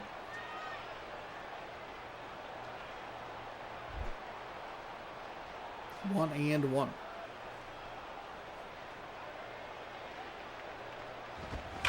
And that's going to be into left field for a leadoff hit.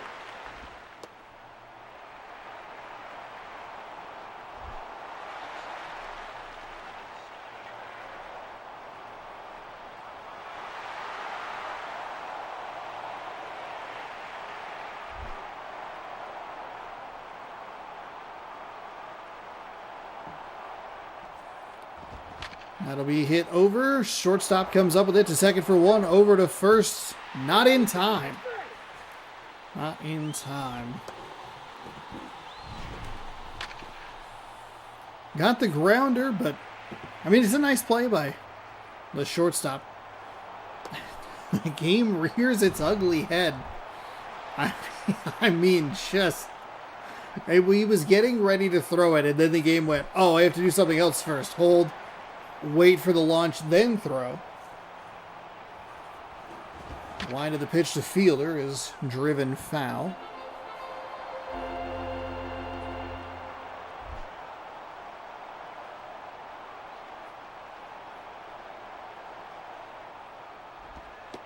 That's low for a ball, 1-1.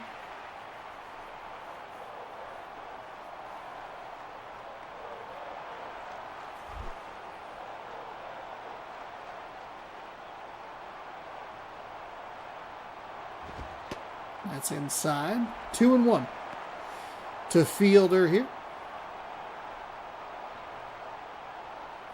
Runner on first, 1 out. Mariners unable to turn the double play. Here comes the 2-1 pitch. It is low for a ball, ball 3. Yeesh. Yeesh.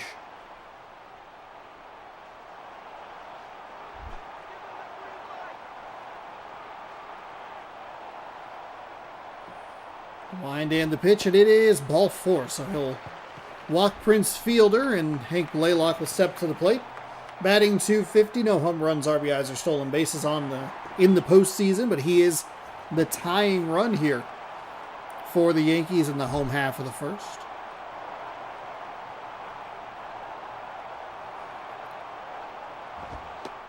And in for a strike. Unsurprising that he just took that first pitch.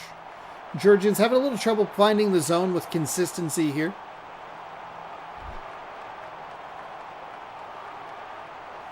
Oh, and 1.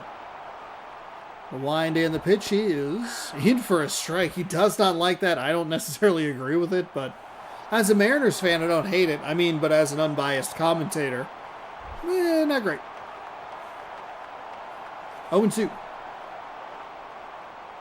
The wind and the pitch is lifted out to right field. They're going to give the right fielder, it's a 3-run home run.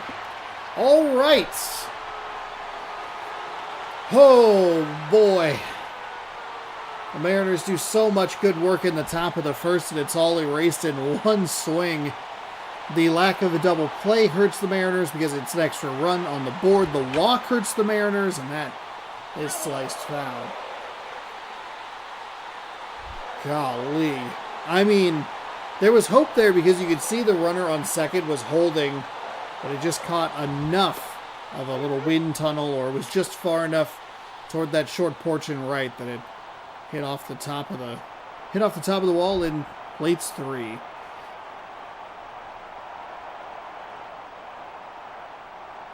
Now that swing that led to the very easy, the Melky Cabrera swing that was probably a ball, but off the end of the bat into fair territory with the bases loaded is a little extra brutal.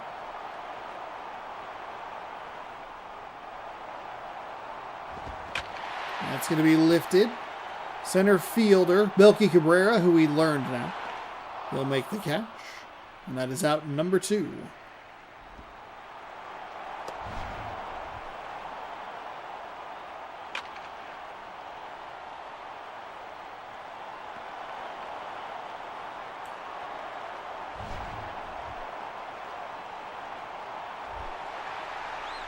Cody Ross is batting .333 this postseason.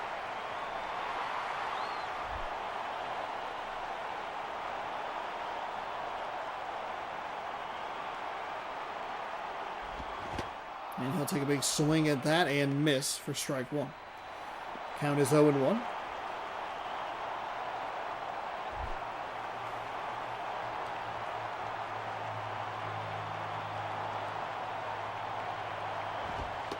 And that is outside for a ball.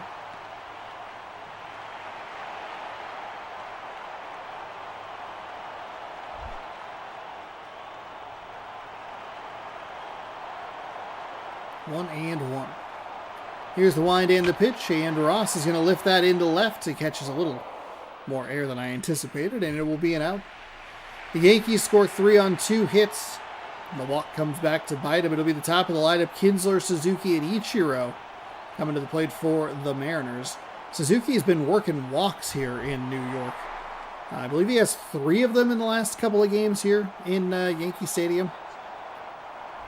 Kinsler is 1 for 1. He has a single, advanced to second on an error. Got to third on a, what's it called? The one hopper to first in time for the out. He, wild pitch or a pass ball. I'm not exactly sure which one that specific situation would be. Probably a pass ball.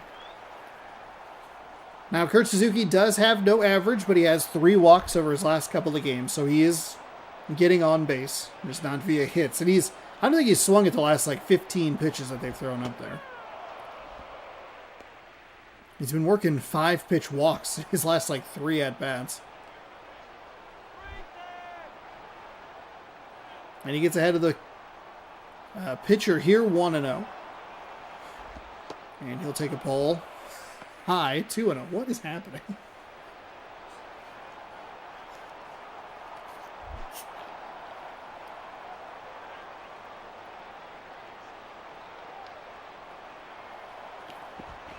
Who thought about it? Did he go? They will say he did.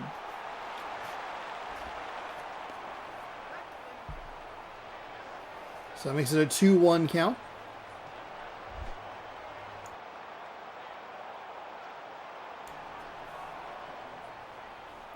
The wind of the pitch from the lefty is smashed. Foul. Foul ball. Foul ball. Sorry, I was a little early on that one. 2-2.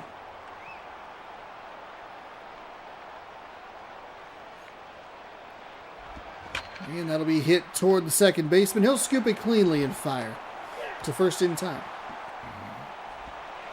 2 gone quickly here for the Mariners.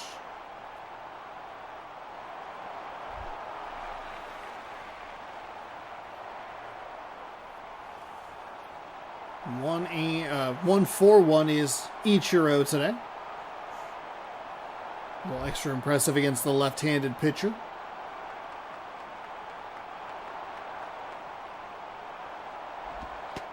That's upstairs for a ball. 1-0 to the lefty.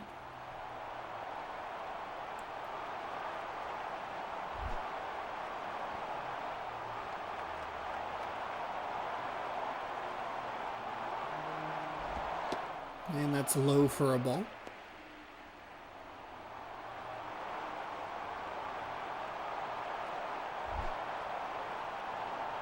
Two and 0.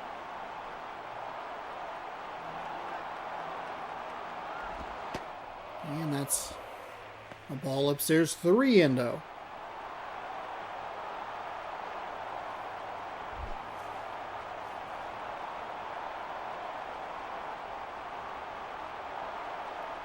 Here comes the 3-0 pitch. It's outside for ball 4. Okay.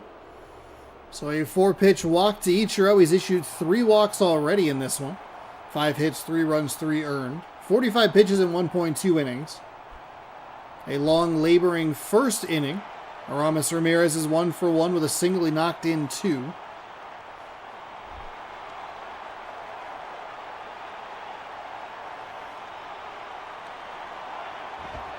That is up for a ball. Ichiro slides back in safely at first. It's 1-0.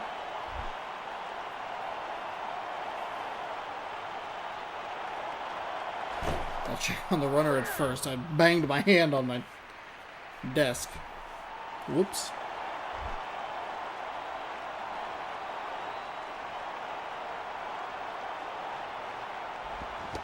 Swung on in, missed. Big swing there.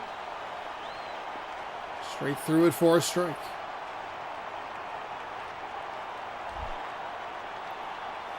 One and one, 2 out. A runner on first in the top of the second. It's 3-3.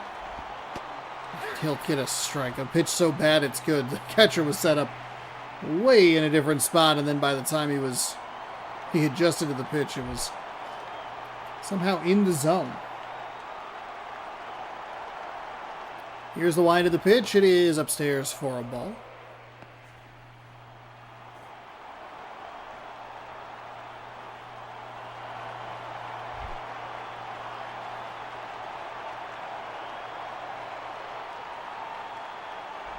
That is going to be hit to the shortstop. He spins and fires over to first.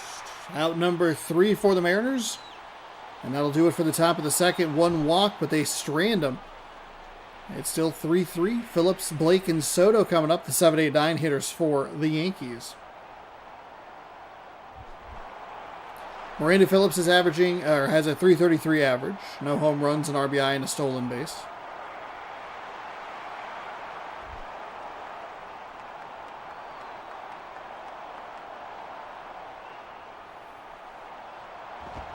And that is a hit up the middle into center field.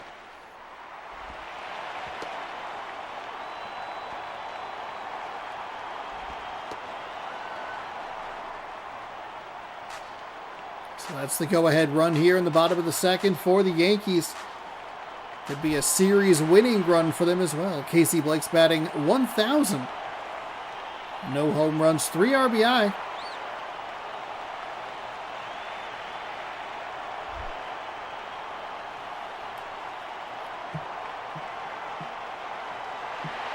Oh, they're going to put the runner in motion. The throw down, not in time. Into scoring position is the go-ahead run. Uh-oh.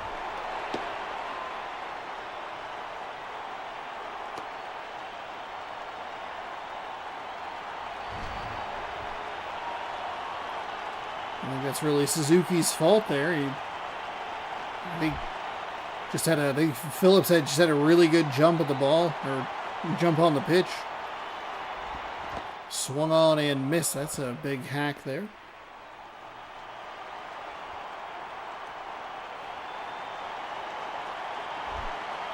Oh and 2. Nobody out. That is way outside for a ball. Good patience there for the hitter, whose name I'm blanking on. But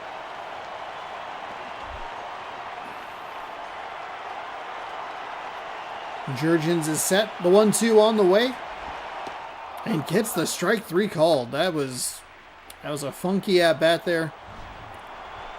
I mean, it was a strike right on the edge. Change up at 83 miles an hour. Must have just thought it was a touch lower. Or just kind of got fooled. Giovanni Soto's batting .333 this postseason. Has driven in 1 run.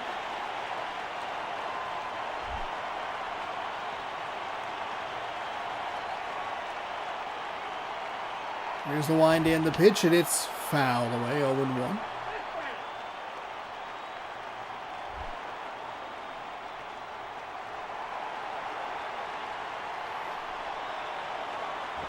And low for a ball. Good take. 1-1. Good adjustment. Soto went for that first pitch. Jurgens kind of doubled up on that low pitch, and then he was able to spit on it. 1-1. I like the pitch. I like the take. Oof, I don't love that pitch. That is foul. Kind of more on the mercifully side. Merciful foul. 1-2.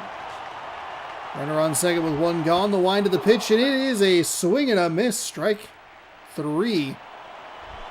Back-to-back strikeouts following the single and the stolen base. Scott Posednik stepping up. He already has a hit in this game.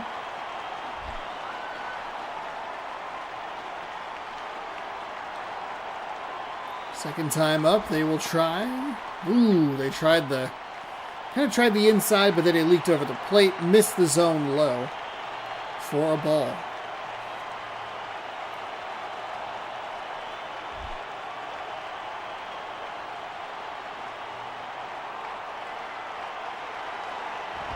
That's inside for a ball. 2-0.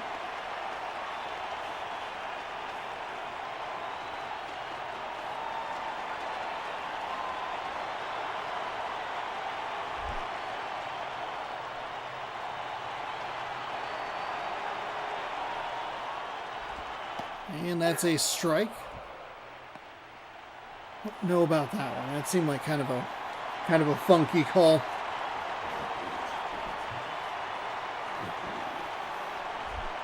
Two and one. 2 outs with the runner on second. Here's the wind of the pitch, and it is going to be hit. That's a huge catch. We watched the Mariners have some defensive issues in Game 3. The second baseman comes up huge in Game 4. If that gets past him into center field, that is a run for the Yankees, as they will go to the bullpen, and it could be a series ender. Jan Martinez? Marinez. I threw in a couple extra letters just for fun. Have some bonus letters for your name. Actually, I would just so focus on the first name that I just absolutely butchered the second name. Whoopsie daisy.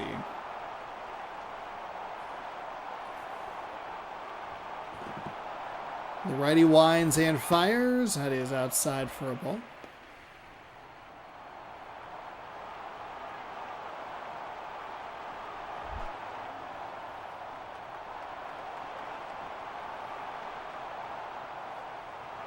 Here comes the 1-0. Foul, first base side. My chair, why are you turning?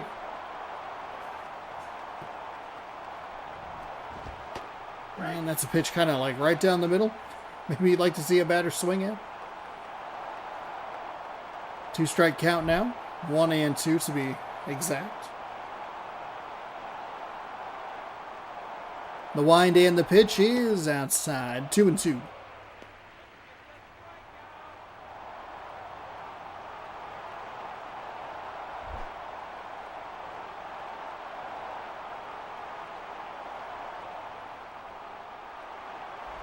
And that's outside for a ball. 3-2. So full count here.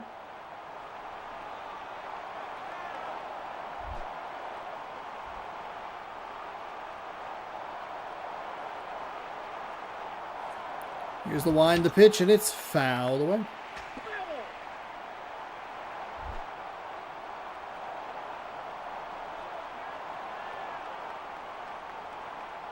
The righty winds, fires, and that is sliced. Foul ball. That ball's foul. So doing a really nice job here, putting up a fight in this at-bat. The leadoff here at the top of the third. Here's the pitch from the righty. It's fouled away again. We'll do another payoff pitch.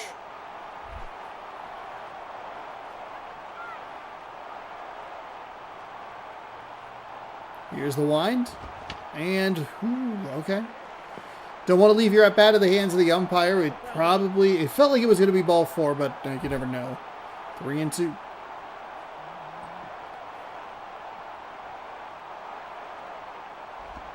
And he does end up working a walk because that pitch was way off the plate for ball 4.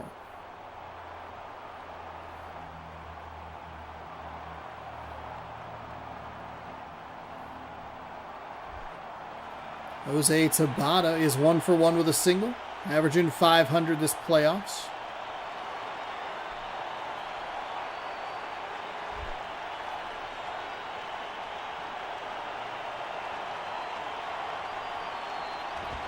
And that's inside. 1 ball, no strikes. Walked the leadoff batter. They went to the bullpen for this guy, by the way, just as a reminder.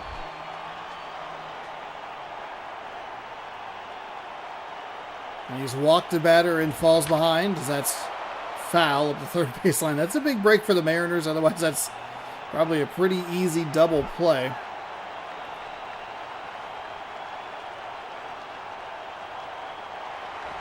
The runner is in motion. He is not even going to be close. He is out. What a waste of a great at-bat, and that ended in a walk. For him to be out trying to steal and not even close. The wind and the pitch outside.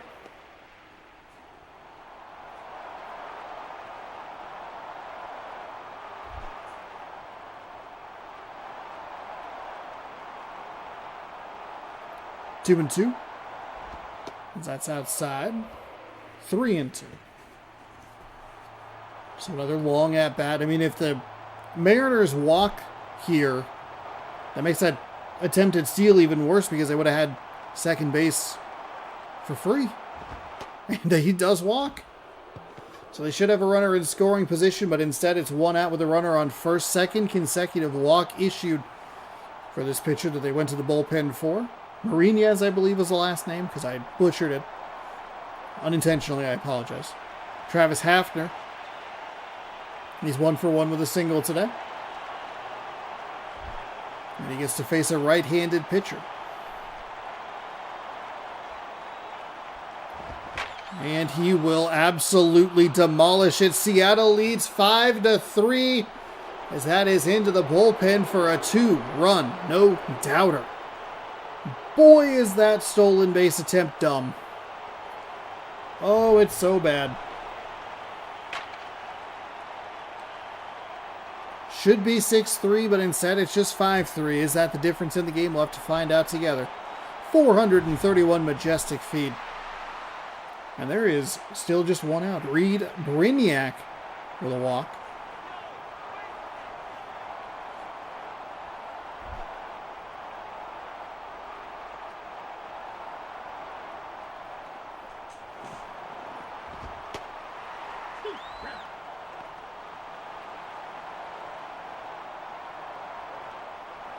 That's a strike call. That felt a little low to me, but I'm not a 2011 digital umpire. Here is the wind and the pitch. Swung on and missed. Strike 2.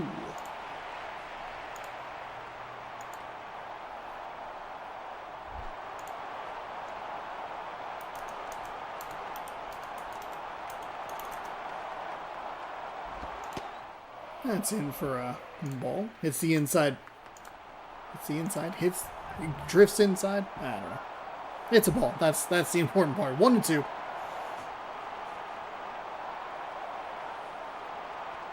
Here's the wind and the pitch, and it is strike 3 called. 2 of those pitches, I don't know. He's bonking himself in the head like he made a mistake. I don't think he did. Maybe he made a mistake because of the first pitch, because the first pitch was called strike. But I don't know. That's a tough way to go down looking. 5-3, 2 gone, and Cabrera flips sides as the switch hitting center fielder. We know that now. And he'll take a strike. 0-1.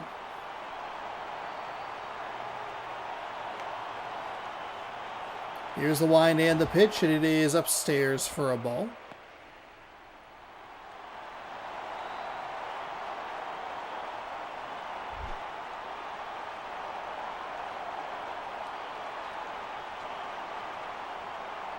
Righty winds and fires inside for a ball.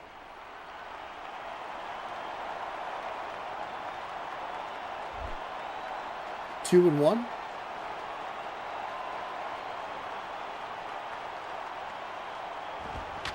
And that'll be hit. Ooh, diving third baseman makes a nice play.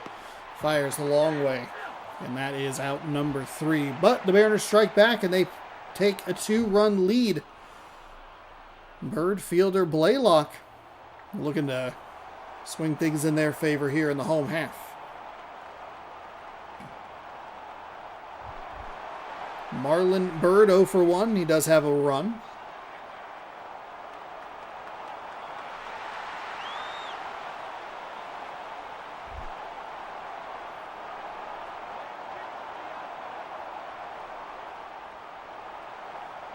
Wind and the pitch is a little outside there.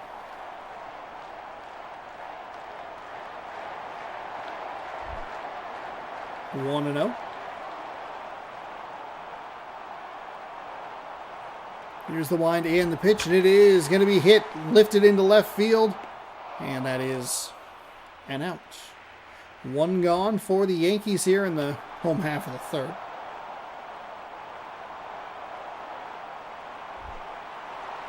Prince fielder has a walk. He was issued a walk. He came around to score.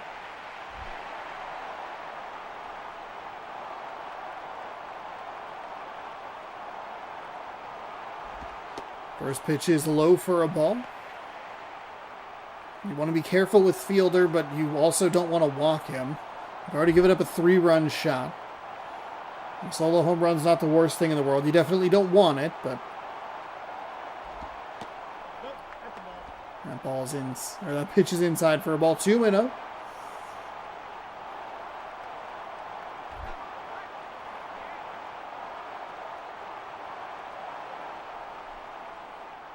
The wind and the pitch is outside. 3-0. Okay.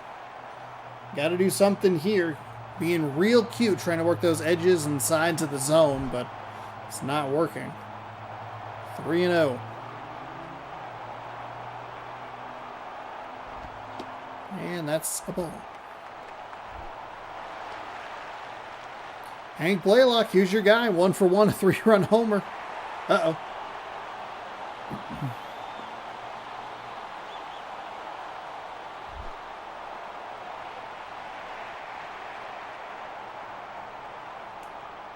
The wind and the pitch is fouled away.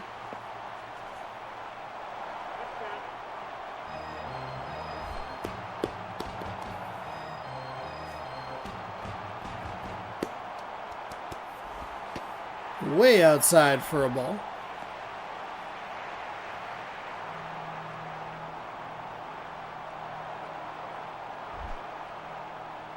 One and one.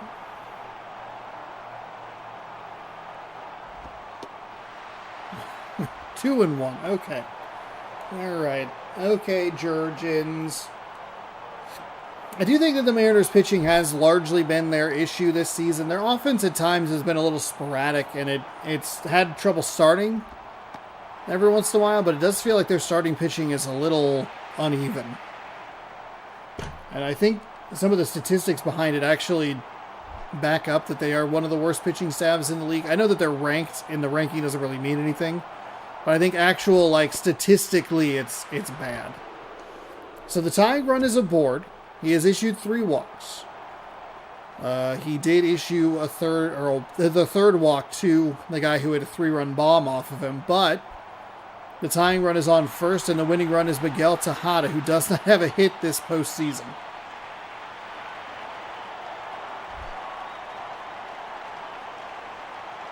Five-3 Mariners, 1 gone in the bottom of the 3rd. Tejada takes a strike on the inside, 0-1.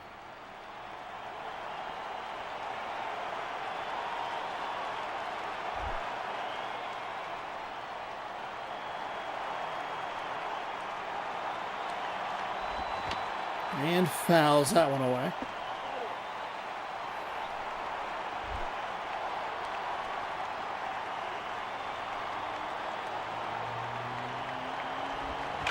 And foul. Third base side.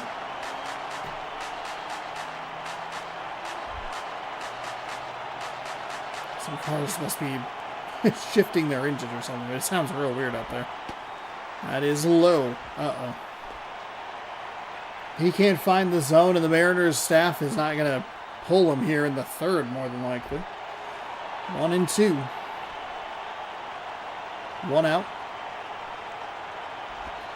That's way outside. Yeesh. Come on. Did a good job. He got the first out. He's issued back-to-back walks. Game-winning, series-winning run. Miguel Tejada and Barry Zito. That is hit to second for one. Around the horn to first for two. We're going to game 5, baby. The Mariners with a 5-3 win here in New York.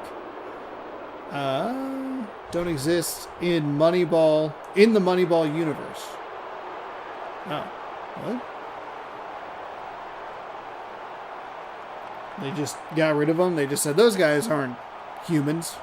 They were fake. Fake people. So the series is heading to a game 5. Thanks in part to Travis Hafner, who was 2 for 2 with a home run, and he knocked in the 2 go-ahead runs in the top of the third. Jair Jurgens goes to 1-0. Jan Marinez is 0-1. Hafner and Blaylock, their first home runs of the postseason. All right, guaranteed one game left. If it's just one game 5, we'll do it today. If it's 2, we'll probably do them tomorrow, just because who knows? You know what I mean? It could be 45 minutes. It could be 3.5 hours. Who knows? All right. Before we jump into our potential final game of the day, which I actually need to sim to the dates. Yeah, these are the only 2 listed, and then that would be if necessary. Okay. Before we do that, I'm going to hop up. BRB. We'll be back with our 7th game of the afternoon. Thanks for hanging out. I appreciate it. And we'll see you in just a moment. BRB.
All right, welcome back.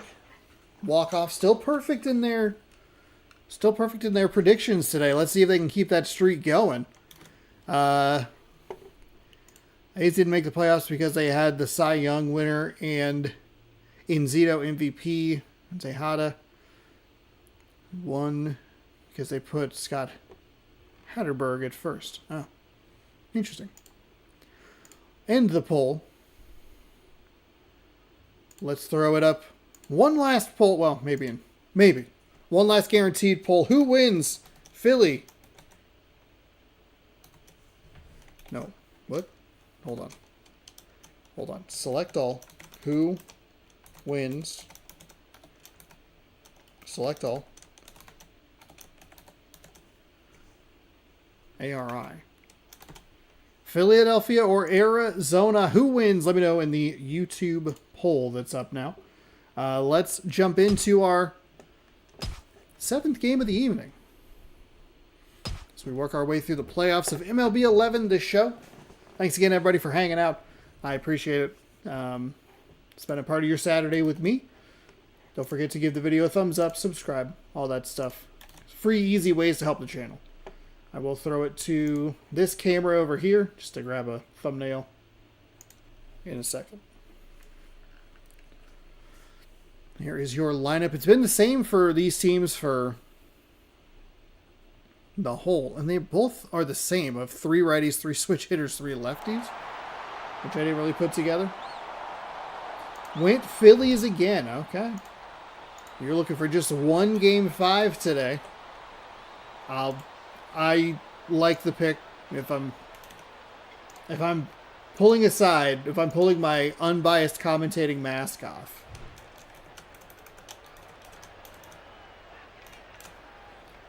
I think the Phillies would be the pick. Shin-Soo Choo will get things led off for the Phillies here.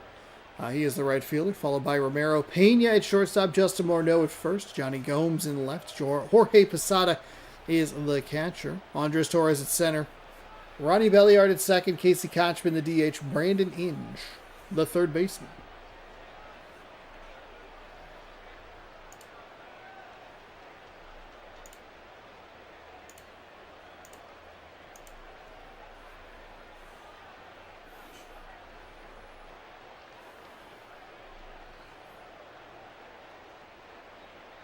Starter for the D-backs is Brad Penny. No wins, losses, ERA, games, innings, hits, walks, or strikeouts.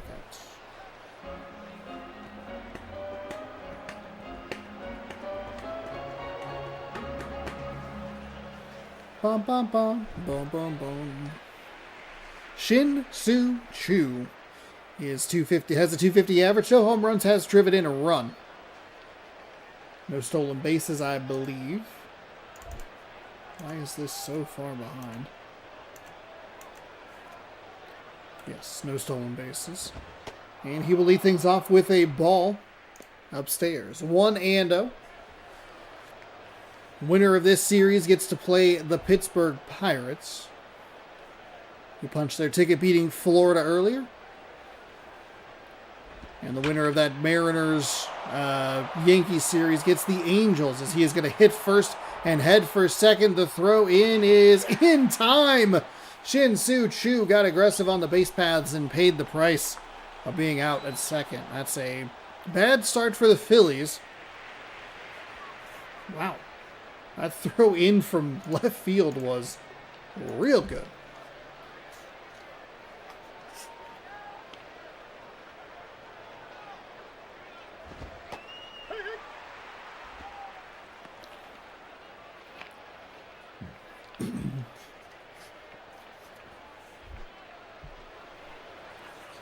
Oh, and 1 to the number 2 hitter. And that's low for a ball. 1-1.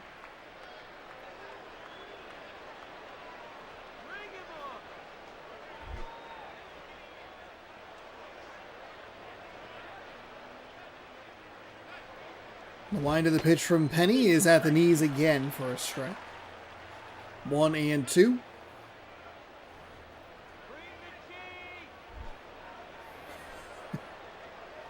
Say, bring the cheese? Bring the cheese!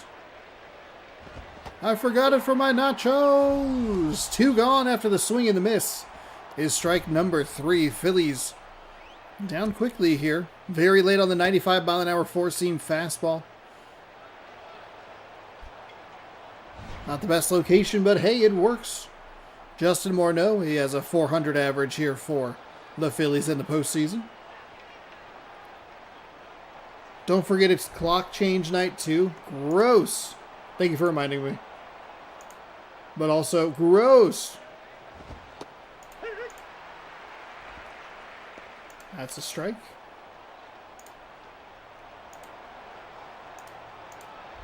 As if Sundays aren't already hard enough to fall asleep, you know, because you're all thrilled about like the weekend and stuff.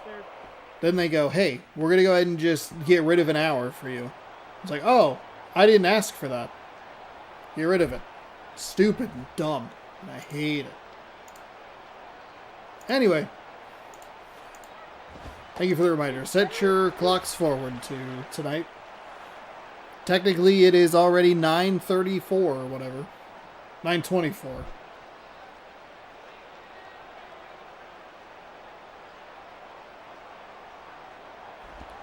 That is lifted into left.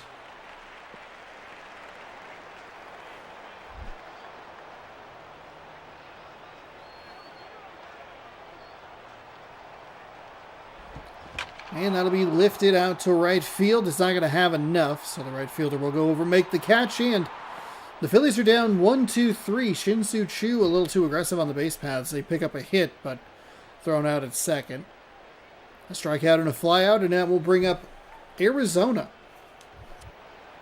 in a tie game. David DeJesus, the right fielder, will lead things off, followed by third baseman Chipper Jones, first baseman Joey Votto, left fielder Jason Bay, center fielder Curtis Granderson, catcher Matt Wieters, designated hitter Brian Pena. Freddie Sanchez is the second baseman, and shortstop Jamie Carroll. As they have 1, 2, 3 switch hitters, 1, 2, 3 lefties, and 3 righties.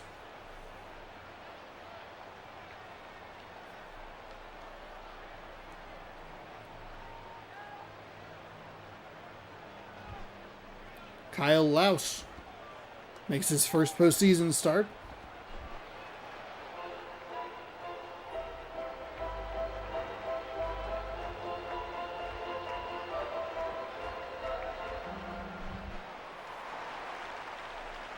David DeJesus.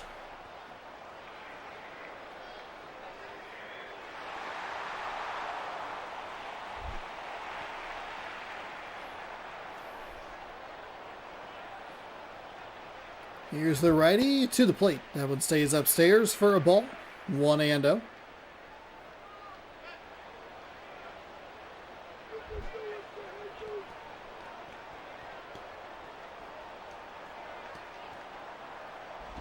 And that is... that's a generous strike call on the outside edge. Don't know about that.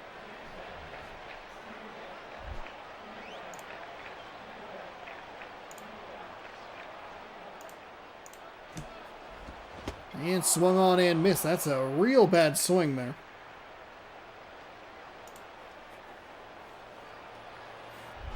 Puts it at a 1-2 count. Generous call to a bad swing.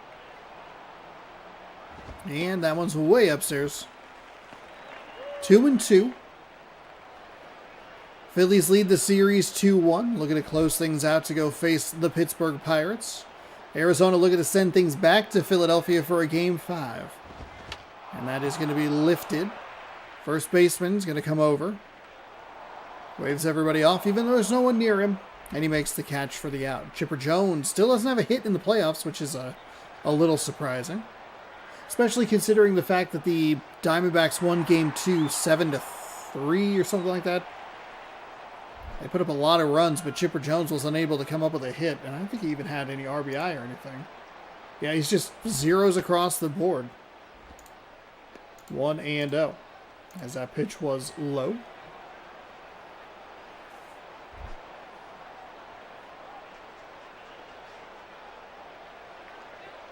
The righty winds and fires, and that's going to be, hey, there's Chipper Jones' first hit of the playoffs. So I guess just insult the man and they'll figure it out. So it'll be a one-out runner on first.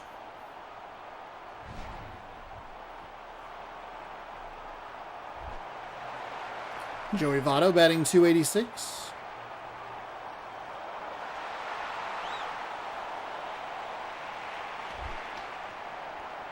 I think he came up with an opportunity to tie or maybe even win the last game. Game 3 did get a little tight. Could have swung the Diamondbacks' way, but Phillies did just enough to pick up the win. Maybe there's not as much of a gap as I think between these two teams. Philadelphia, I mean, it was brought up in chat, like, did the Diamondbacks get into the playoffs, or did the Rockies lose out of the playoffs? Like, Philadelphia deserves to be in the playoffs. It's not that Arizona doesn't necessarily, but I think they are two different echelons of team. As here's the strike.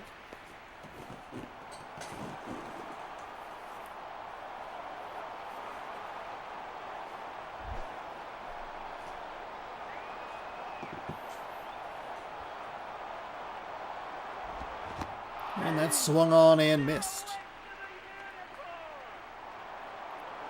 So they get the one-out single. It's followed by a strikeout. 2 gone here. Home half of the first. Jason Bay does have an RBI. So don't look at that 0 average with too much disgust.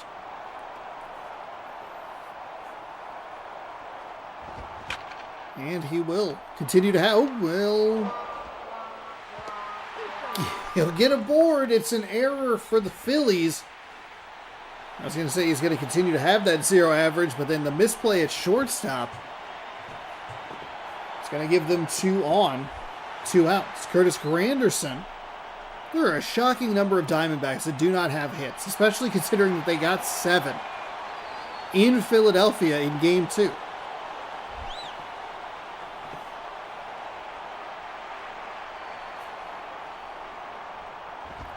That's inside for a ball.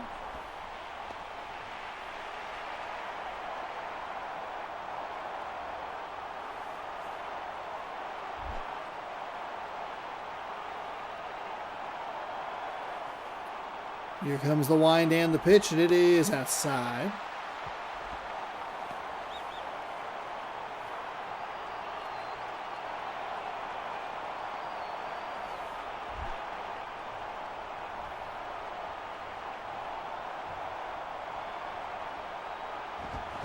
And that's swung on and missed. 2-1.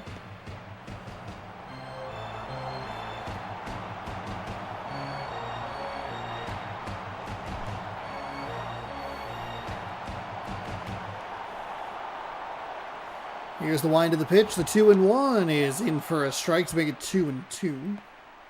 See if these Diamondbacks can take advantage of an extra out due to the error by the Phillies.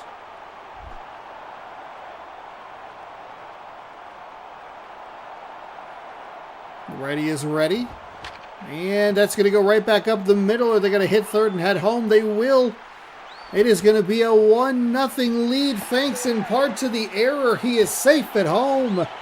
1-0 Diamondbacks. Granderson picks up his first hit of the postseason. Who scores, I believe it would be Chipper Jones, who had his first hit of the postseason. Now it's going to be up to Matt Wieters, who's batting .750. Has an RBI. No home runs or stolen bases. But when you're batting .750, hard to argue with the results. Here's the wind and the pitch, and it is foul.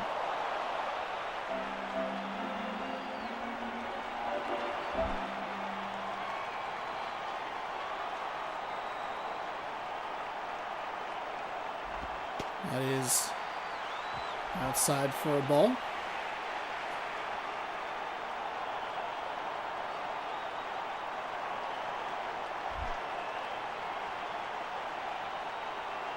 One and one. And that'll be lifted. That is going. It is going, and it is... Oh, it's It's off the glove. He didn't come up with a clean. Not enough speed to get around third to send home, but they have 1-run score. Oh my goodness. It is going. I thought they might have it. Ooh, so some defensive lapses there for the Phillies. That's leading to a 2-0 Diamondbacks advantage. That's on the outside for a strike.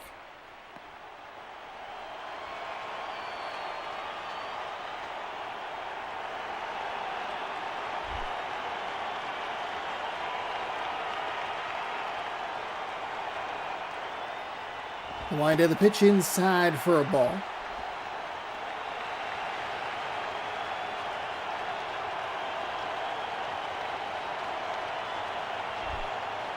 One and one. Two gone, two on. Both in scoring position. And that is, oh, that's a good way to get out of it.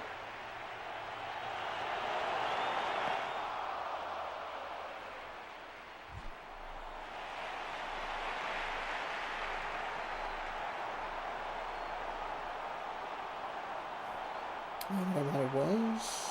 How long to beat? All right, Arizona picks up a couple of runs. They lead 2-0 over the Phillies, looking to force Game 5. If the Diamondbacks win, we'll do both Game 5s tomorrow. If the Phillies are able to come back, we'll do the Mariners Game 5 tonight. That's outside for a ball. What we want is...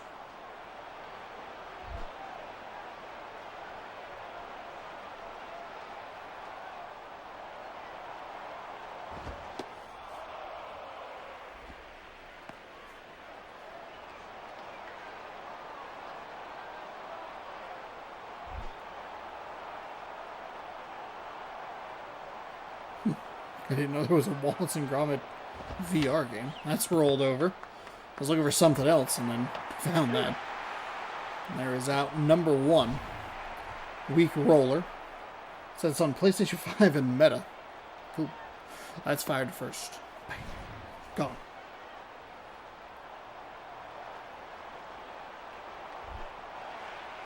Jorge Posada, 667 average. 2 RBI. No home runs, no stolen bases.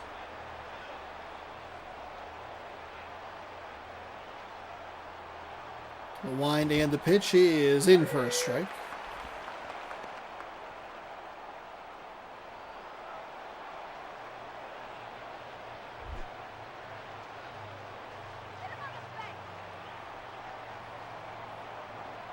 Readies and fires. That is fouled away.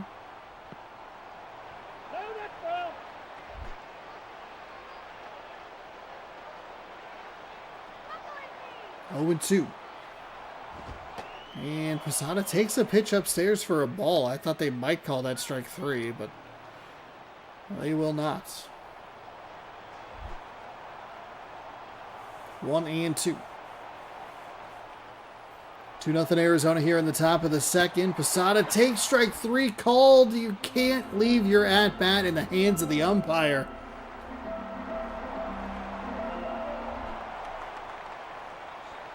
Andres Torres, 333 average, 1 home run, 2 RBIs. See if this Philadelphia Phillies lineup can get anything going. They are, it feels like they're just getting diced up by Penny over here.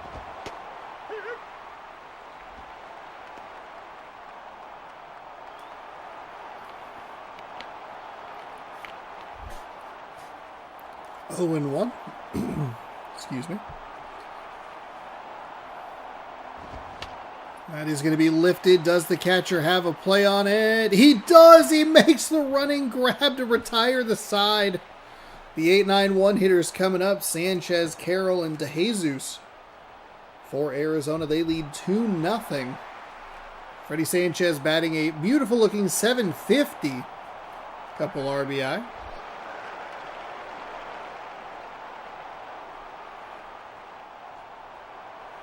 The wind and the pitch in for a strike.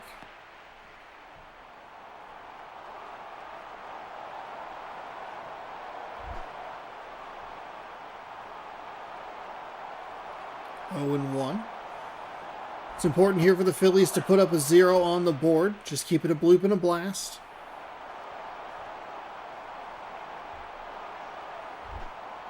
I mean, and if not for the error and kind of a funky play out in right field, maybe it's a 0-0 game.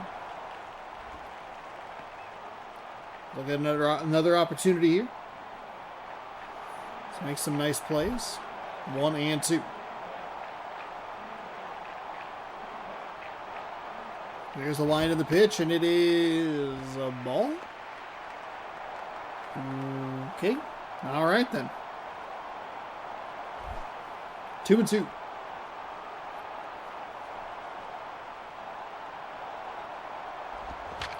And foul. Ball.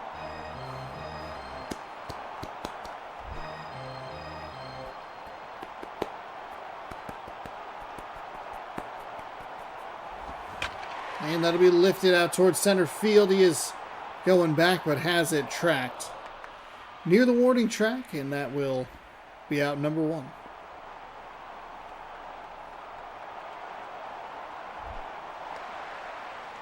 Jamie Carroll, .333 average, no home runs, 1 RBI.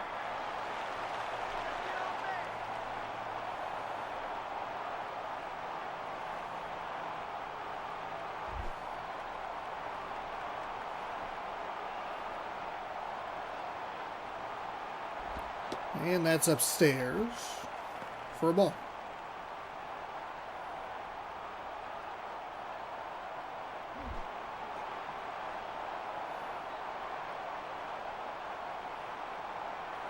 Here's a wind and the pitch, and that's inside for a strike.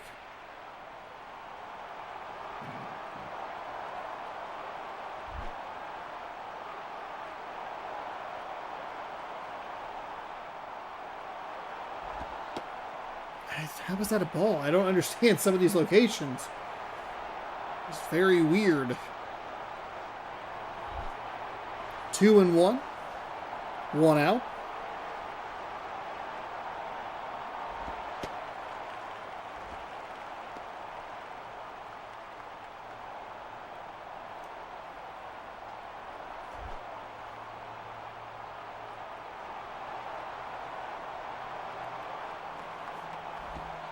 And that's going to be a walk. Couple of funky ball calls in that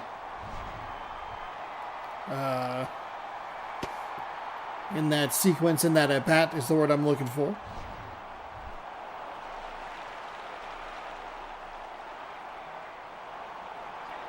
Curious about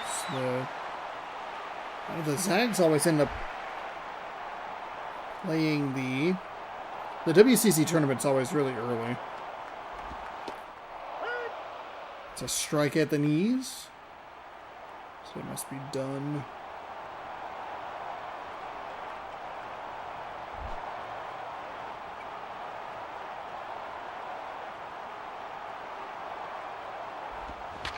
And that is going to be smacked out to left field. Runner gets about halfway between first and second. Catch is made. He'll retreat back to first.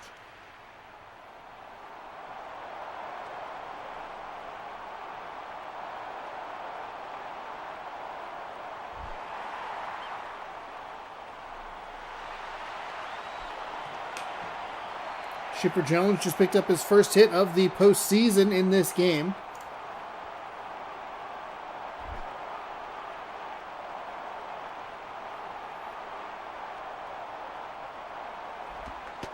And that's low for a ball.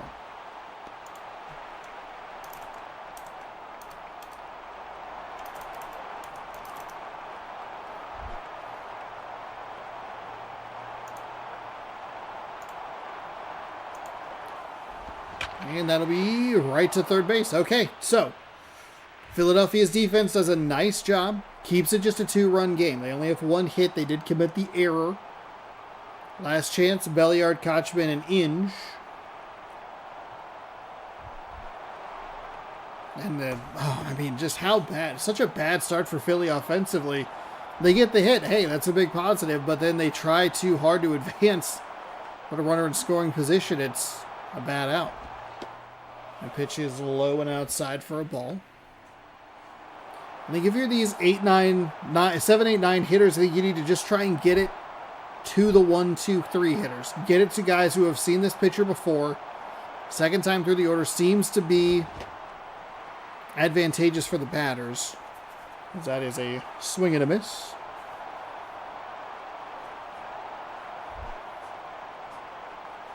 One and one. And that'll be rolled over. There's out number one. Looks like we might be heading for a game 5 here between the Phillies and the Diamondbacks. So we'll have some winner-take-all games tomorrow. 6 p.m. Pacific time. The wind and the pitch is going to be hit. Oh, the shortstop can't come up with it. Okay, Sean, you didn't have to jinx them that badly. Brandon Inge.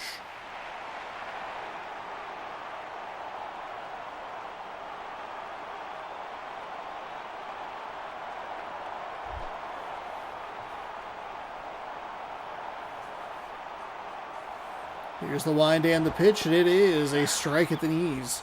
Nice take, not going to do a whole lot with that pitch. Let it go 0-1, no problem. Bloop and a blast behind are the Phillies. They have their bloop. Can they get their blast, or will it just be a slow, drawn-out death? Okay, well, it's going to at least advance the runner to second. This game got tight in the third for the Phillies defensively in the previous game. And now it's starting to get a little bit tight for the Diamondbacks here in the third inning of Game 4.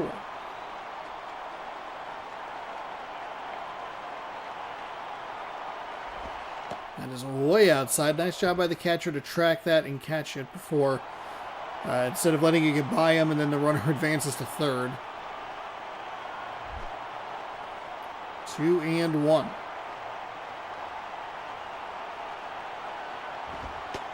That's a strike on the outside.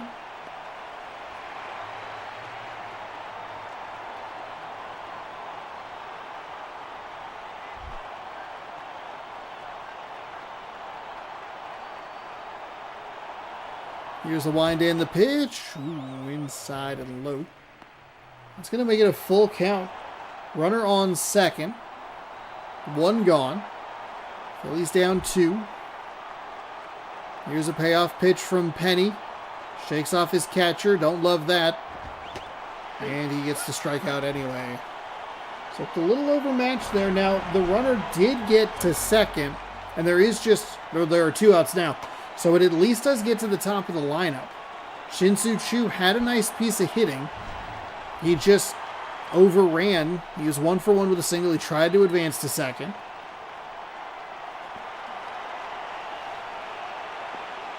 And that was just the first piece of a very weird first inning for the Phillies.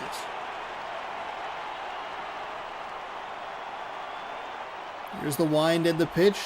That's low for a ball. Good take.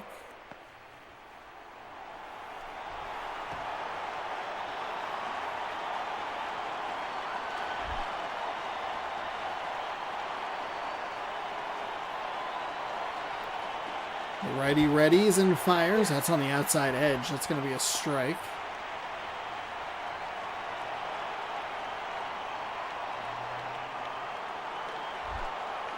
One and one. Here's the wind and the pitch. It is low for a ball. 2-1.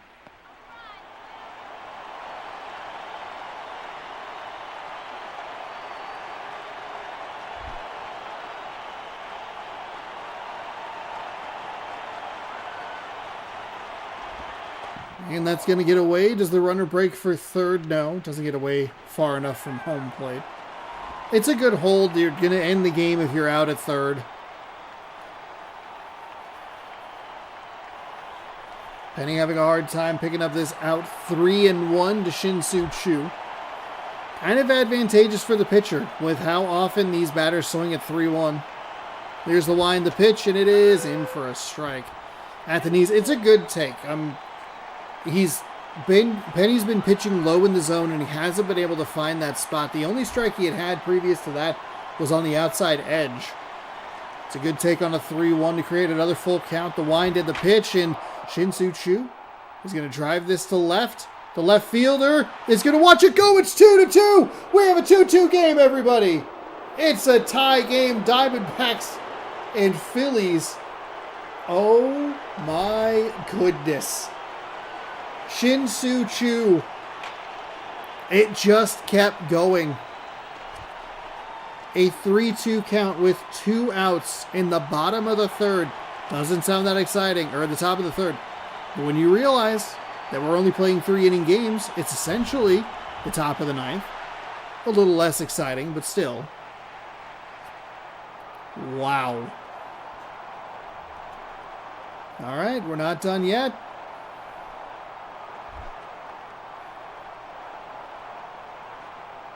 A walk-off grand slam's perfect picks are on the line here.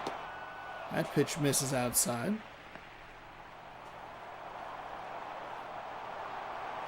I mean, the Phillies are at the point now where one of those two defensive situations goes differently. They might be in a 2-1 lead, a 2-0 lead.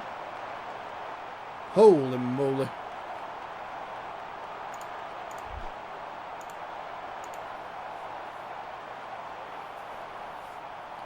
Here comes the 1-1. That's way inside. 2-1.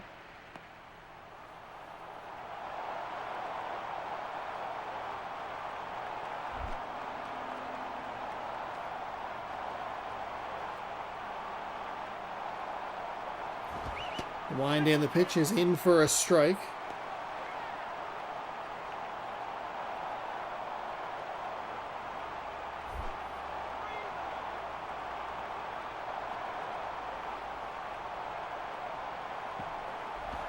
And low for a ball. 3-2. Another full count. This is, I believe, 3 straight batters that have had full counts. One was a strikeout. The next was a home run. What is this? Here's a payoff pitch. Foul ball. We'll do another payoff pitch.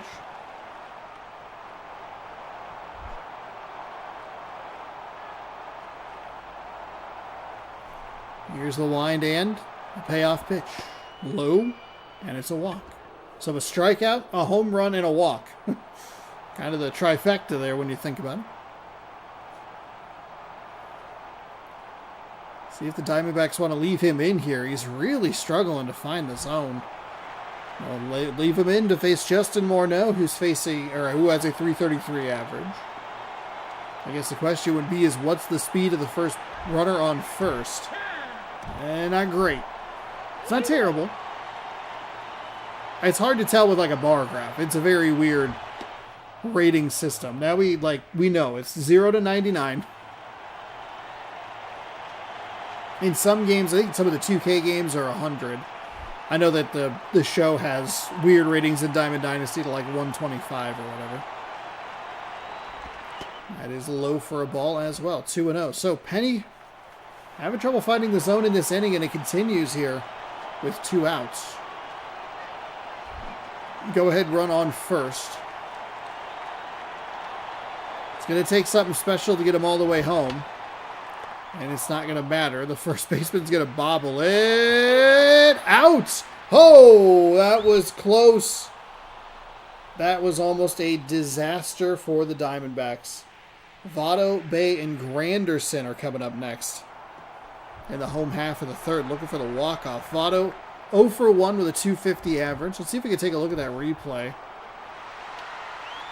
They called him out. You can see the bobble there as we take a peek at it. You're just kind of off the glove, not clean. Bop. And instead runs over.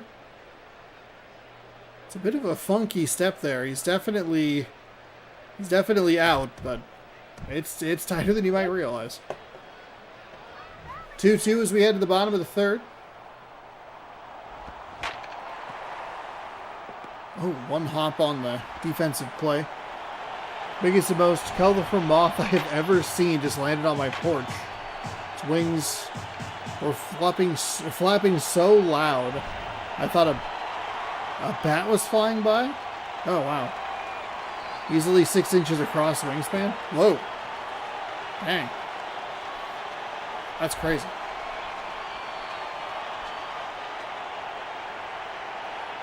So the go-ahead, the winning run is on first, and he misses that pitch low for a ball.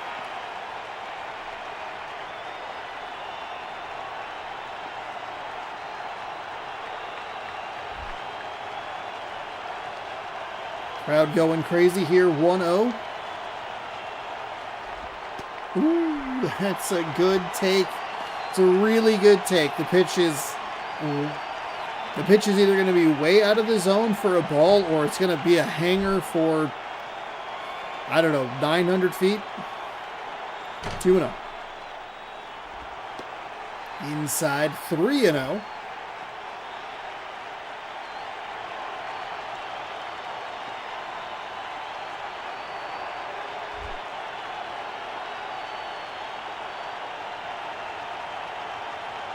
The line to the pitch, and he's going to walk him. So the winning run now on second base.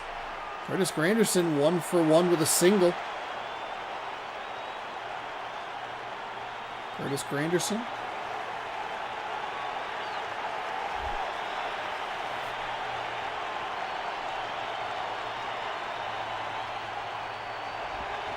And foul. Oh. That's going to keep the Phillies alive in this game. Otherwise, that gets up the third baseline. It's going to be tough to get that ball in. The wind and the pitch is in for a strike.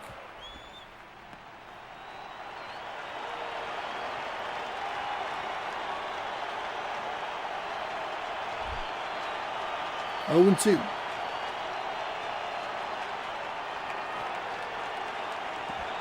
And foul again.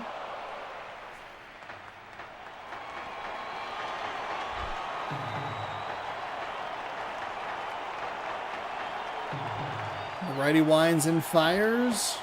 That misses the zone for a ball.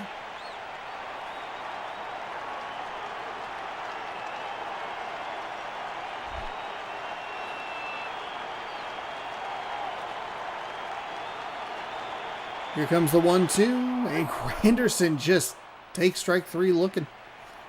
Just watch that go right on by. Matt Wieters 1 for 1, a double. He's knocked in a run. He is batting .800 this playoffs. In these playoffs, I just feel like I said that weirdly. Here's the wind of the pitch. It is, Wieters, I think you're going to want that pitch back. That looks center cut. 0-1.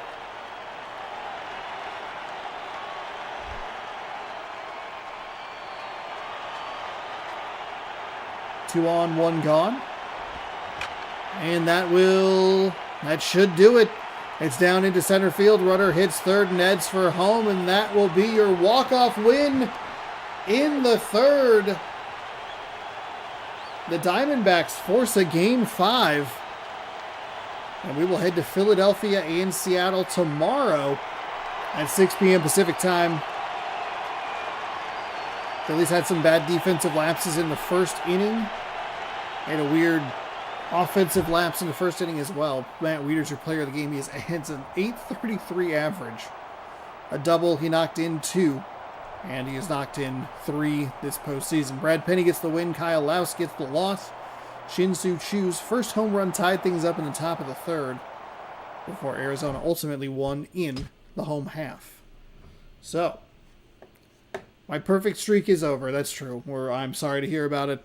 I kind of mentioned it, and I was like, oof, I think maybe I jinxed it. Or maybe not. Thank you, everybody, for watching. We're going to get this saved.